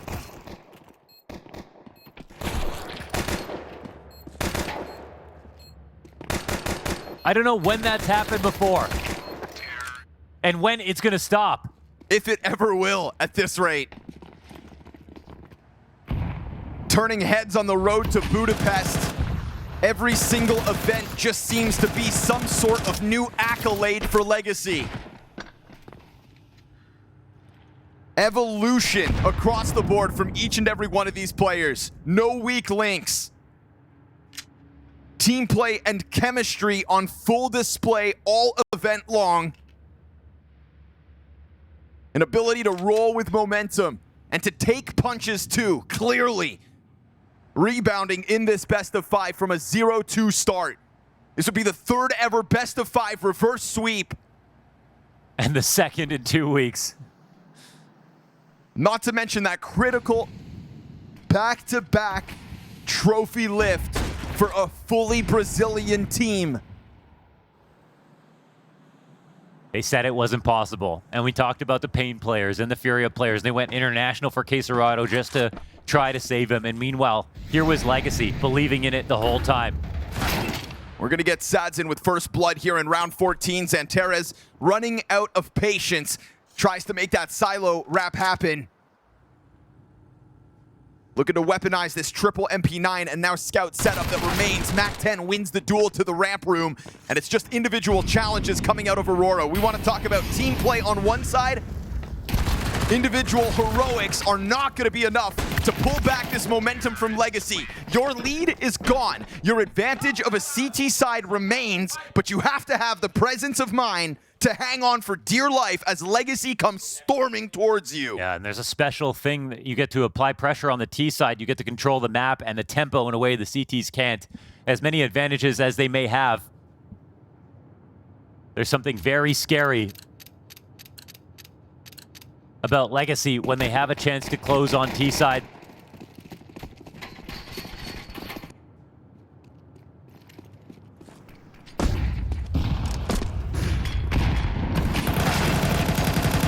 And another opening.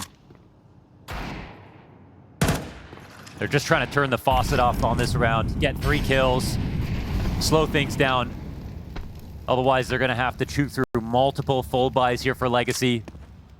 We gloss over these rounds, but they matter a ton. You think about how many rifles they have. They're brought to you by how many eco players get mopped down without any losses on these rifles. Gonna tear through Zantares and set this USP up for fail. Madger had no assistance in that one. No real tool to play off of.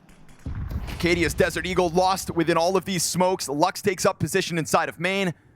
And all that's gonna be left here is Aurora grasping at anything while Legacy walk around the map. I mean, pick your poison. They've taken both sides. Everything's fine. They can watch and look and see if people will lurk. Wacadia. What the hell? Could he set something? Oh my god, of course he doesn't even get a single one because here's Lux to watch their back. 3 players inside a secret. Lux still.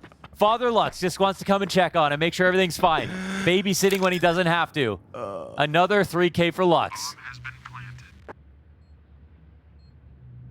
If that's not a sign of how Aurora's hopes have gone up This in has to be a knife, right? I mean, it's the time. Nissim, don't. Just take your round win. Don't kick them while they're down. First gun round for the CT side comes out for Aurora. Is there fight left in this team? Well, there isn't money. Like, compare the bank accounts. And the thing is, actually, Legacy are coming at this round with 4 Galils. That's pretty significant disadvantage compared to AKs.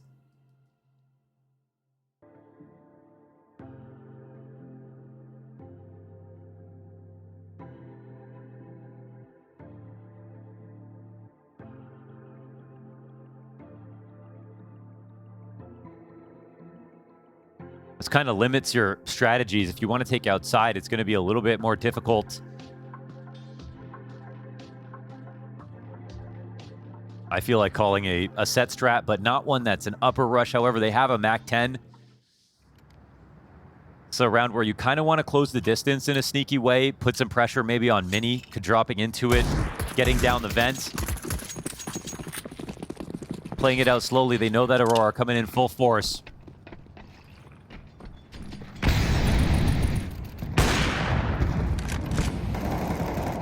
No connection there for Woxic. Smoke goes deep into Squeaky for Wicadia. Gonna make sure that they are still on the other side of that door frame. And yet Lux still trying to challenge out with that flash. Good hold by Wicadia for one. Major buys time here, but as he pops up, dumau sees him. He's so blind. Dropped with nothing. Woxic, a desperate no-scope, does connect on the second, and then latto ends it. Wow, they Legacy pulled it off. just burst right through. They put that pressure in, draw out some utility, instantly turning into a pop. I love that it's not in a direct rush out of spawn, and it wipes the board. They're broke. And broken. Have been since train.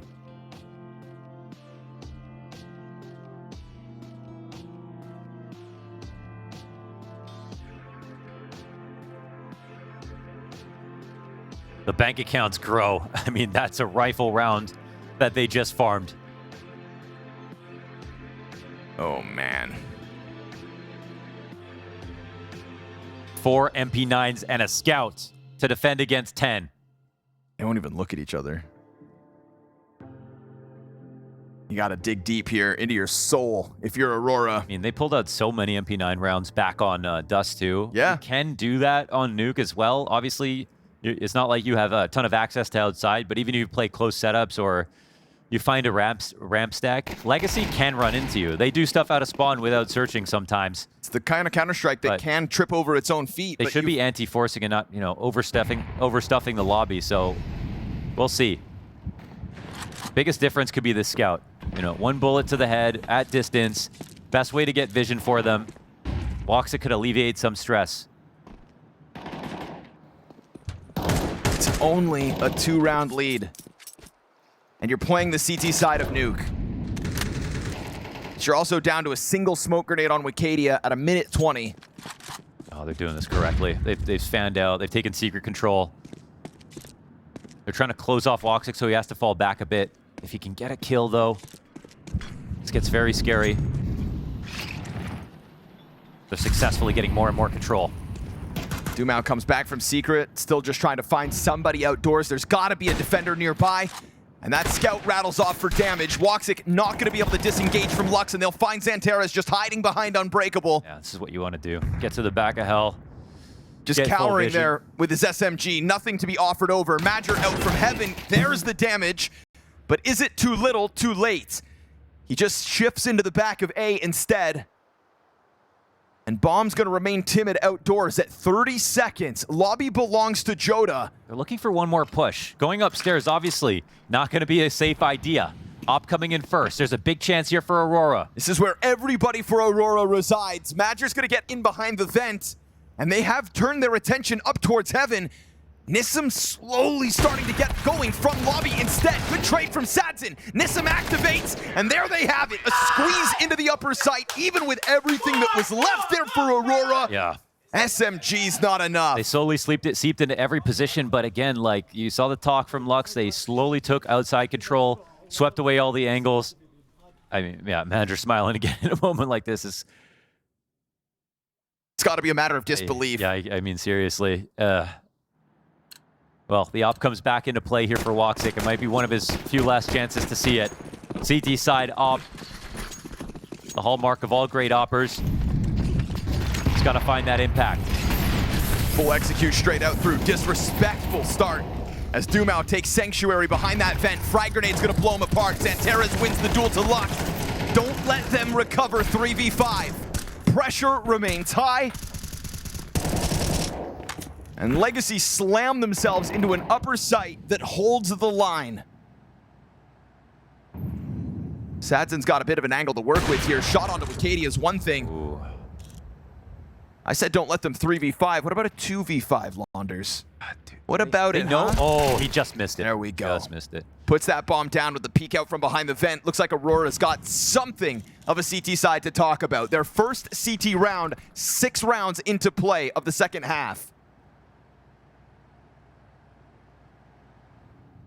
They do it, and they do it decisively. It won't matter that much to Legacy. The round is one thing, but the amount of money they have left over, like Sadzin's even here thinking about maybe I can punish some extra players before I go down. Oh, and they're crossing up, actually. Surely Sadzin gets found. Yes, he'll go down. It's officially a 2-round game, and again, because Aurora made a lot of money, this does make it way more interesting. It's not a close round. They have another buy to chew through on the other side, maybe even 2 more full buys before they get a relief round out of Legacy.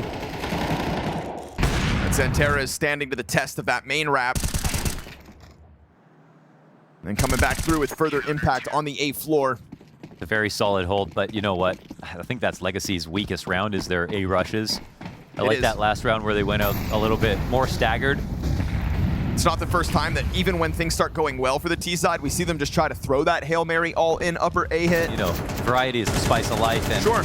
is key. And making sure you keep your opponents honest, making them use utility, worry about everything. But it is undeniably the strategy they have that gets shut down most often. Which means if they throw it out, only then to return to what has been working. Yeah, when they have a lead to work with, yeah, it's... Doesn't mean that Aurora are going to string anything together here, but at the very least, it's a one-off, and at the very least, you've survived that first kind of posturing Legacy offer here in round 19. 5 standing tall despite that damage on Wicadia. A weak link for the upper floor. They do have a gap outside. We aren't seeing Legacy try to go for crosses. They don't even have the smokes to try to do that. This might just have to be an upper pop if they're not going to take ramp right now. Xanteris is going to go chasing that kill. Could have let the others deal with that, but by extending out through main, he just puts his head on a silver platter for dumau. Nissim gets his one. latto trades out the heaven play, and man advantage established here for Legacy. Not to mention that early damage on Wicadia. With the time left over, oh my goodness, they're watching this. Nissim's got it covered. Woxic, no, not allowed. Legacy break right back through. What in the world? And it is going to be utter despair for Aurora to have to stomach. They're so probably grateful that the last round they had 4 survive on a rifle because they just got wiped out right here. I don't even know where they could have found a way back in. They forfeited so much control. So many players get caught off guard. It's just such a fantastic performance. They didn't even finish their strat, you know? Yeah. I think the way to hold that round is Xantera is not chasing the player that jumps out. You see from the replays, Legacy just staring at him as he runs forward out of main. Oh, you had a player over towards heaven that could have maybe dealt with that instead. It's not like there was 0 protocols in place, but it opened up main for that A hit. That's gonna hit too.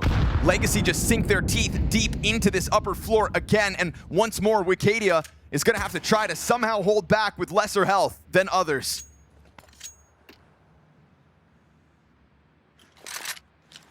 Aurora are trying to find the fight in them.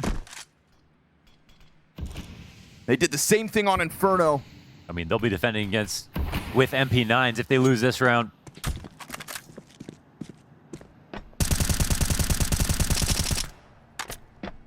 And is it finally the time that Legacy just use the smoke cross, or are they going to try to go for the mini wrap? Oh, here we go. Really big kill. I mean, it's not just the frag, it's the intent. latto, chases through. Jeez. Good on Wicadia, at least still working with less. What? Sadzin is that next layer where there's one, there's more. Woxic on the back of the site, misses. Oh, Sadzin catches the headshot onto Major. Woxic still with a chance to recover. jottAA's right there to help him. Nissim into a clutch. No Legacy, not another. Oh! It comes down close. Woo! Woxic, after missing his first shot back sight, stays alive long enough to clutch. That Woxic Major fire at the moment. You see the two of them trying to kickstart the belief in Aurora's camp that they can still fight for this. When Wicadia peeked and turned around, thought that was it. Such a big moment here. That's what Major needs. That's what Major wants. Fire in the bellies. It's still an unbelievably expensive round. Lux is still just going to try to chase down Woxic. Now he's missing shots again. Lux trying to jump through the window is insane. That's insane. Hoping that Woxic would miss another shot to leave that door open. latto's going to try to follow his teammate downstairs. Legacy are putting fire at the feet of Wicadia. And it's one thing for that A site to hold. It's another to get this rotate in place. They only have ramp. Secret's cut off. latto's trying to take the duel to jottAAA, bolstered by a Woxic right behind him. Don't tell me Nissam's going to try to take this fight. They're here to try to establish. They have the lower site to themselves. They don't even really need control side. It's the CTs who have to respond. It's bomb dropped first. latto picks that up. Nissam's position, just the one. Major throws himself at this. Him and Woxic trying to tether off of one another while Wicadia gets that last position. Oh no! Oh no! 2 kills right there for dumau. And it's a fast chase from Wicadia, or a 12th out of Legacy. Wicadia's gonna swing out in an act of desperation, but missed shots here from dumau, and Wicadia, the saving grace! No way! Keeps the dreams alive! One bullet! One bullet would have been series point. You all thought Legacy had that. You thought they fought their way through again, because you've all been watching Aurora fail to close this. That's the first moment of shakiness I've ever seen from Legacy. In the dying breaths of Aurora's best of 5, they are starting to believe again. It was such a good move from dumau too. The first 2 kills. Santeras thanking the heavens. 1 round game. Frag in front of Sadzin. Smoke to follow suit. Again, it is Legacy doing what they do. Aggression out of the gate and pressure down onto jottAAA. He's just got to tuck in along this wall. 1 kill's good, but he turns. And in that moment, it is another chance to take over this B site. dumau got spotted, right? You'd think. Oh, you'd think the way that they approach this, Santeras with blood in the water connects to the headshot, and Aurora are about to tie this. Wicadia's right on him. There is no bomb play here for Sadzin, and there is no chance that Aurora are gonna let this go without a fight. No way. This entire camp is trying to get Santeras to believe again. Wicadia on his feet. Everybody's yelling. They're fragging like we haven't seen before. The money has been evaporated after all of that bank made. I'll call a spade, energy anchor in Santeras as his teammates on their feet all around him. Wow. Legacy tried to come forward with that very fast attack. They put tons of pressure on ramp. That first kill coming down so quickly with no vent rotations in place at that moment could have spelled disaster, but they were on it. They were on it like Legacy are on those retakes. This is beautiful. They're getting active. And now they can actually do it. Look at the buy Legacy have. Look at the golden opportunity that Aurora across the board have created. Not some star-studded performance from Santeras, but a willingness to fight to the end instead on full display here. An advantage well earned. But what is it really worth when Legacy can always do more with less? Yeah, they believe. Just don't make the mistake now. But at the same time, play properly, play to win. That's the fine balance that you have to strike at all times under the most pressure. Jump spotting dumau. Did Wicadia not see that? Oh, he did. And even... Okay. But they don't notice that. Wait, they've left gaps. They're so confused now. I think they're trying to call this rotation correctly, but they don't want to overcorrect at the same time. There is always time to make mistakes with Aurora. Wait, they're coming around outside with these guns. This is insane. It sets up a huge potential to throw a fake from downstairs. This is where the CT communication can get the most stressed. If you say nothing, you could lose. If you say something, you could get your teammate killed if you're not sure. And right now, they don't have a damn visual.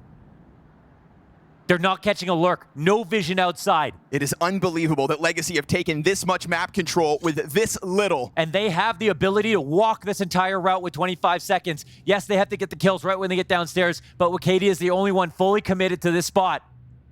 You've got Jota behind him. They're now going to turn their attention. Utility confirms that this is the lower hit. Jota finds himself a double kill, and now he gets dinked back by dumau. Pistol starting to prevail. No way! Nissim gets his inside of Decon. Woxic's going to have to retake with this off. Just when you start to believe the wide swing offered over, did Nissim just try to do too much? They're both wrapping around. Control side. How are they going to read this? dumau actually decides to go back to double.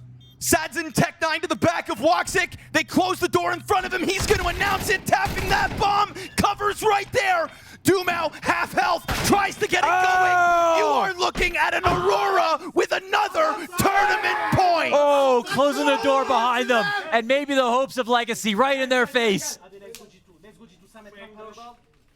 Showing fight every step of the way. That's Legacy. What an attempt, but what a retake. All that space, banking on Jota's heroics. Oh, you had to reload. Oh my God. Wow. Insta headshot to shut it down. Look how badly they're trying to fire up the Terminator. Felt like a circuit board malfunction for some of these rounds. And now, in classic fashion, Xantares believes in his ability to take over this last round. Watch Aurora go! And this is the call on the final round, the lobby crunch. The first kill is theirs. They sucked up the space. Another found from Woxic. Here they go. Aurora's starting to boil over as it felt like this was never gonna be achieved. In all of the attempts that this team has had, all of the shortcomings, all the second places, and they take the road of most resistance versus the team that goes down undying. Legacy, with just Sadzin left over, all of the clutch in the world that they have shown us throughout this event needs to be materialized one more time.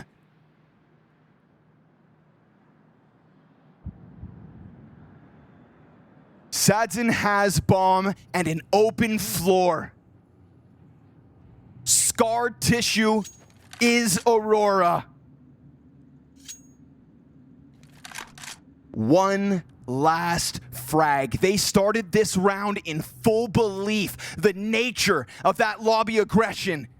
And they've let that clock play into their favor as well, because Legacy are banking now on 20 seconds for this Sadzin clutch. And with no reload on that op either, he cannot afford to miss a single shot. It feels like time decides, because believe your eyes, they've done it. Counter-Strike's crescent star shines brightest in Bucharest.